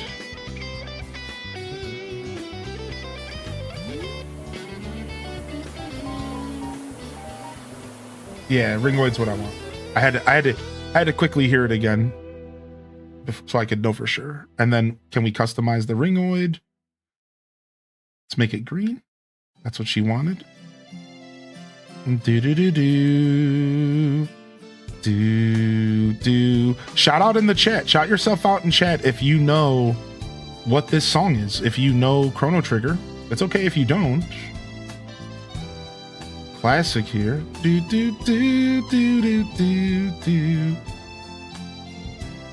All right, and then in the forest clearing, we're gonna have something cheeky up here. Something cheeky in the forest clearing. What do I put in the forest clearing? Maybe a downed log. Maybe a downed log over here. One of my favorite things to do is this. You do a downed log right next to a tree stump, so it looks like it's that old tree that fell next to the stump. And then, so I'll do that there. Let's put like maybe a rock over here. Yeah, Chrono Trigger is worth the play. It's pretty old, but so Chrono Trigger is actually super heavy. Like the game has like 10 different endings, if not more or less. It has a ton of different endings. There's a ton of different ways to approach the game. The game is like, the story is like the biggest backbone of Chrono Trigger. The gameplay and the systems and everything are great, but the story is really why you play it. And for all those different endings and stuff. Leaf pile on the path. Yes. Maybe we do a mushroom stool growing out of... No. I'm trying to figure out what I want to put on top of this. I might just put like a single gyroid, but we could, maybe something else. So honestly, you don't really want to put too much stuff on top of this pattern because then the pattern feels fake. So we're actually not going to put anything on top of that. Because I've learned that if you don't put anything on top of a pattern like this, then it really does feel like a bush. So we're actually not going to put anything on top of there. I'm going to hold off on that actually. Let's go find those leaf piles while we're sitting here.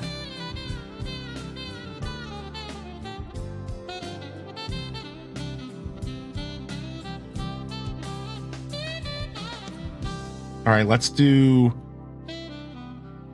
the pile of leaves. Let's not do too many colors. It's not fall. Let's just do green and brown. Mostly brown. And we're going to do a bunch of these piles of leaves all around.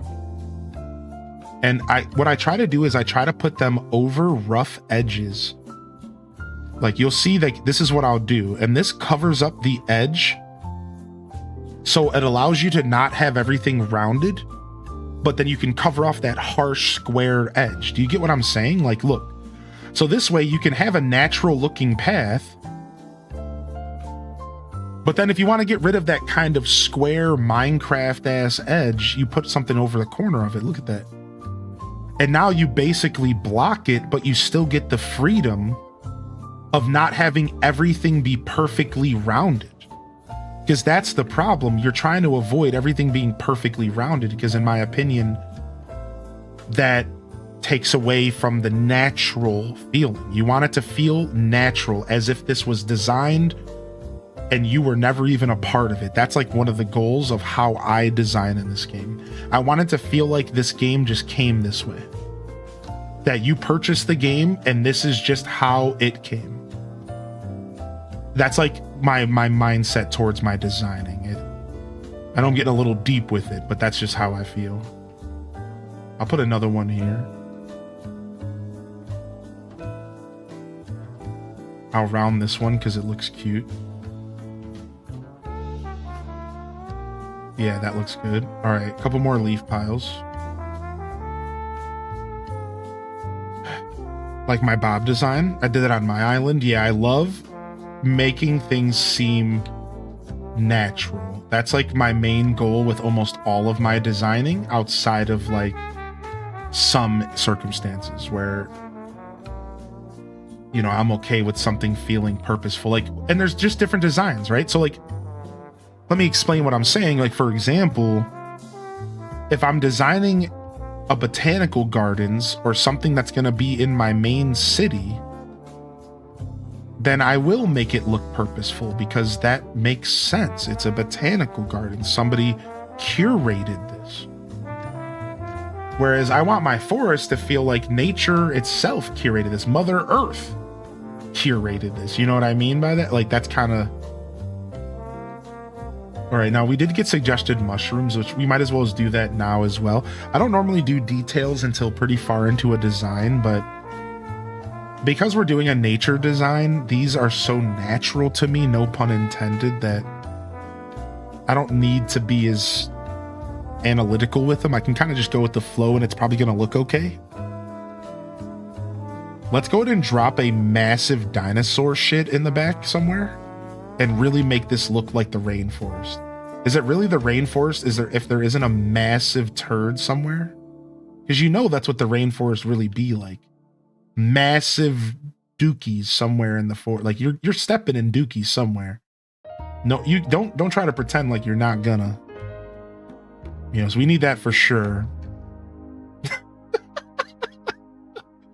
Maybe some bones. Just like to be like a pile of bones could be cool. But it sucks because the only pile of bones we really have is like a human bone. And like, we're not necessarily looking for human bones, but that turns this less into a rainforest and more of a murder investigation.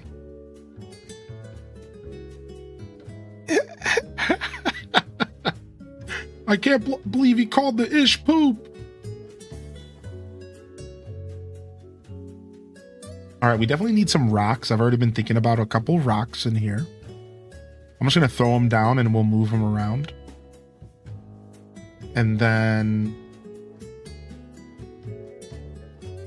maybe some of the mossy stuff would look good in a rainforest. Yeah.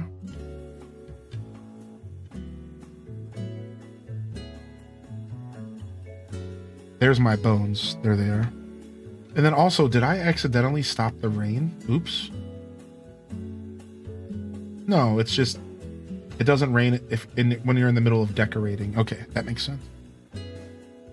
Yeah, we definitely need like a rock or two to put out here. You gotta have a good rock.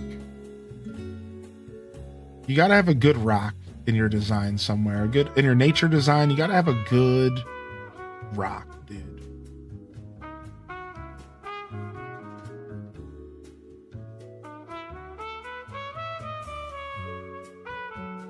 Gotta have a good Rocky Balboa up in here, you know?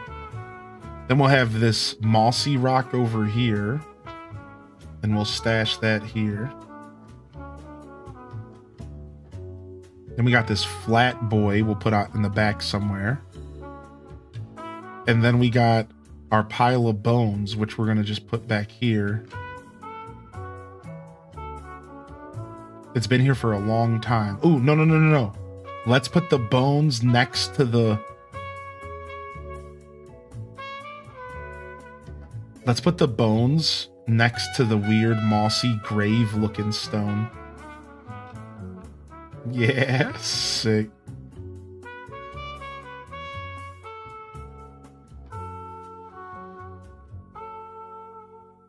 Boom, boom. Did y'all enjoy 12 Games of Christmas this year, man? Please put a flute beside, wait, the doo-doo? The flute by the doo-doo? I don't know the reference, the flute. Yeah, y'all just made me think of 12 Games of Christmas. 12 Games of Christmas was a blast.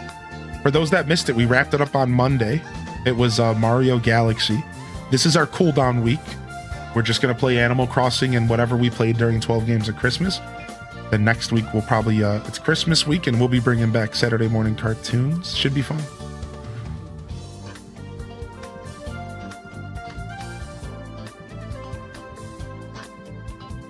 Both are fine, but it's hard to elevate from streaming to creating content. The latter being planned, deliberate, original stuff on top of the category. Yeah, exactly.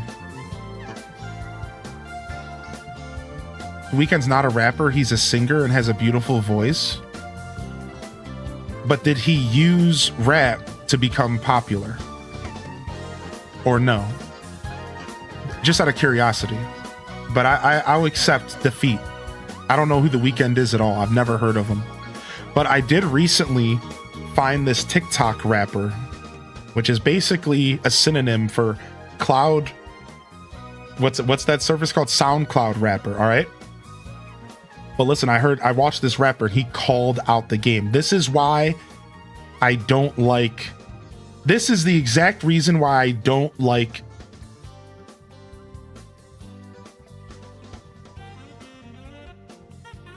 hold on. I don't like them so much I forgot their name. Hold on.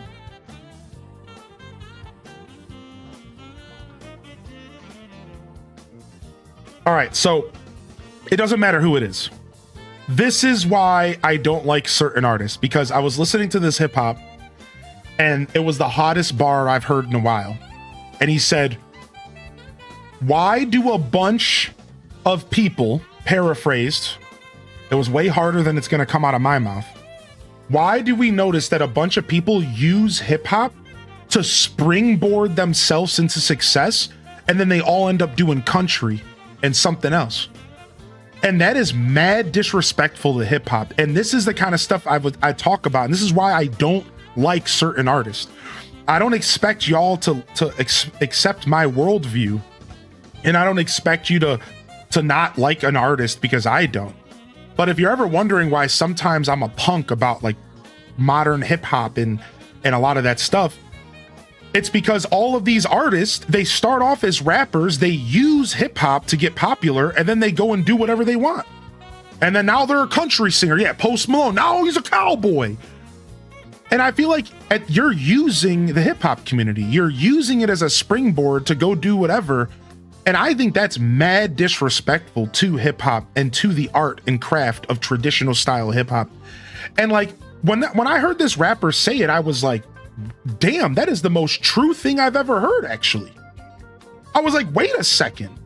Why is this true? And why is this happening a lot, if you really think about it?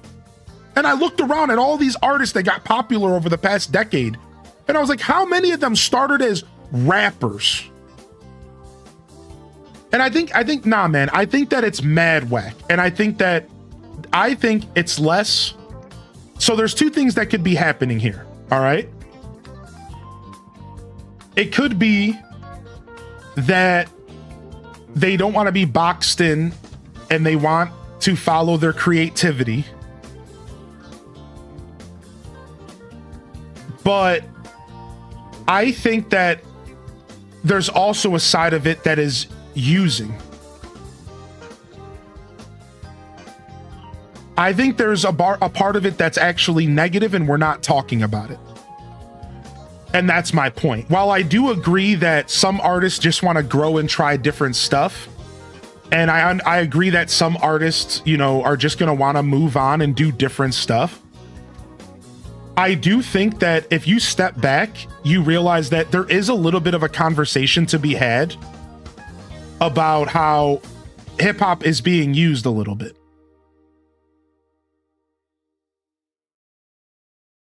So like, that's all it is. I'm just bringing it up as a conversation. I'm not saying that like every single person who starts off doing like hip hop and goes and does something else is bad.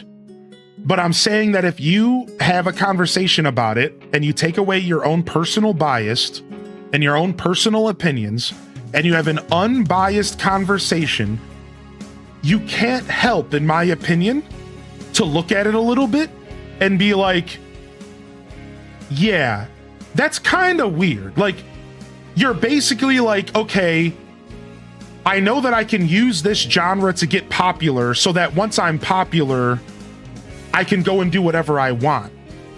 And like, I see that as a content creator. I see it all the time. I've told stories about how I've seen content creators like go like play Stardew Valley to get a partnership and then never play Stardew ever again. And you might look at that as a positive thing, which is, oh wow, so they are a diverse creator and they wanted to do something new and they didn't want to be boxed in.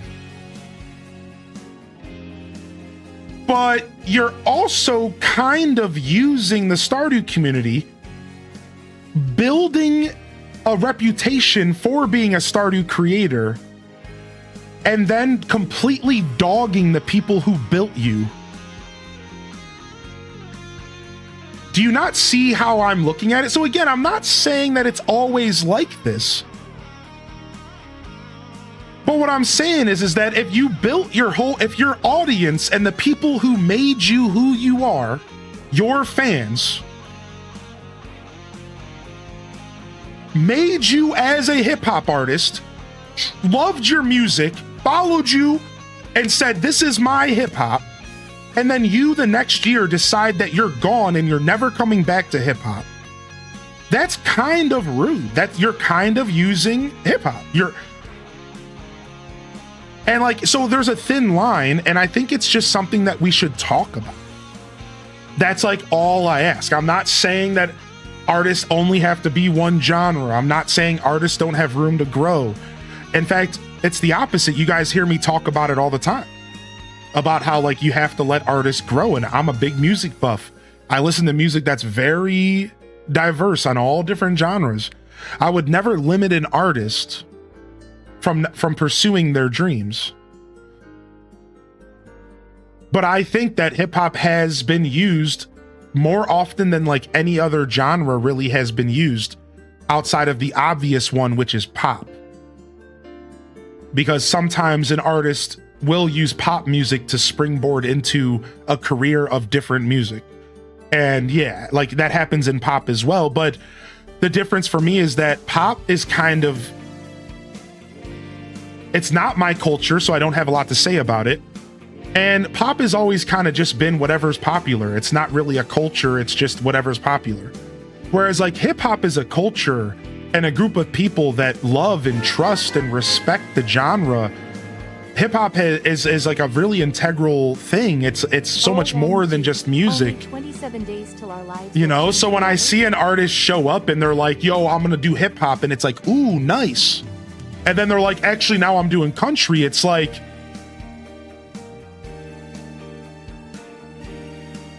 okay, but like, cool, but like, all right, I'm gonna let you do you. And then I back off and I go listen to someone else. And I never ever thought this way until I heard somebody call it out. I never heard it talk this way and still call it out. And I didn't say the part that I wanted to say here. I didn't say the part, but the person who was rapping, this is not my own words, called out white people for doing this the most. And I was like, well, dag, like you said it, not me. And then you do start having a conversation of kind of misappropriating a culture. And then again, you could start to see why I am even talking about it at all, because I couldn't help but say, wait a second, is this a weird, icky thing that's happening? Or is it just a few bad eggs in a sea of wonderful, talented musicians that just want to kind of do their own thing and they're using hip hop to springboard their career.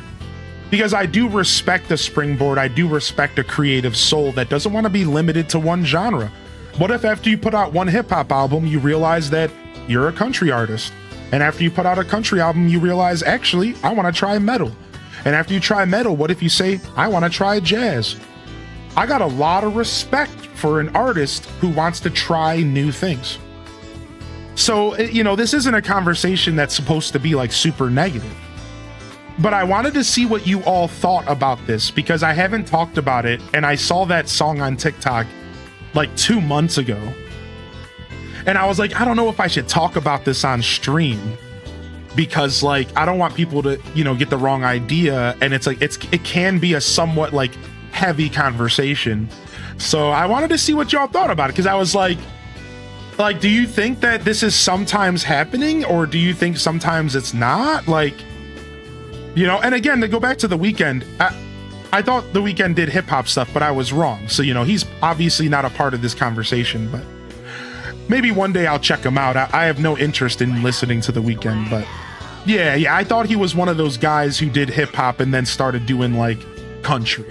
There's a lot of them out there. Excuse my mistake. I'm sure we could sit here and talk about it, like at least 5 artists just at the top of our heads that have literally went from hip hop to country.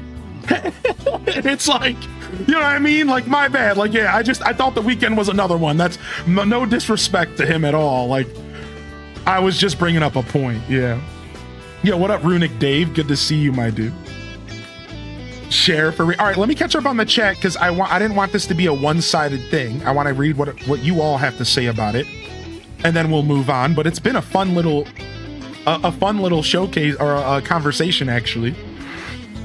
I love these types of conversations. So Slow-Mo says Slash, the guitarist from Guns N' Roses, went into jazz when they broke up. Hair of the Dog, all y'all need to hear. Oh my gosh, dude. Here, let me see. To my understanding, pop is a genre, but it's not a genre, so people flop in and out has never been that strange. Right, exactly. Pop is a universal for mainstream. You got The Weeknd wrong. I suggest listening to him. I might. I think my girl actually got me hip to a Weeknd song not too long ago, I think. Thank you, Chaos Queen, for 14-month Prime. And honestly, thank you for being here for a lot longer than a sub. You've been here for a lot longer than 14 months. Can we get some freaking wiggles in the chat, some HD Des Hypees in the chat for some resubs in here? I would appreciate any kind of love we can get out there to support the supporters. And then we got Sister Honey coming in with 30 months. And they said only 27 days till our lives change forever. Listen, funny that we just talked about how like it's not going to be that big of an update, but like a lot of us here feel like it's going to change our whole existence. Hip-hop has been used, this is true. Get popular, then switch. The worst is put down the category and the fans when they switch it up. It's a cosplay, agreed. Thank you for understanding what I'm trying to say. There's a little bit of a cosplay.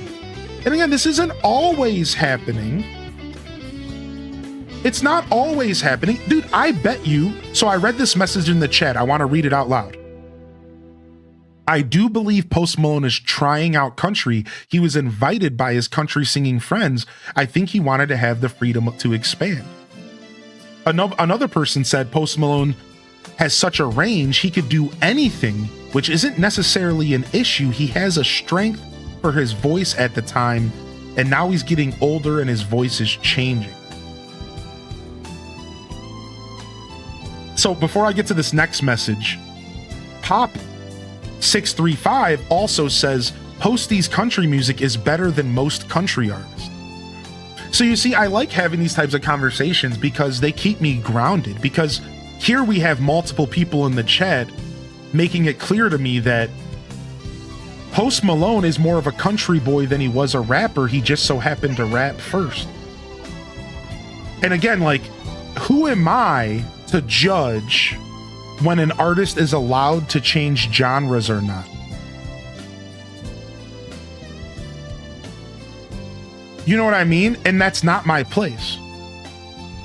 So that's why this is just a conversation, and it's less of me trying to like make any points or change anybody's minds.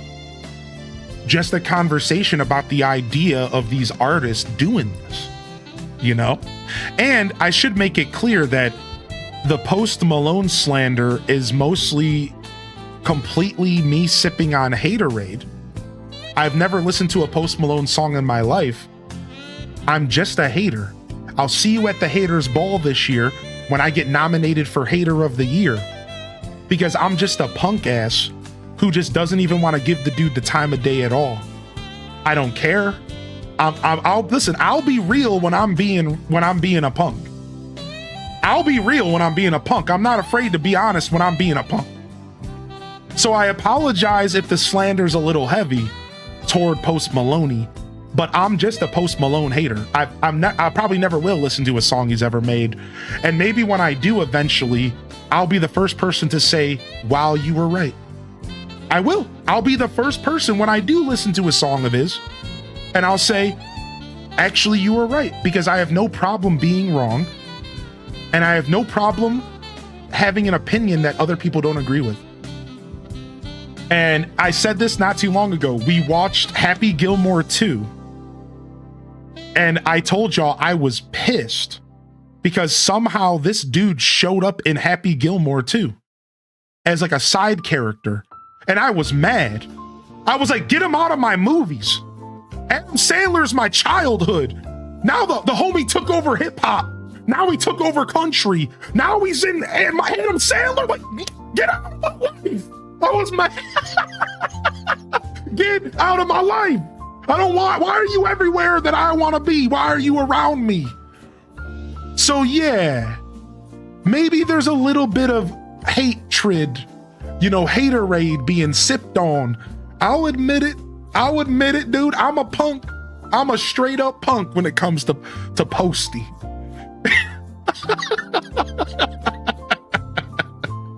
I'm sorry. I'll just admit it, man. I'll admit it, dude. I'm just a punk, man. I'm being an unreasonable, unrational punk. So I'm sorry about that, but I am a music buff. And if you catch me in the right mood, I'll take a recommendation from y'all. Join the Discord.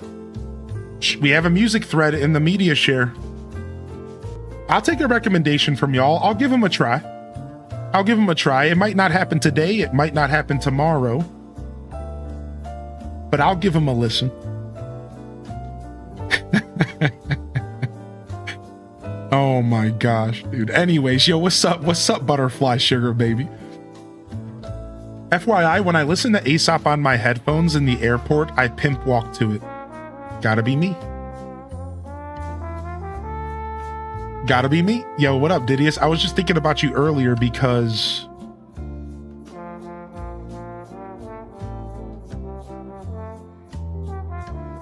I'm wearing your shirt today.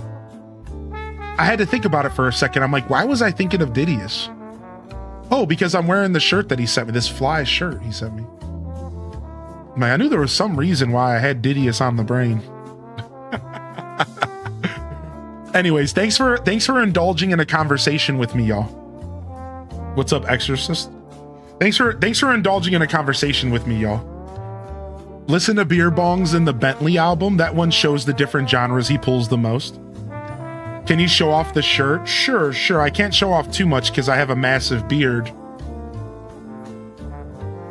Oh, and it's green screening. So yeah, sorry, you're not going to see much, but everywhere that is green screening, just imagine that it's like a neon green. But it's basically Rob Boss the villain if he was a cat.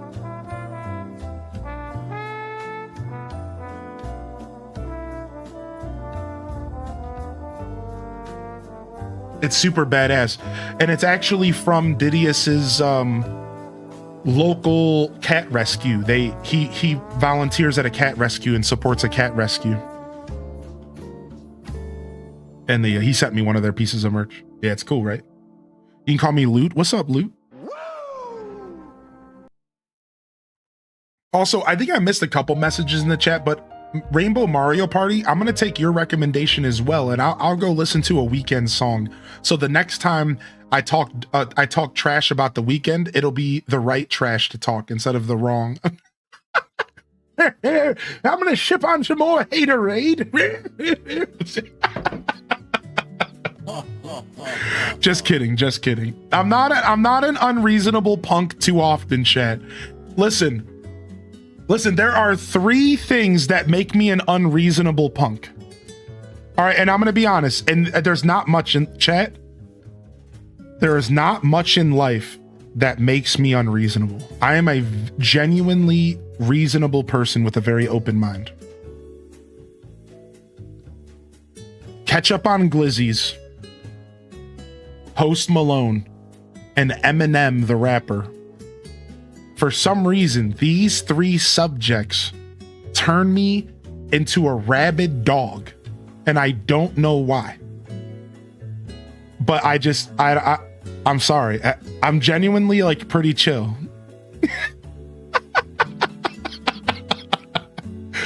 But just get that stuff out of my face. All right? I just can't. Like, I don't know what it does to me. It makes me nuts. I'm not that into hip hop as a genre. Can you list a few artists that are the most well known? Well, the truth is that there's a lot, just like every genre nowadays, hip hop is very diverse, and what I listen to is what I call traditional style hip hop. The most. That's what I listen to the most. I listen to a lot of hip hop, and it's the hip hop that's still following the traditions of breakbeating and sampling and the art of rhyming. This is the key, because the art of rhyming is really traditional style hip hop. And that's not necessarily everything you hear on the TV. That's not necessarily everything you hear on the radio. A lot of it is deep cut. A lot of it's underground. So what I'll do is I'll give you some names of artists from the golden era of hip hop, which is a lot of the traditional style that I'm mentioning. So I'll list the following. Nas. And this is all stuff you're going to want to listen to their 90s music. You have Nas, you have Biggie, you have Rakim, right? You have DJ Premier, Guru, also known as Gangstar, right? Stuff I grew up on. You have the stuff that's like indie alternative. I'm going to see Atmosphere live, and that's like early 2000s, late 90s. Atmosphere, that's like indie alternative style hip hop. Still lyrical heavy, still breakbeats, still sampling. A$AP Rock, my favorite artist, but it's spelled A$AP Rock, not A$AP Racky. You have MF Doom. They passed away recently, but that's very traditional, in my opinion, like traditional style hip hop. And it's not as gritty or gutter, because the problem with hip hop is that the further you go back and the harder you go, the more misogynist, the more sexist, and the more just outright gutter it gets. I'm talking to the point to where there's some stuff that I would be embarrassed for you to know that I listen to, because if you heard the stuff they were saying on the album, you would like think that it was a reflection of me because of how gutter some of the stuff is. Like there's a lot of like hip hop, even modern stuff that's coming out that has no intentions at all of changing like their style of rapping and like the topics of discussion. So I'm trying to give you artists that are known and popular, but also maybe a couple artists that are a little less gutter. So that's where I'm going with like Master Ace, right? Master Ace. Again, I said Rakim, Eric B. Rakim, Nas, Biggie, you know, these are classics. These are storytellers, dude. This is like storyteller stuff, you know what I mean? You have the fun commercial stuff like Wu-Tang that's just meant to be kind of party music. You know, so there's always going to be that kind of style of hip hop. There's always going to be like the party music and the lighthearted stuff. But it's what I'm looking to share with people when they ask me for hip hop advice is like an eclectic taste of the culture without beating you up with some of the real harsh stuff. Because again, dude, you can listen to one Nas song and then you can listen to another one, and one might be just like super gutter and from the 90s, and one could be like a song where he's telling a story, but it's got some heavy, you know, depicting and like expressing like a real heavy moment. Like Nas writes a song, trigger warning, I guess. There's a song that Nas writes where he catches his girl cheating on him, and then he ends up in a like murder-suicide at the end of it between him and his girl and like the person who was cheating and stuff. Like so it's like I can't like it, so you have to be careful about like recommending hip-hop because people are going to get the wrong idea. So you do have to be kind of picky, and I try to recommend stuff that's more lighthearted storytelling, where you can kind of get a taste for the art of rhyme without being pushed into too much of the heavy stuff. Right? So I just want to make it clear, like there's a lot going on with hip hop, and it can be kind of hard to find stuff that you resonate with. You kind of have to dig for the good stuff. There's nothing wrong with listening to the Future Molly Percocet or whatever. Like that stuff's cool too. It has its place in the world. But again, I'm more of a fan of the golden era and traditional style hip hop. Traditional style hip hop that follows the roots of where hip hop came from in the Bronx. Break beats, DJing, KRS-One says it, the elements of hip hop. Spray painting, break beating, DJing, sampling, spoken word. These are all of the elements of hip hop, and this is like this is the true culture of hip hop. And from there, then you just have people making music, and some people make music for fun. Some people make music to be party music. Some people make music to make you think. And hip hop's no different. You have all different kinds. Some hip hop has the message. Some hip hop is more just like people's life experience. So it's a pretty diverse genre. I think hip hop's a little bit more diverse than most genres up until like the 2020s. Nowadays, I think all music genres are relatively diverse, but I think hip hop was one of the first to release.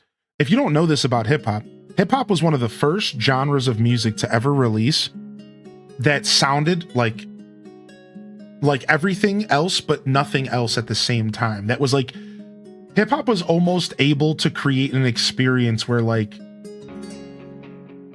there's a little bit of hip hop for everyone out there.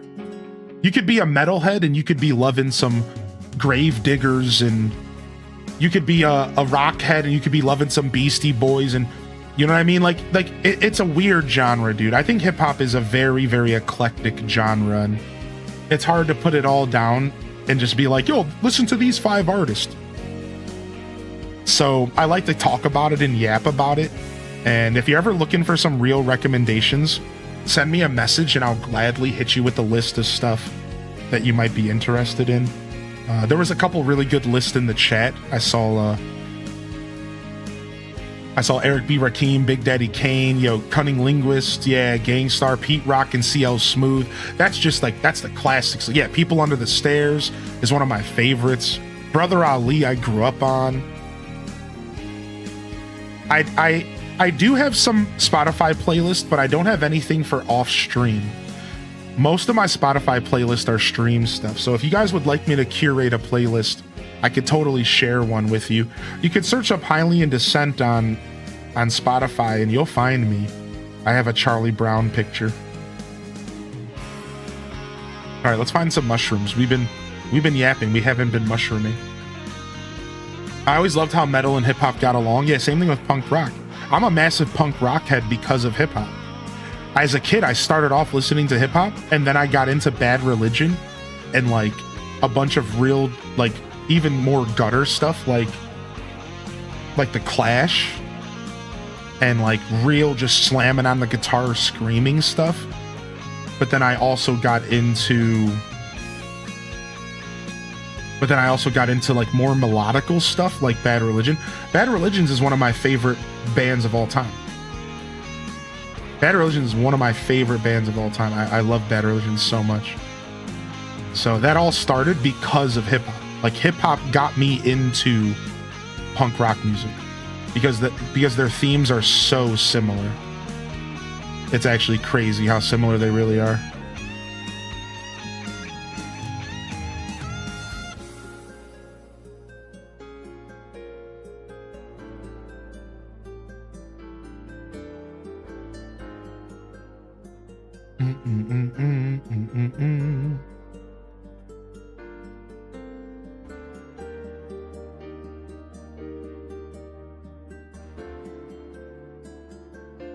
Couple mushies going down to kind of add a little bit of flavor. I could add some patterns here.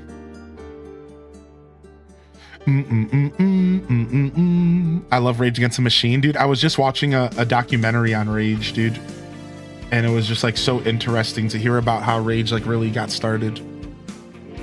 The lead singer of Rage is super talented. That dude's super talented.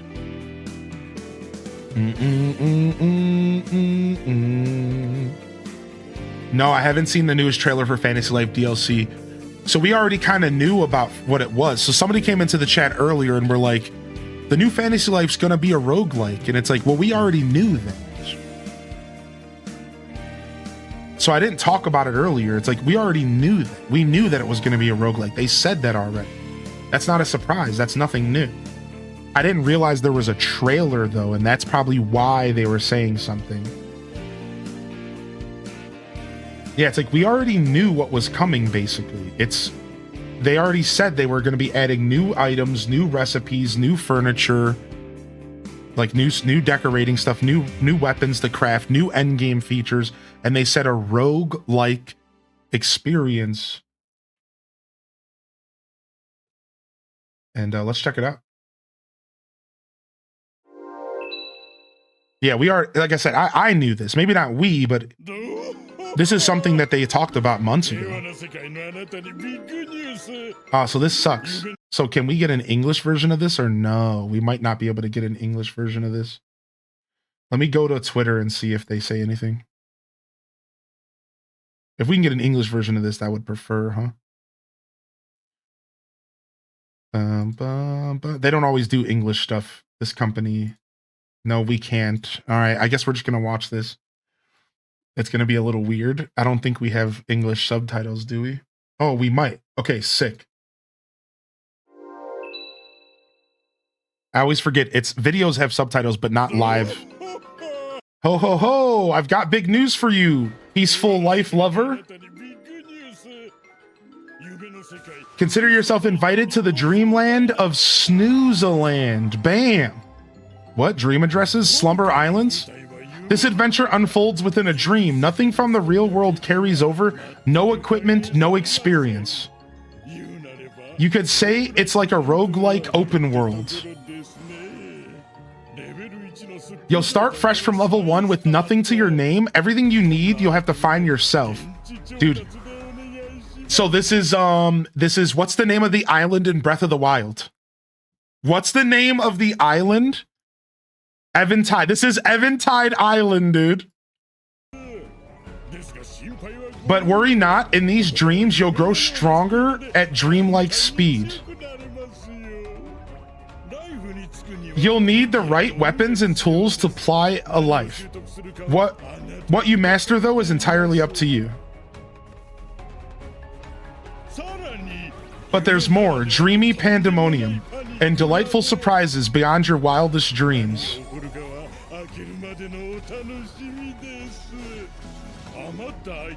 Got extra items? Toss them into the alchemy robot. It'll turn your extra stuff into amazing new stuff. Whoa.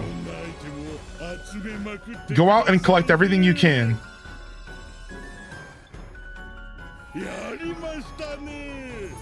Dude, I love the voice. Once you unlock the gate, the nightmare's very own mastermind awaits.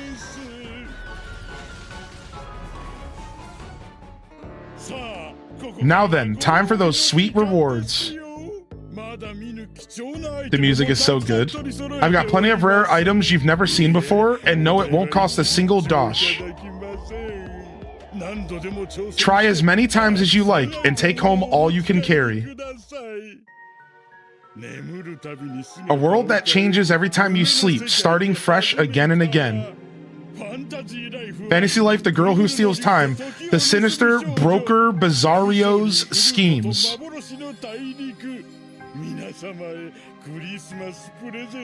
Scheduled for release around Christmas.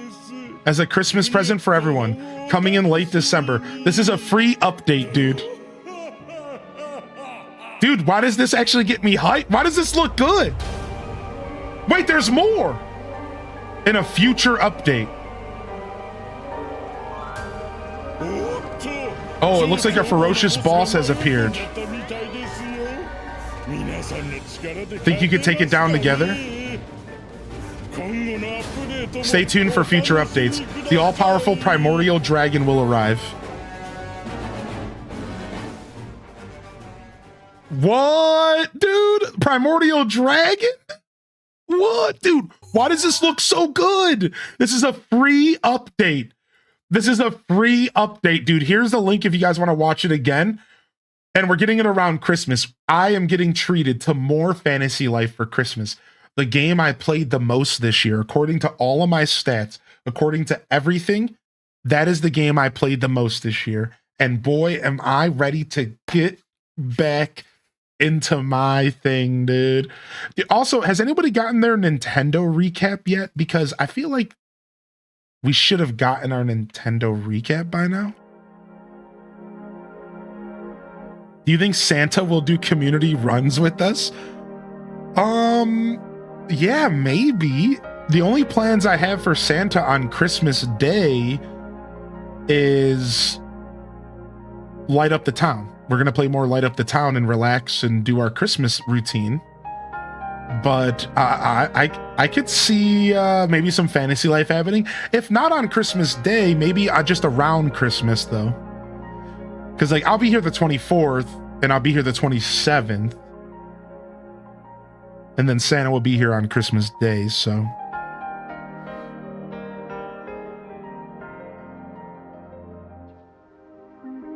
Yo, Bree Dreamer, hey, dude. Hello, fam. Thanks for all the good vibes and cozy times H Day Wiggle. Nintendo said it would come in January, okay. Yeah, Nintendo's supposed to give us a recap, because I really want to see what my hours are. Because Steam doesn't fully present my hours for the year.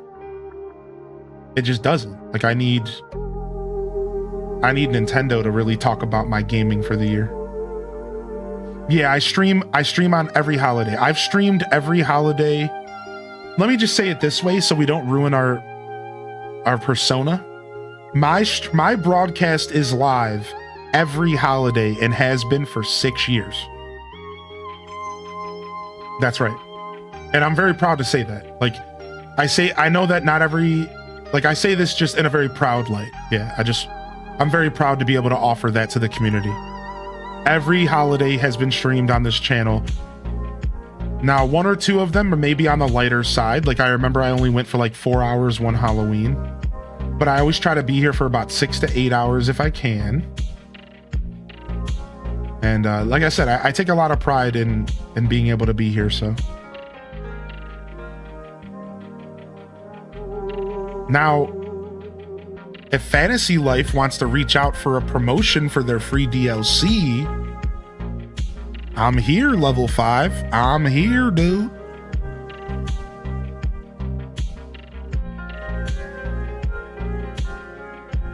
We know you're watching. What else would you be doing on a Friday besides for watching the HylianDescent show? We know you're watching. We know you're out there. Oh, let me turn down these jams. Sorry about that. Oh, nice. Dazabound. That'll be a nice switch up, especially for the new content.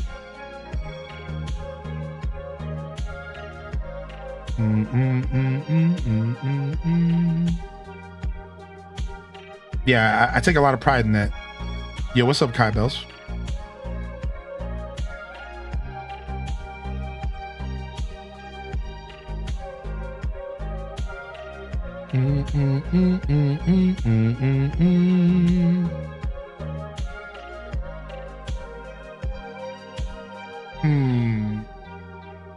All right, you know what? We need some natural forest floor flowers. And I think we'll go with mums and hyacinths. Oh, also a random...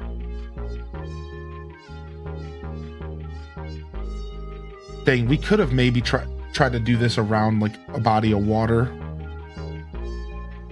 But yeah, we need weeds. We need a ton of weeds. And some random just like sugar cane out of nowhere. Just to be fresh.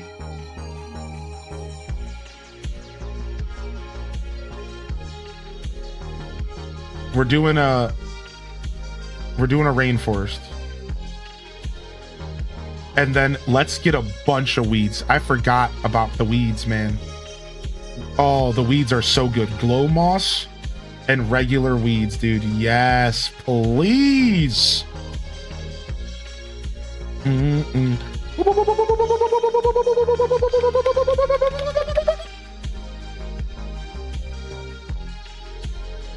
right, maybe I regret doing that a little bit, but only a little.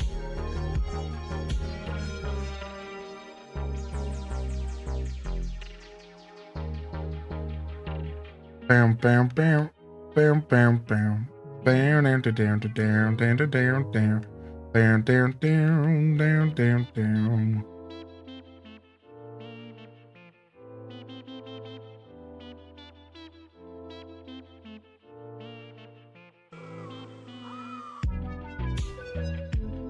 All right, and then let's remove a couple of the regular weeds or some glow moss as well.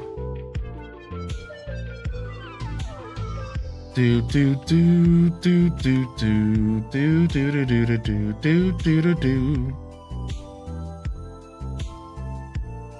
Sometimes it's nice to pretend like I'm a real streamer and that I sit here all day and just make hot takes, and that's what people watch me for. So it was kind of nice to get that out of my system earlier, the conversations we were having about old Posty and stuff. Because I don't really like do that kind of content on the show, and like I rarely like make a point to say things that can upset people. I think you all know that because that's just not who I am as a person. And I tiptoe around what I say because I want to make sure people are having a good experience, and I'm not one to yuck people's yum. So I don't always spout off the mouth, but sometimes it's nice to just be like, this is how I feel about something. Because I don't do that as often, you know. I don't do a ton of that on my channel.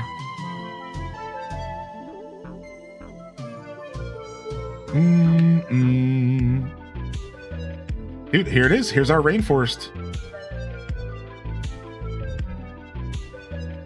All right, we just need to put a gyroid on this stool over here. Level 5 put out a statement saying they're lifting the restriction on streaming post content online. Wow, wait, so I can officially release my finale video? That's hidden right now in the playlist is unlisted? The only problem is that I'm gonna release it, and because I have the playlist ordered in oldest, I have the playlist ordered by publish, I'm gonna have to go and I'm gonna have to publish it officially. Then I'm gonna have to go and manually order the playlist.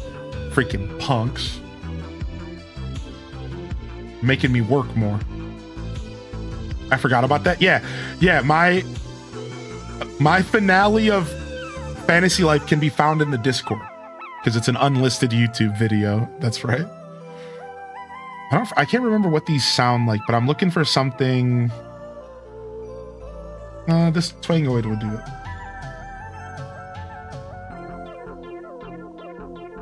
Oh, you can't put them on the stool. I forgot. I make that mistake every time.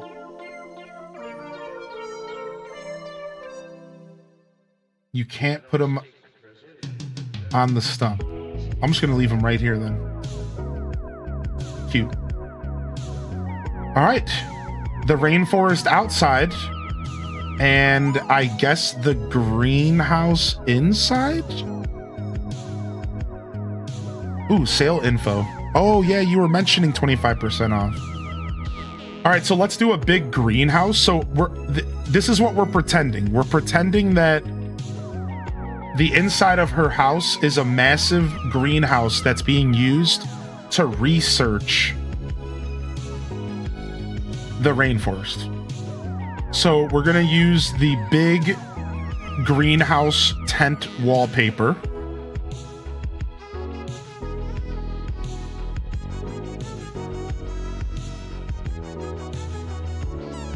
With maybe a natural floor, like to make it look like the floor is just grass or dirt. Like obviously not backyard lawn, but we could do like daisy flowers, wildflower meadow, glowing moss floor. That's a little too much. The jungle floor is probably perfect.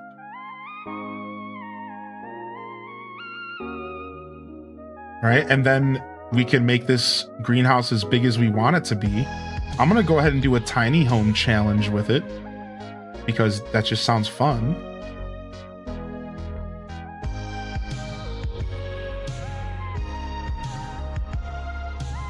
And we'll do the sounds of the jungle in the background, because I don't think there's a rainforest sound effect. But honestly, the sound of the rain might actually be better here.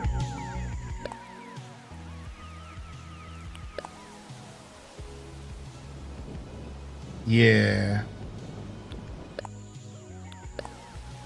Because we do have it raining outside. All right, we have our tiny home. Let's go ahead and decorate. Yo, welcome back, Exhaustion. Yo, good to have you back.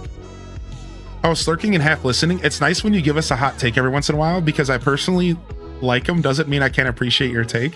Also, by the way, I have folks, I'm like that with two, like Anne Hathaway and Kirsten Dunst. Don't ask me why, I just don't care for them. Yeah, I think every human can agree with having an unreasonably irrational distaste for something. So let's have a chat. Let's have a confession moment. Y'all down for a quick confession session? All right, chat. Confess in the chat room what's something that you unreasonably dislike in life.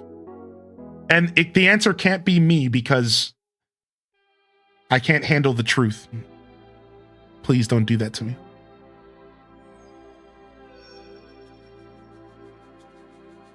What is something or someone you unreason? Like we're talking irrational hates of things.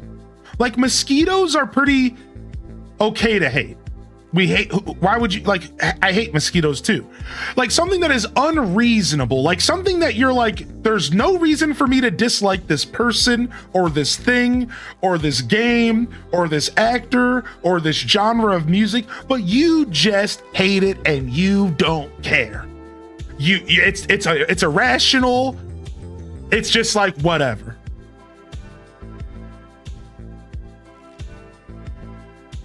You know what I mean? Like just unreasonable. We all have this in our system. Everybody has this in their system. I promise you, we're all humans. And we all have something in us that we just don't like because we just don't like it. We don't have a reason. We don't need a reason. The only thing we know is we don't like it.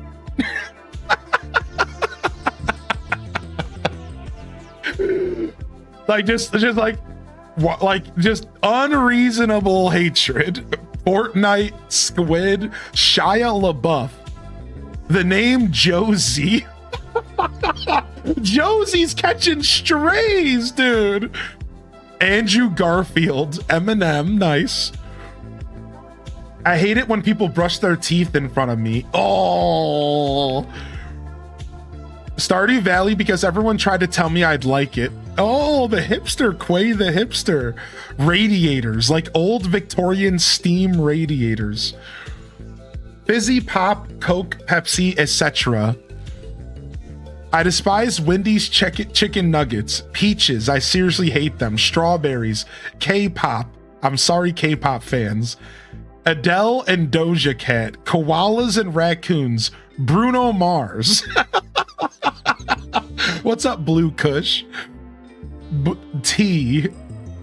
Oh my god. Will Ferrell, that's a good one. Will Ferrell is probably more people than you think.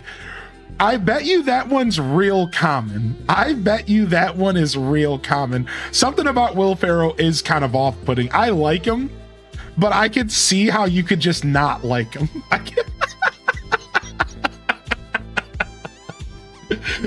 Haters gonna hate. My mom hates Will Ferrell.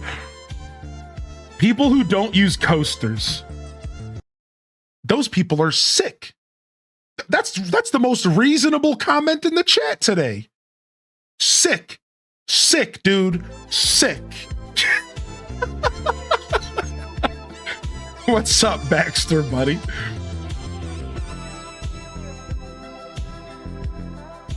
Call me a sinner? People and peopling? Mama Teller, dude, good to see you. Oh, that's so funny, dude. Cauliflower, wet styrofoam. That is so particular. I love it. Honey, you hate honey? Honey is a what? What's up, weirdo of kings? Kids and dogs. Lovely. We might get along, dude. I love kids and dogs, but I love the energy of not liking kids and dogs. Like that energy speaks to me and my inner hermit. It really does. Hair on soap. Men who wear visors. You know what? That made me realize mine. You want to know what I have an unreasonable hate for? Outside of the 3 things I mentioned earlier, ketchup on glizzies, I unreasonably dislike Post Malone, and I unreasonably dislike Eminem the rapper. It's all unreasonable. Shoes without socks, which is really not a big deal. So that one's not on my unreasonable list, but people who wear socks with sandals. You got me up. Don't get me started on the socks with sandals. I might commit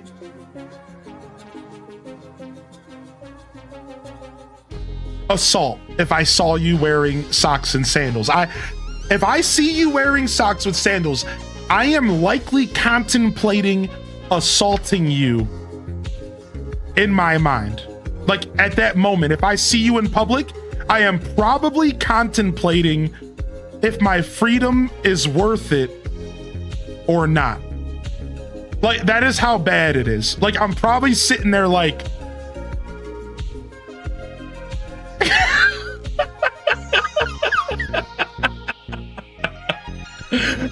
it's that bad. It's that unreasonable. It's that unreasonable that I'm like, I'm probably contemplating jail time over it. It's so dumb. It's such a dumb thing that I hate, and I don't know why I hate it. I just do.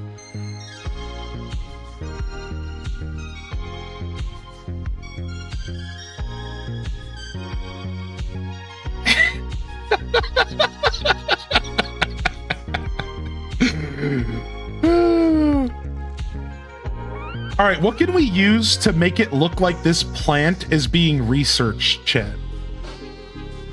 Like a camera, right? Like what can I, so like a camera on the wall? What do you have any other ideas? Like, okay, we could use one of these lights. These lights are good. I want to make it look like this plant is being like observed. You know what I'm gonna put these lights around it maybe.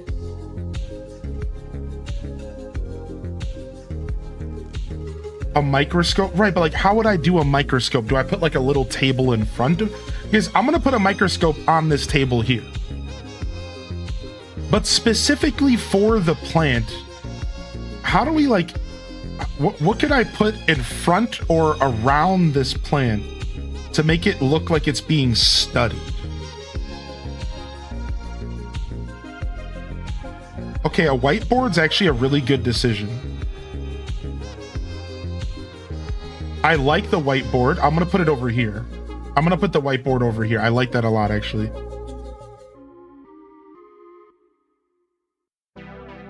And that'll fill our room out. But then we still need, there could still be something else maybe. Hold on, I'll catch up on chat and see all your suggestions in just a moment.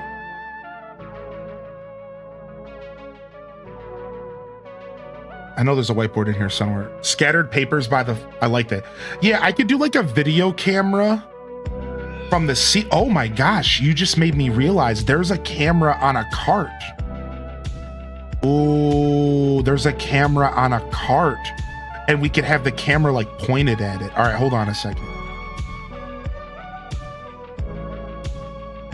I know there's a whiteboard in here, dude. I swear there's a whiteboard in here. Found it. All right, boom. And then we're gonna take away this. We're gonna center this. All right, we're gonna center this. We're gonna put this light directly on top of it.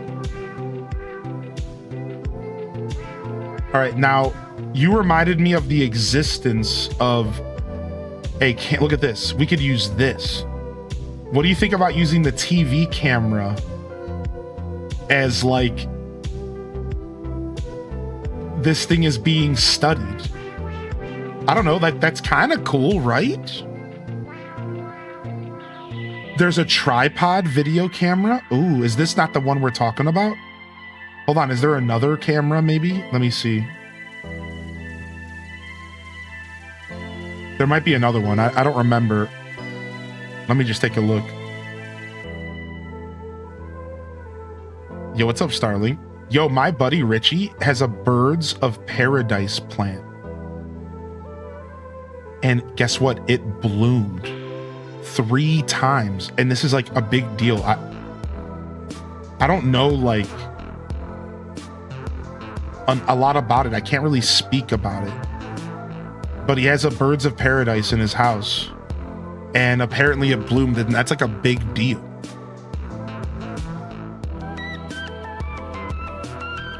Yeah, like here, I'll show y'all what it looks like. Apparently it's like a big deal to get one of these things to bloom and to be like really well taken care of.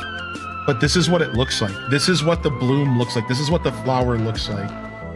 Hold on, I'm getting the image for you right now. Right.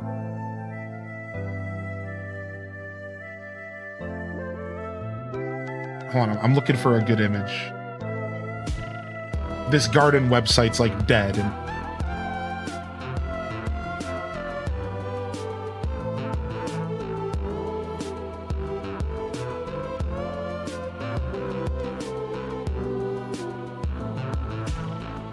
all right, here's one. So this is what it looks like when it blooms. Look at that. It's actually insanely beautiful. It's actually like super, super crazy. And yeah, it's like it's naturally a tropical plant. It's naturally a tropical plant. And the fact that he was able to get one to bloom out here was like a big deal. Like he made a big deal out of it himself, but then I looked into it a little bit. Yeah, it's like a super gorgeous plant. It was super cool to see in person. I got to touch it a little bit and get familiar with it. Yeah, what up, Flo Dunn? Yeah, my buddy Richie's gonna get me. So Tater Tot Soup hooked me up with a couple plants, and they actually mailed them. They propagated some plants, and then they mailed them to me, which was awesome. And I'm slowly building like up. Here's the tripod. Perfect. And I'm slowly building up a little something. And I have a golden pothos in my house from them. And then my buddy Richie offered me to propagate some plants for me as well. So I'm gonna have him come over and he's gonna check out my space, and then we're gonna go ahead and get some more plants here in my house. I got to touch it and get familiar with it. What? Chat, stop. No, that's not how.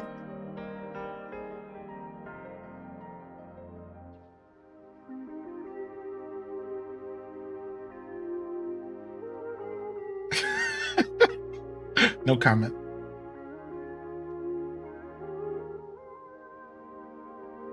All right, I need like a little side table.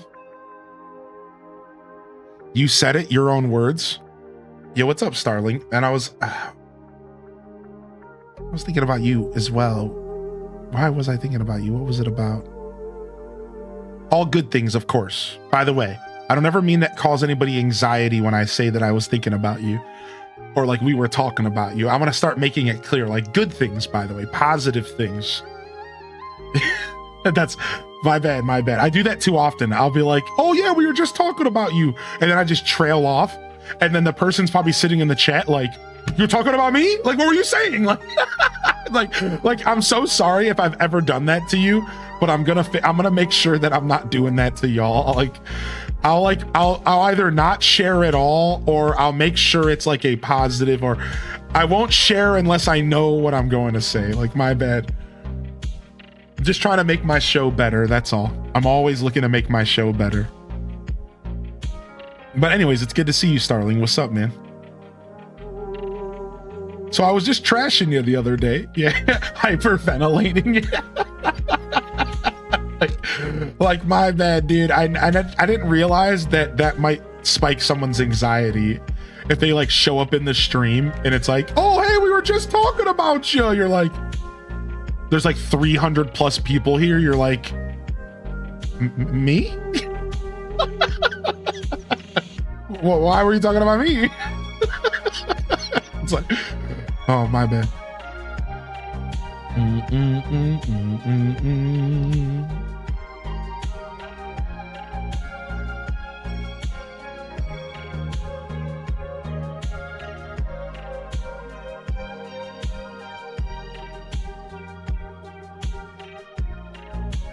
Bum, bum, bum, bum, bum.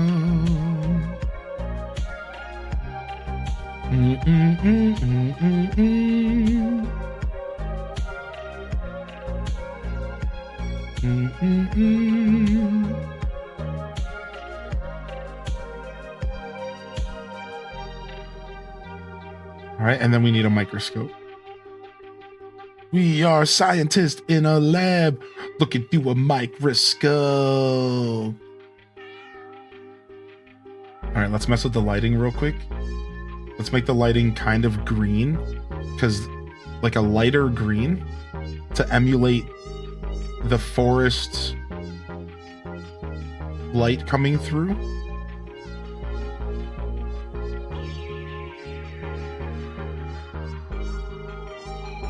Honestly, oh, you know what? There's natural light coming in through. There's natural light coming in through this wall, because this wallpaper is technically not a like walls. It's a tent, and light can get through the tent. This game does such a good job with that. Right? So like there's already natural light coming in here. I don't even need to use lighting at all. Here's the plank I drew. All right, we need like a stool or something in front of the table. Yeah. Wait, what was the thing that she wanted me to put in here? A pear dresser? Like, come on, dude. What am I supposed to do with that? A pear wardrobe? That's not what. Frick. She's messing everything up. I appropriated her whole build. I took over her whole build. Yet I'm complaining when she wants something in her house. Yeah, I'm great. I'm a great guy. Do. Oh, she loves that. It's green. All right, let's go outside and go hide the pear dresser.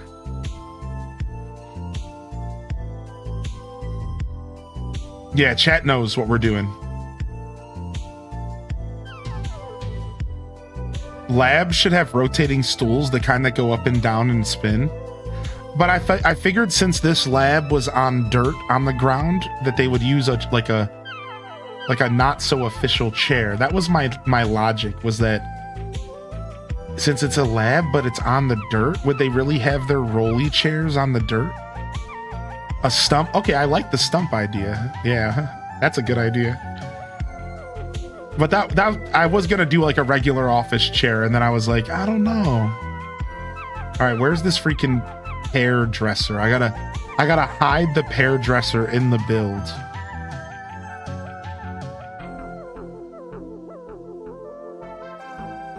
Apparently,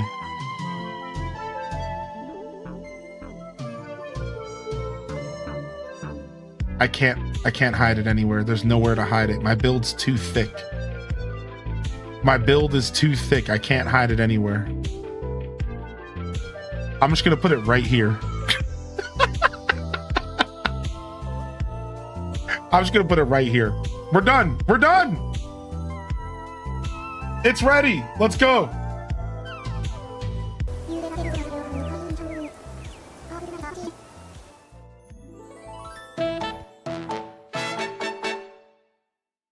What's up, Shalom, by the way?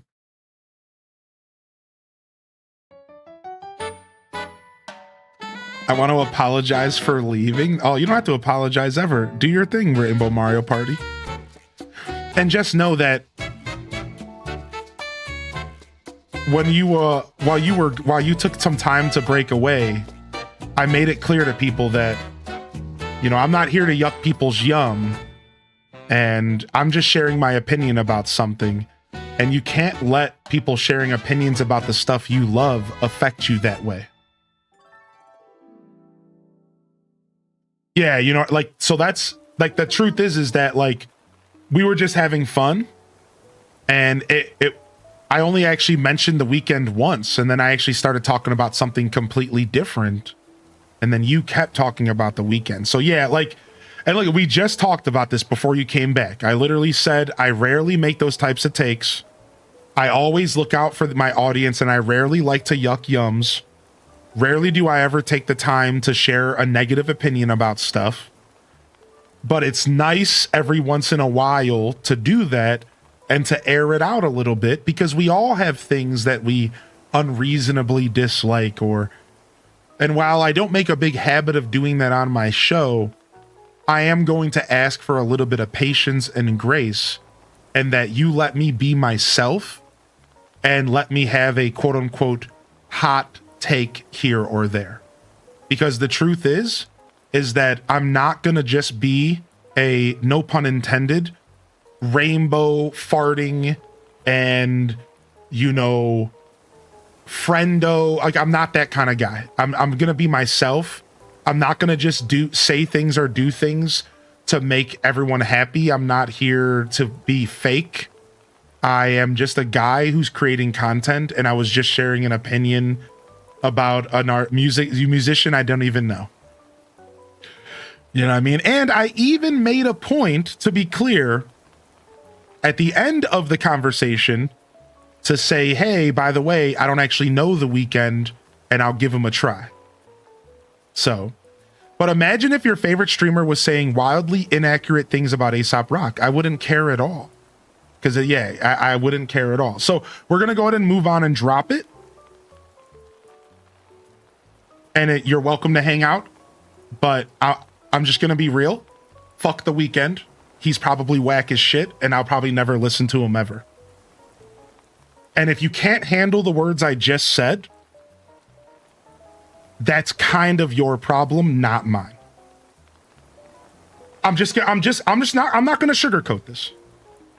Because you have to identify that sometimes people are going to not like the things you like. I never once talked down on The Weeknd outside of saying that I thought he rapped, and you corrected me that he doesn't rap, and that was the end of it. I never actually even talked down on him. That's the funny part about this. All I said was I thought he was a rapper that turned into country, and I didn't like that. And you said he actually never rapped, and I said, oh, maybe I have the wrong person in mind. So I think you got a little ahead of yourself, and I can tell that you have a lot going on in your journey, bud. But, you know, I'm not going to sugarcoat, all right? So I'm going to go ahead and give you another 10 here to kind of chill out. And then hopefully you can come back and enjoy the show and nothing weird, all right? So we'll give you 10 to chill out, and then we'll come back. Maybe you're thinking of Lil Nas. Yeah, I don't know who I was thinking of, but yeah. Sorry, dude. I'm not gonna play that game. the amount of effort that I put in to making a wonderful experience on Twitch, to have someone making me feel genuinely bad for making a joke about an artist I've never even listened to, I'm not gonna lie, that like I didn't like that at all. So I'm not gonna sit here and let someone make me feel bad. And the amount of effort I put in to ensure that I don't yuck people's yums, that I don't share hot takes. Dude, I'm a grown ass man who loves making, like, I have plenty of hot takes. I have plenty of opinions that are obtuse about video games, all sorts of stuff, because I'm a human just like you. So like, I put a lot of effort into my show. Don't come at me making me feel bad about a trivial situation. Don't do, because like now, because I genuinely carry that stuff heavy in my heart, man. I'm not trying to make a big deal out of this now, but like, I carry that stuff with me. I'm gonna go to sleep thinking about little dude's problem with me in the weekend. Like, so don't come at me with that. Don't come at me. I didn't do anything wrong, man. I just made a joke, dog. Like, no. We're not playing that.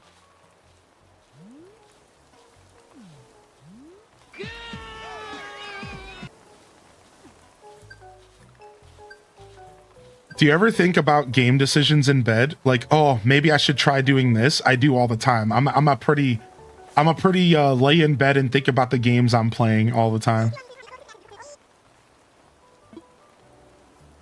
Wait, no, I'm done.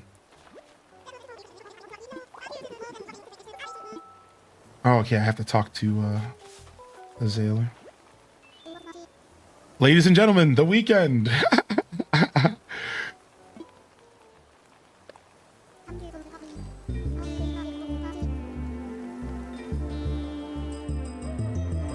Yo, what's up, Renegade? Good to see you, homie. I'm a mustard only on a glizzy, but I can try to coexist with ketchup lovers. Ketchup and hot dogs are okay, especially if you cut them up and you eat them with a fork. But on a glizzy, only mustard. But ketchup and a hot dog, sure. Cut it up in the little circles and eat it with a fork with your mac and cheese. Ooh. But a glizzy, only mustard. Stop.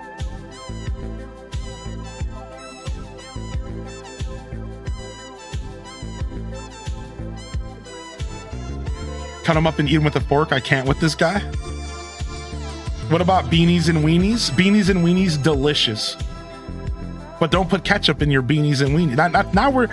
Why would you put ketchup when you got that delicious bean gravy? At that point, that's like, you might as well as be putting ranch on it.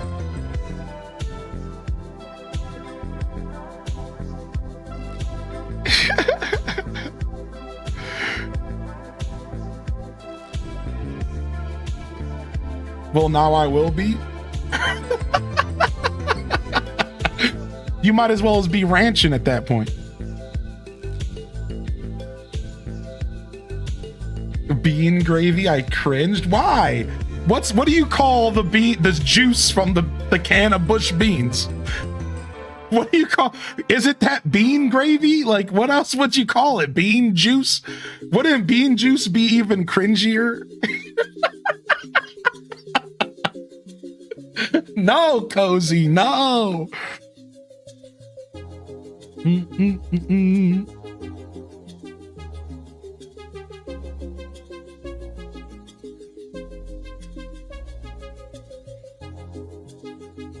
Bean nectar.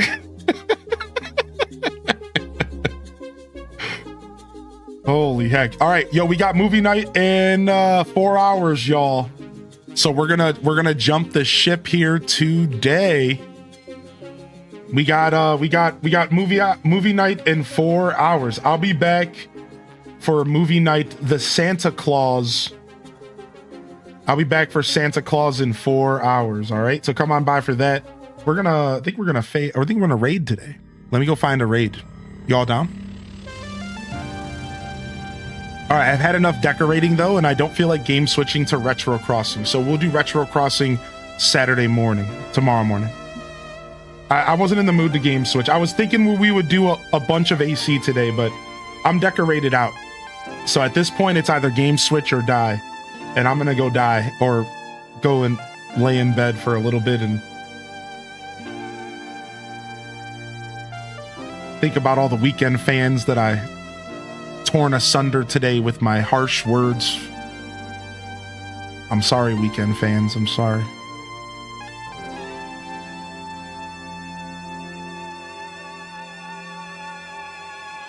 Sorry.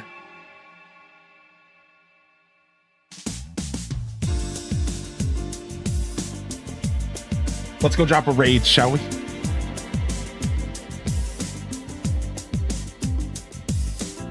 Let's go visit.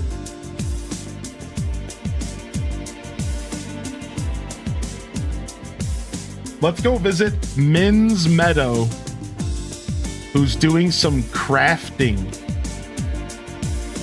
Neato, they're making cards and bracelets and gingerbread houses. This sounds fun, actually. Grab yourself a raid message, let's go. Let's go see what they're up to. Let's go check out Min's, all right? I'll sing Hair of the Dog to them. Thank you, Summer Bridge. Now you're messing with her. Stop, Summer. Should I have just started singing that song today? Should I have just started singing that? Now you're messing with her. Listen, man, I love y'all. Seriously, y'all. Listen, it's all love, dude. It's all love. And I meant what I said earlier. I rarely put out that kind of energy because I'm here to enhance your world. I'm here to make you better than when you found me. And as somebody who feels more than most people have ever felt in my life, I'm a feeler. I feel the squirrel on the street who injured his leg. I feel the bird that I walked past that had an untimely death. I am that person. I am a very empathetic person. So I know what it's like to have something that you love talked down on. It sucks, dude, and it's not a good feeling, and I know. But thank you for understanding and letting me have a little fun. We're just here to have fun, dude, you know. So thank you, everyone. I appreciate y'all. I hope y'all enjoyed the Friday show. We'll be back. We'll be back tomorrow. And I think we got a night stream or two as we go into next week. But tomorrow night is off limits. Sunday night is off limits this week. I got some plans. I'm trying to be a human again. Trying to be a human, all right? So let me go ahead and get this raid locked in. Yeah, I'm trying to be a human. So I won't be here this weekend during the night, but I will be here Saturday and Sunday morning. Yo, we got movie night in the Discord in 4 hours. 4 hours in the Discord. Come on by. We're watching the Santa Claus. I'll be setting up about 30 minutes early, all right? So you can come and hang out. All right. Love y'all and appreciate y'all, man. This is HylianDescent signing off from another wonderful Hyro Gaming Group production. If I don't see y'all here tomorrow or tonight during the movie, I'll see you when I see you, fam. Don't forget to game on. And of course, as always, peace.